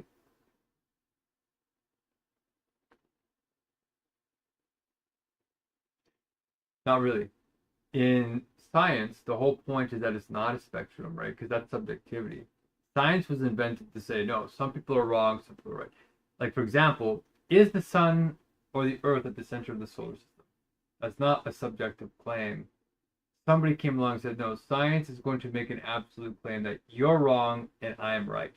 There is no spectrum here. The solar system has the sun at the center and the earth is the third planet. I don't care what you think. This is what the data shows, and you have to believe it. That's what real science is. It's not a spectrum. If you want to go down to the quantum world and get all like multi-dimensional, like multi-world theory and all of that, that's different. You can say, well, reality is a consensus reality, but not locally. Like when you're in close proximity to each other, it's all entangled within the same local states, which are relatively probabilistically the same. And if you want to bash, like you can bash your head against this wall 16 quadrillion times, and once out of those 16 quadrillion times, your head will pass completely through the wall and completely out. Wall won't change, your head won't change. Because all the atoms just magically pass through each other. They're all lined up just perfectly that they pass through each other. But that's so astronomically unlikely that it's not within our normal realities, even though it's possible. So within our probable ranges, there is objectivity. So that's what science is. It's not a subjective scale anymore. It's actually, there is one reality, at least for our universe, and we all have to agree on that, or else we're going to end up some kind of schizophrenic, relativistic hellhole. So if you take that interpretation of science and you look at religion, they're just doing the same thing, except they're kind of using a sloppy kind of science, right? They didn't know what science was. But it's the same thing. You either follow science or you're making stuff up. That's science's perspective. That's what hardcore atheists say. And you can make a hypothesis, but hypotheses aren't just subjectivity unrestrained. It's not imagination. You can test hypotheses to get them to objectivity. It's just a starting point. So it's the same thing, right? But it's in two different meta modes. All the meta modes have this. In art, it has the same thing. Either you're following the pure creative act, or you're being inauthentic. Right? They all have different words for it. In philosophy, either you're following wisdom or you're following foolishness. It's all that kind of duality. And in a way, it's true. Those are the limits. Those are the dialectical principles that give rise to all the other spectrum options. But they all fit. Same with color. You actually need black and white. If you don't have both of them, you can't have any of the color ranges. So the principal dialectic is black and white. And then that gives rise to the other options. They all fit within that. All dialectics is like that, Hegel shows. And he's right. There's 200 of them. I'm like, oh my gosh. When I started breaking through for real and understanding how to translate my insights into words, it was profound, but also profoundly simple. It took all that like crazy machinations of tangled knowledge and it put it into order. And it made sense. Either you're following the universal logic or you're following some kind of contingent fragmented logic. The universal logic is super not even just coherent. It is super coherent, meaning it's self-justifying in itself, rationally. That's why it's absolute. That's why it can be object. That's why it can be God. It's all of them. Or you don't have super coherence, which is fragmentation. So that's why they're technically right in religion. Either you're following God or you're not. But their God is not defined well, which leads to a whole bunch of ignorant aberrations, which leads to all these myths and all this terrible stuff and pedophiles and all that. They make it what they want. But universal logic, you can't make it what you want. You have to purify your mind, and it makes you into what the actual truth is. That's how you rationally understand what they're saying without falling into this. The problem with religion is superstition. But religion itself is not bad. It's that they take these timeless truths and they mistake the parable, the unessential, for the essential, and then they turn that into superstition. And superstition's irrational. You can do whatever you want with it. It's not grounded on anything objective, like science is. So as long as you understand the limits of it, right? Okay, this is superstition. It's beautiful. It's art, but it doesn't have authority. That's where you feel safe in it, because you have discernment to know the limits. But that means you have to know the categories, which means you have to have the logic. And that's the only way, Roy, you're going to feel safe in that community again, is if you have the clarity of mind to know when they're doing it wrong and when they're beautiful in their moment. And you leave them in their moment because they can't handle it. It's like trying to make a monkey understand, an iPhone or quantum mechanics. You'll blow their mind. And if you go too fast, you'll literally cause PTSD, right? It's too much of a... It's like Neo in the Matrix, right? When he first got out, he's like, oh my God, is this real? And he starts puking, right? He couldn't handle it. Your brain can only handle so much reality collapse. So an act of compassion is knowing their limits and keeping them safe while you're changing them at the rate of change, the calculus of love, so they can get to where they need to get to. That's what we need to do. But you need to understand the 5 meta modes and how to move between them with the universal logic.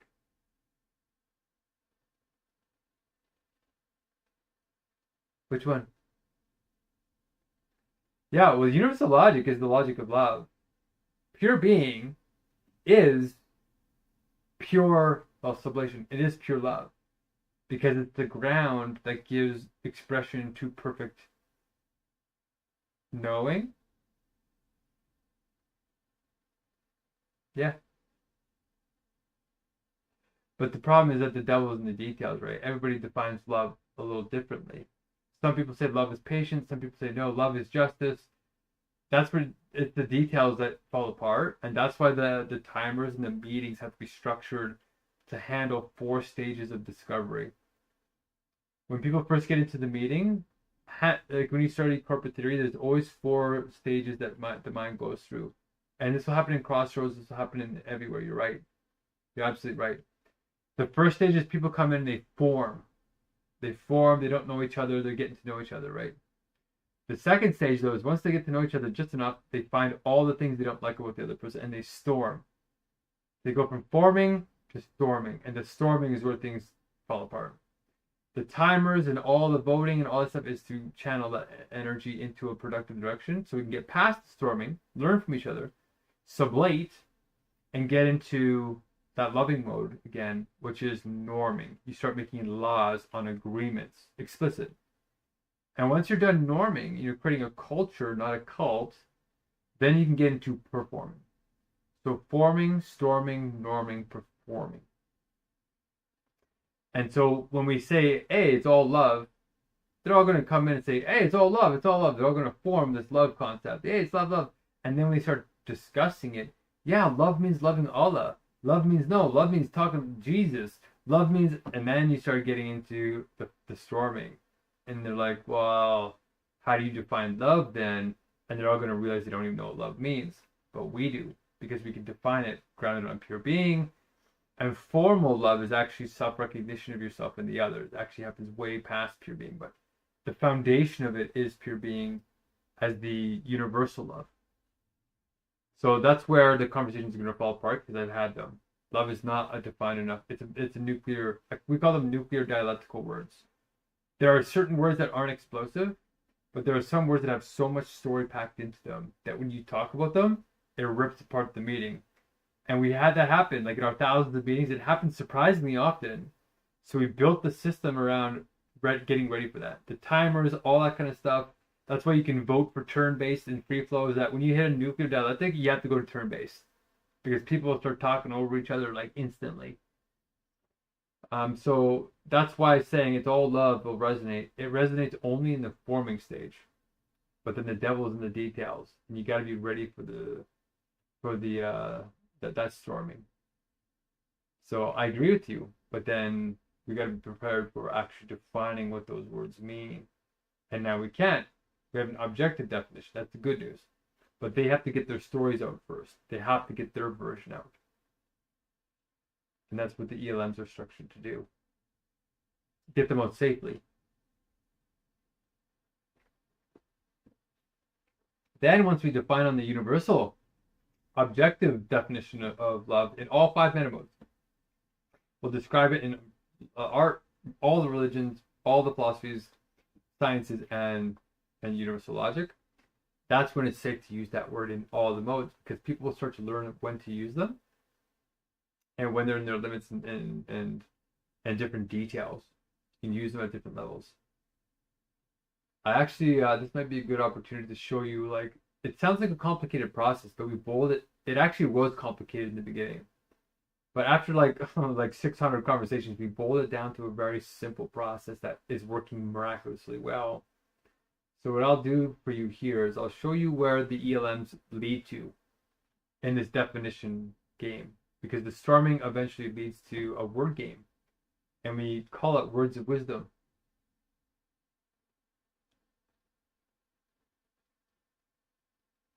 Okay. Do you want to see just like for a minute? Okay. I'm not sure how you're feeling all that. Are you feeling like out of a 10 out of 10 solution to your concerns, where are we at? Like a 4, a 6?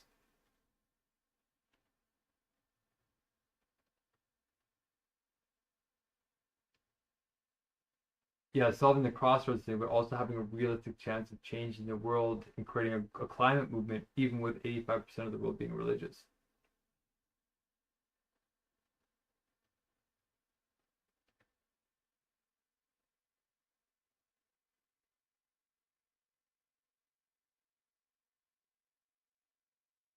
Wow, okay.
And it is. And this is how you have those conversations. Everybody has different charged nuclear words, and we have to get those words out at different levels. So we've done, I don't know how many words it is. We've done 240 words as we experimented with the model and then percolated, and we refined it. And you can see everybody gets to choose which word they want to introduce to the conversation. So Dr. Dan, word 166, wanted to introduce trust. What does trust mean to everybody?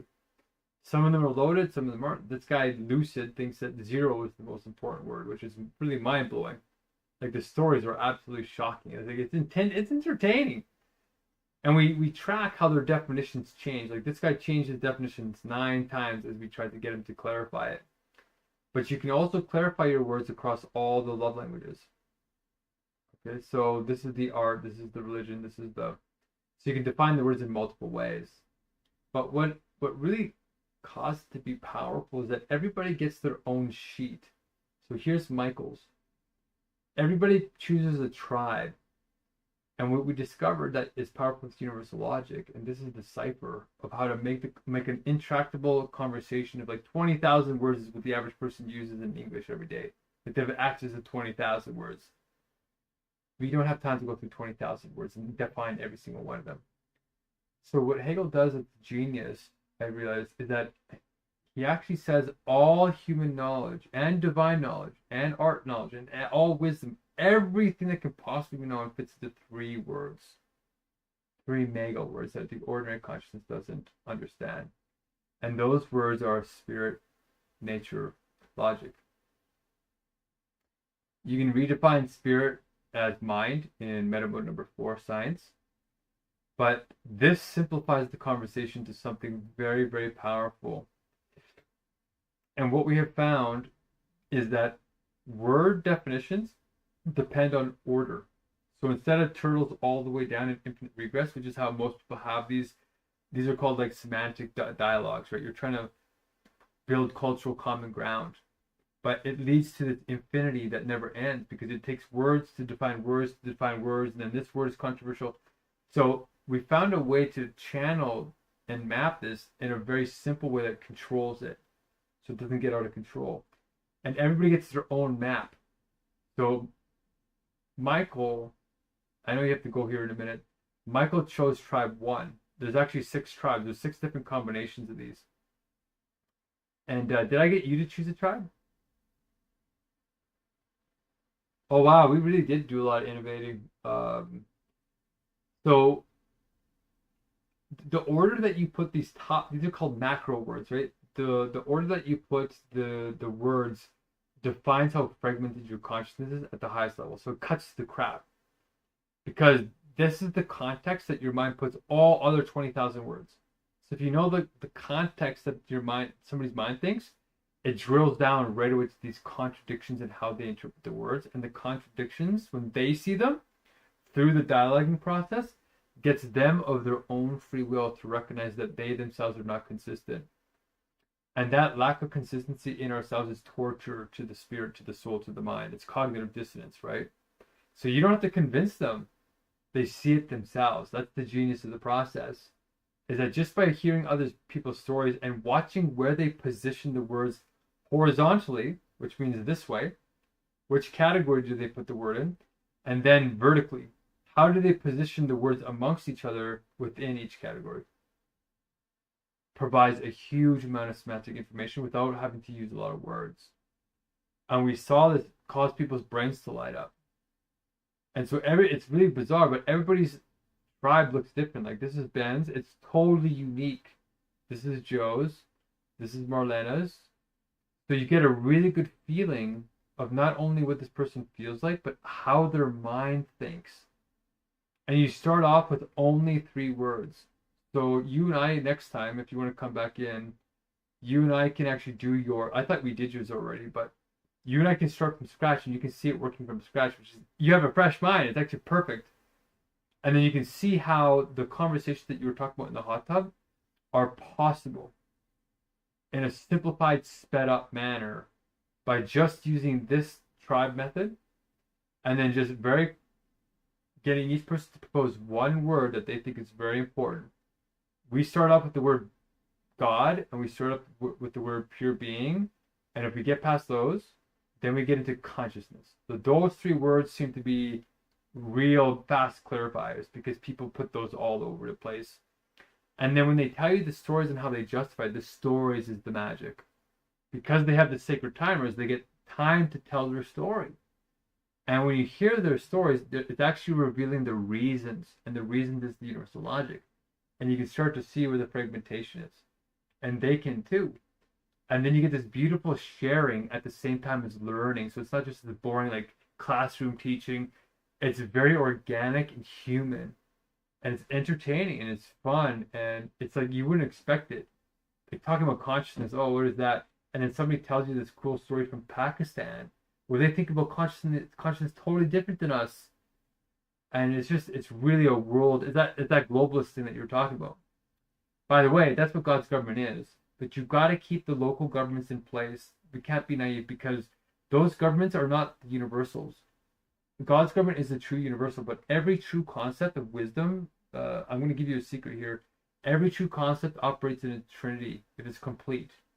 Anything that doesn't have a trinity is actually incomplete and leads to externalities. That's what corporations are. That's why they're destroying the environment, is they're missing one of those elements. But everything complete has a universal side, a particular side, and an individual side. God's government, or the wise government that we're building, the true global one, is the universal. But you need the particular governments to handle the diversity of the cultures in each country, or else it'll become oppressive. So they don't know the universal. They just know how to respect the culture in that area, like Israel or wherever. Okay? And then there's the individual governments, which is the citizens in each area. But here's where I love what you said. You love having the Canadian passport because it's like universal, right? God's government has a very special passport. We literally call it the universal passport. But the people who get the passport are not given under the same criterion as we currently do. The people who have passports that can go anywhere in the world right now are, guess what? The powerful, the external power, the beautiful, the supermodels that get to travel around the world because some kind of guy's going to pay for them.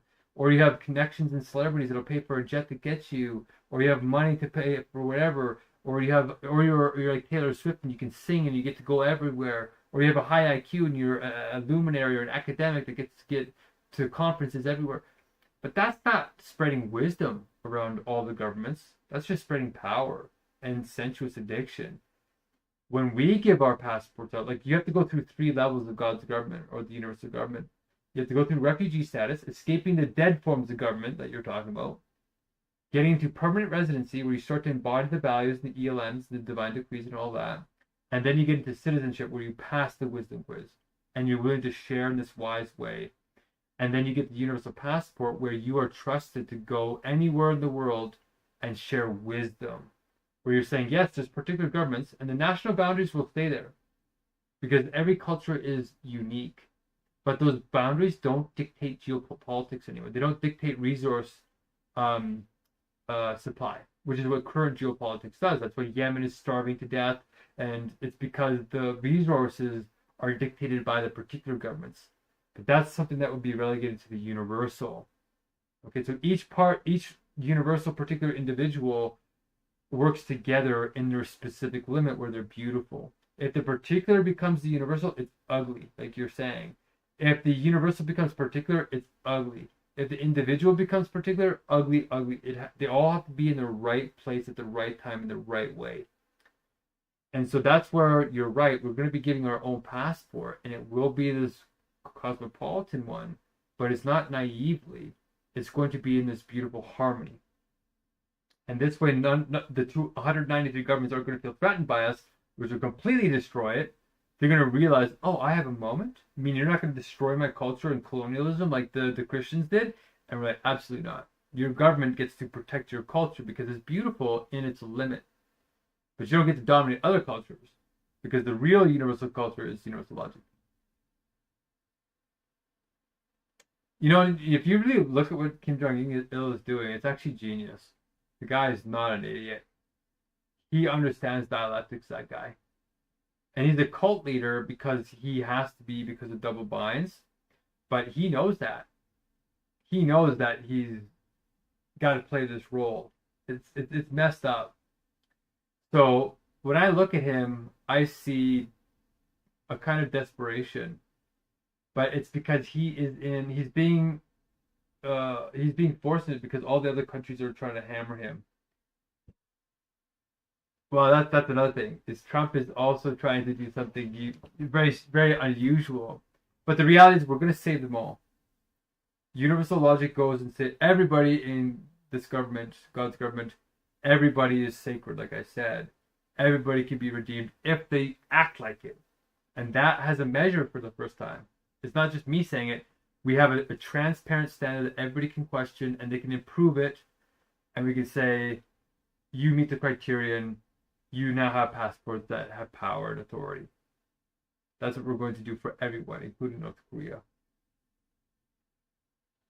Okay, so I don't know if you want to play this game. I'll send you the tribes, and you can choose one, and then whenever you want to come back in, when you think, or do you feel like it's yeah, or do you feel like it's not worth your time?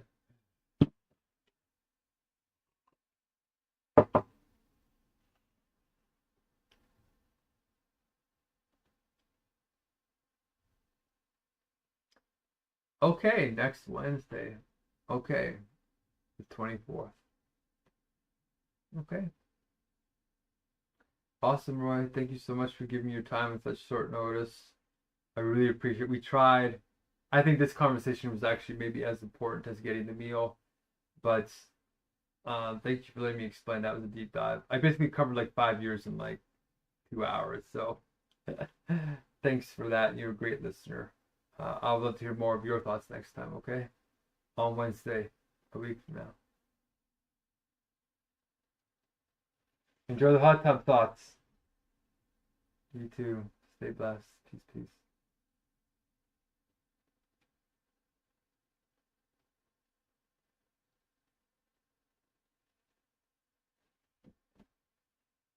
Oh no, I didn't inspire him enough. I'm gonna start dying in a week from now. But I didn't feel like I had the heart to bring it up to him.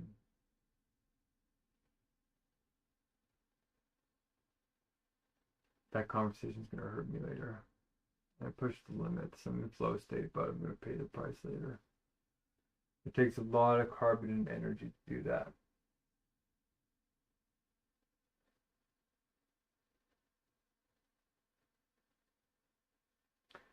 The reason why I felt like it was worth the time to explain to him is because he's been with me for 5 years and he has the capacity to understand, but I think I overwhelmed him.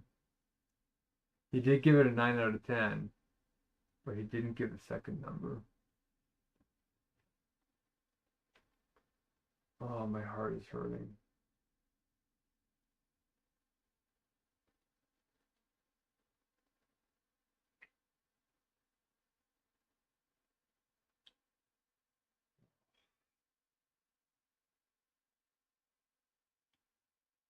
Darn it.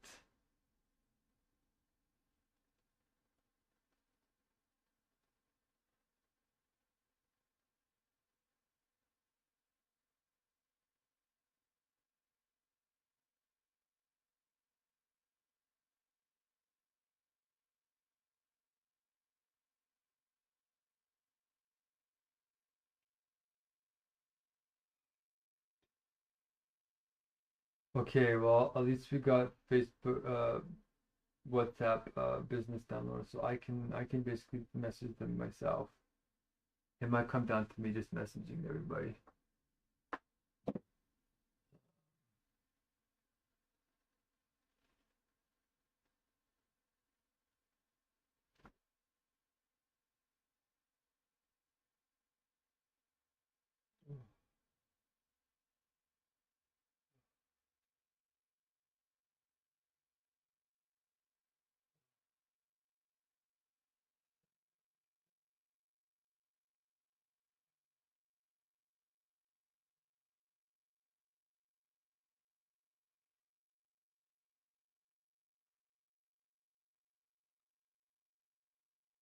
Do a bathroom break. I'll take a little like rest of my brain.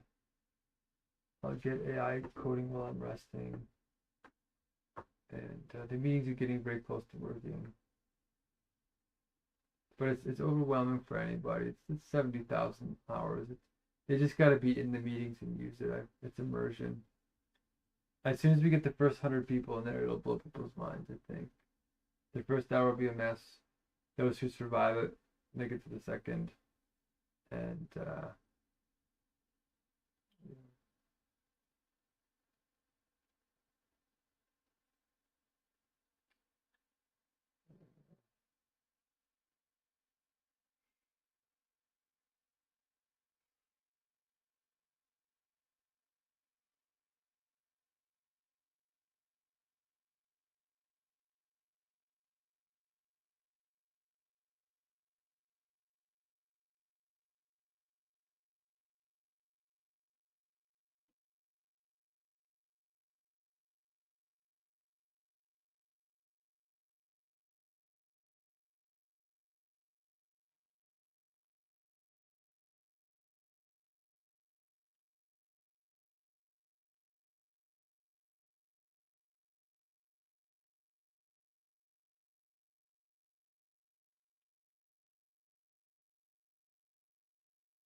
I'm feeling it. I'm paying the price now. I can feel it.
Ugh.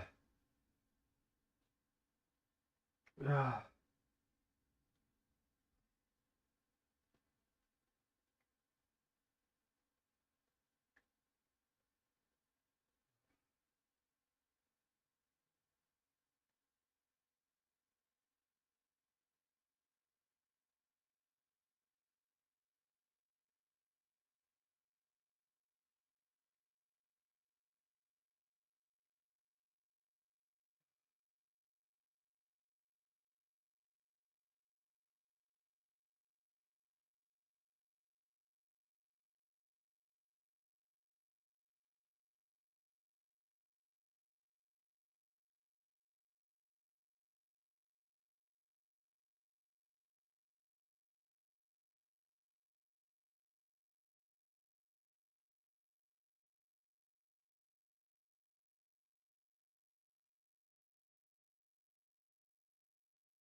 Stop cubing your tofus.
Uh,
Burning.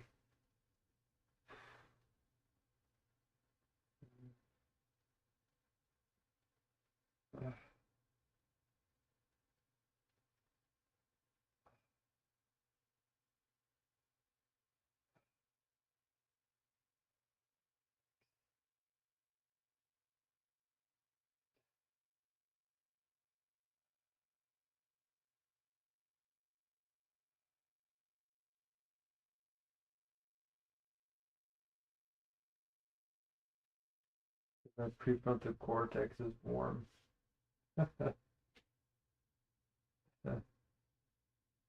The only way this is possible is because of flow states.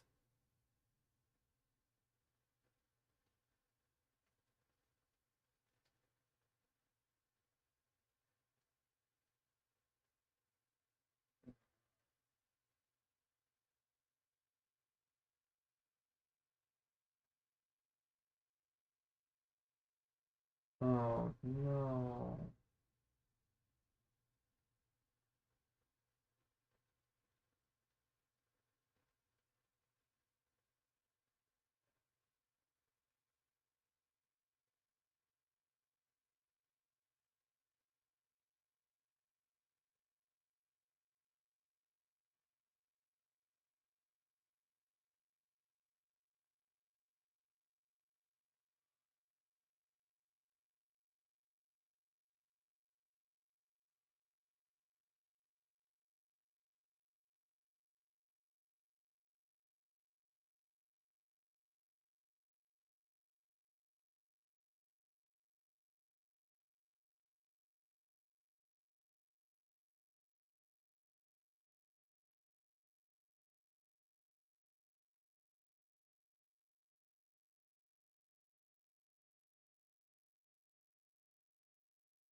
Uh, okay.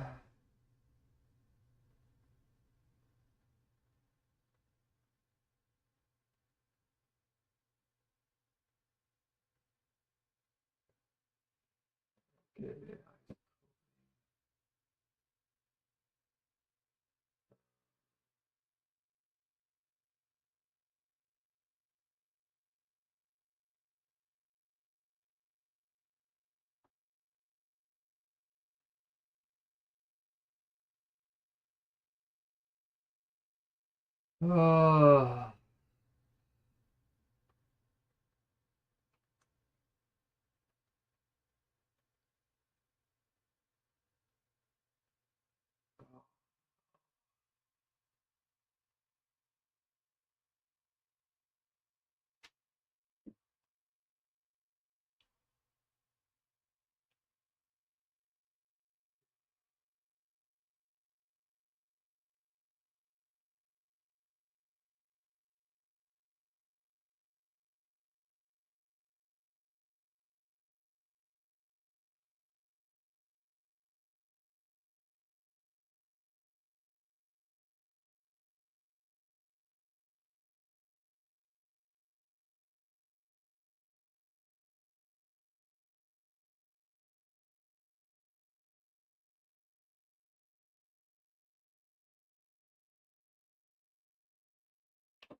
Mm.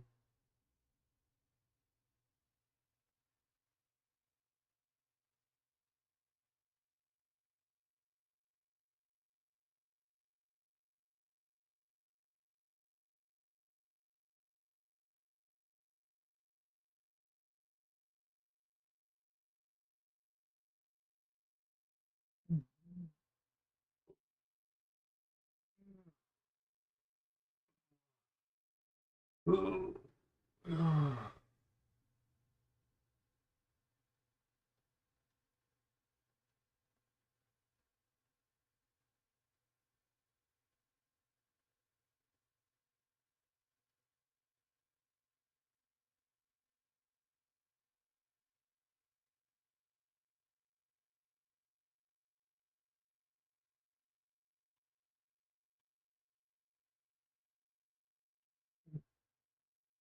Ugh. Ugh. Ugh.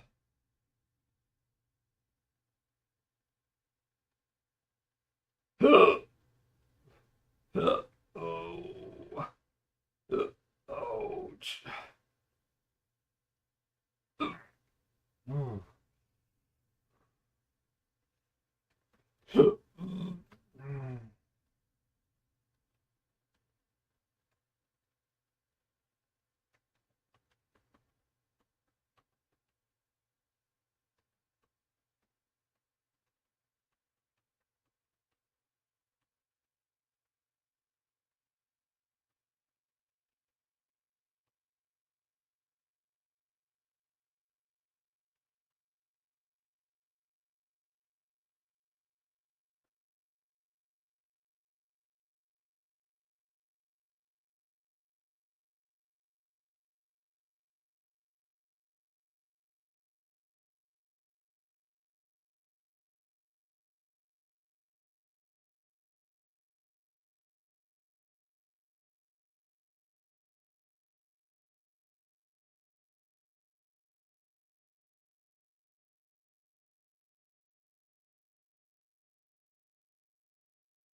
All right.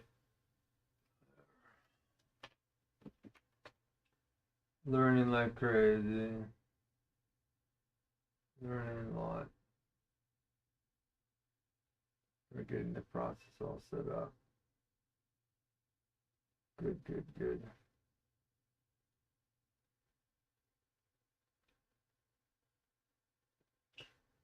Oh, man.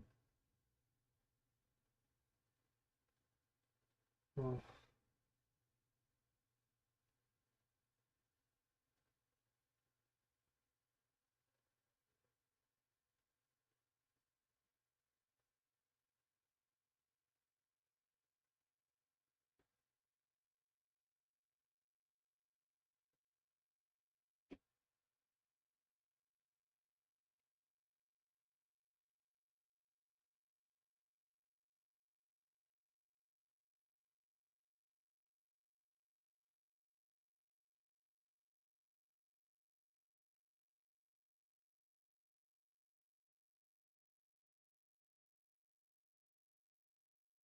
Wow, really? This is amazing. Okay. Wow, there's some really good stuff on here. Can't be-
break. Brain is cooling down.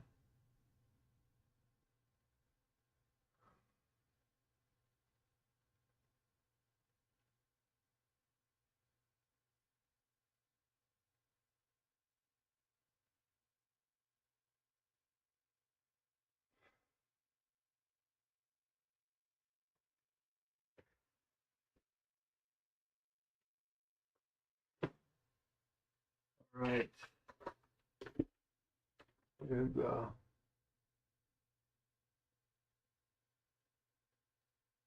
Ugh.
Okay.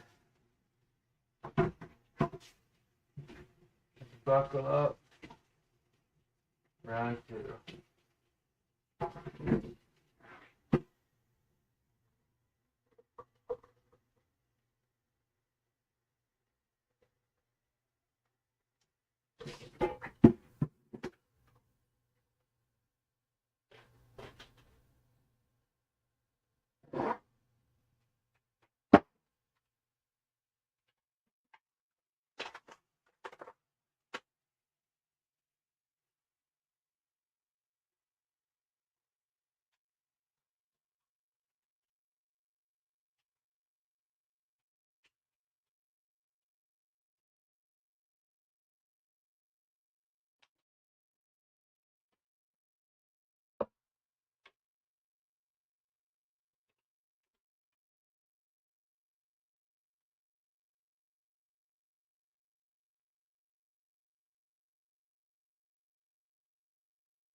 Good. We're set up for another couple of hours. Alright. Let's do the work now.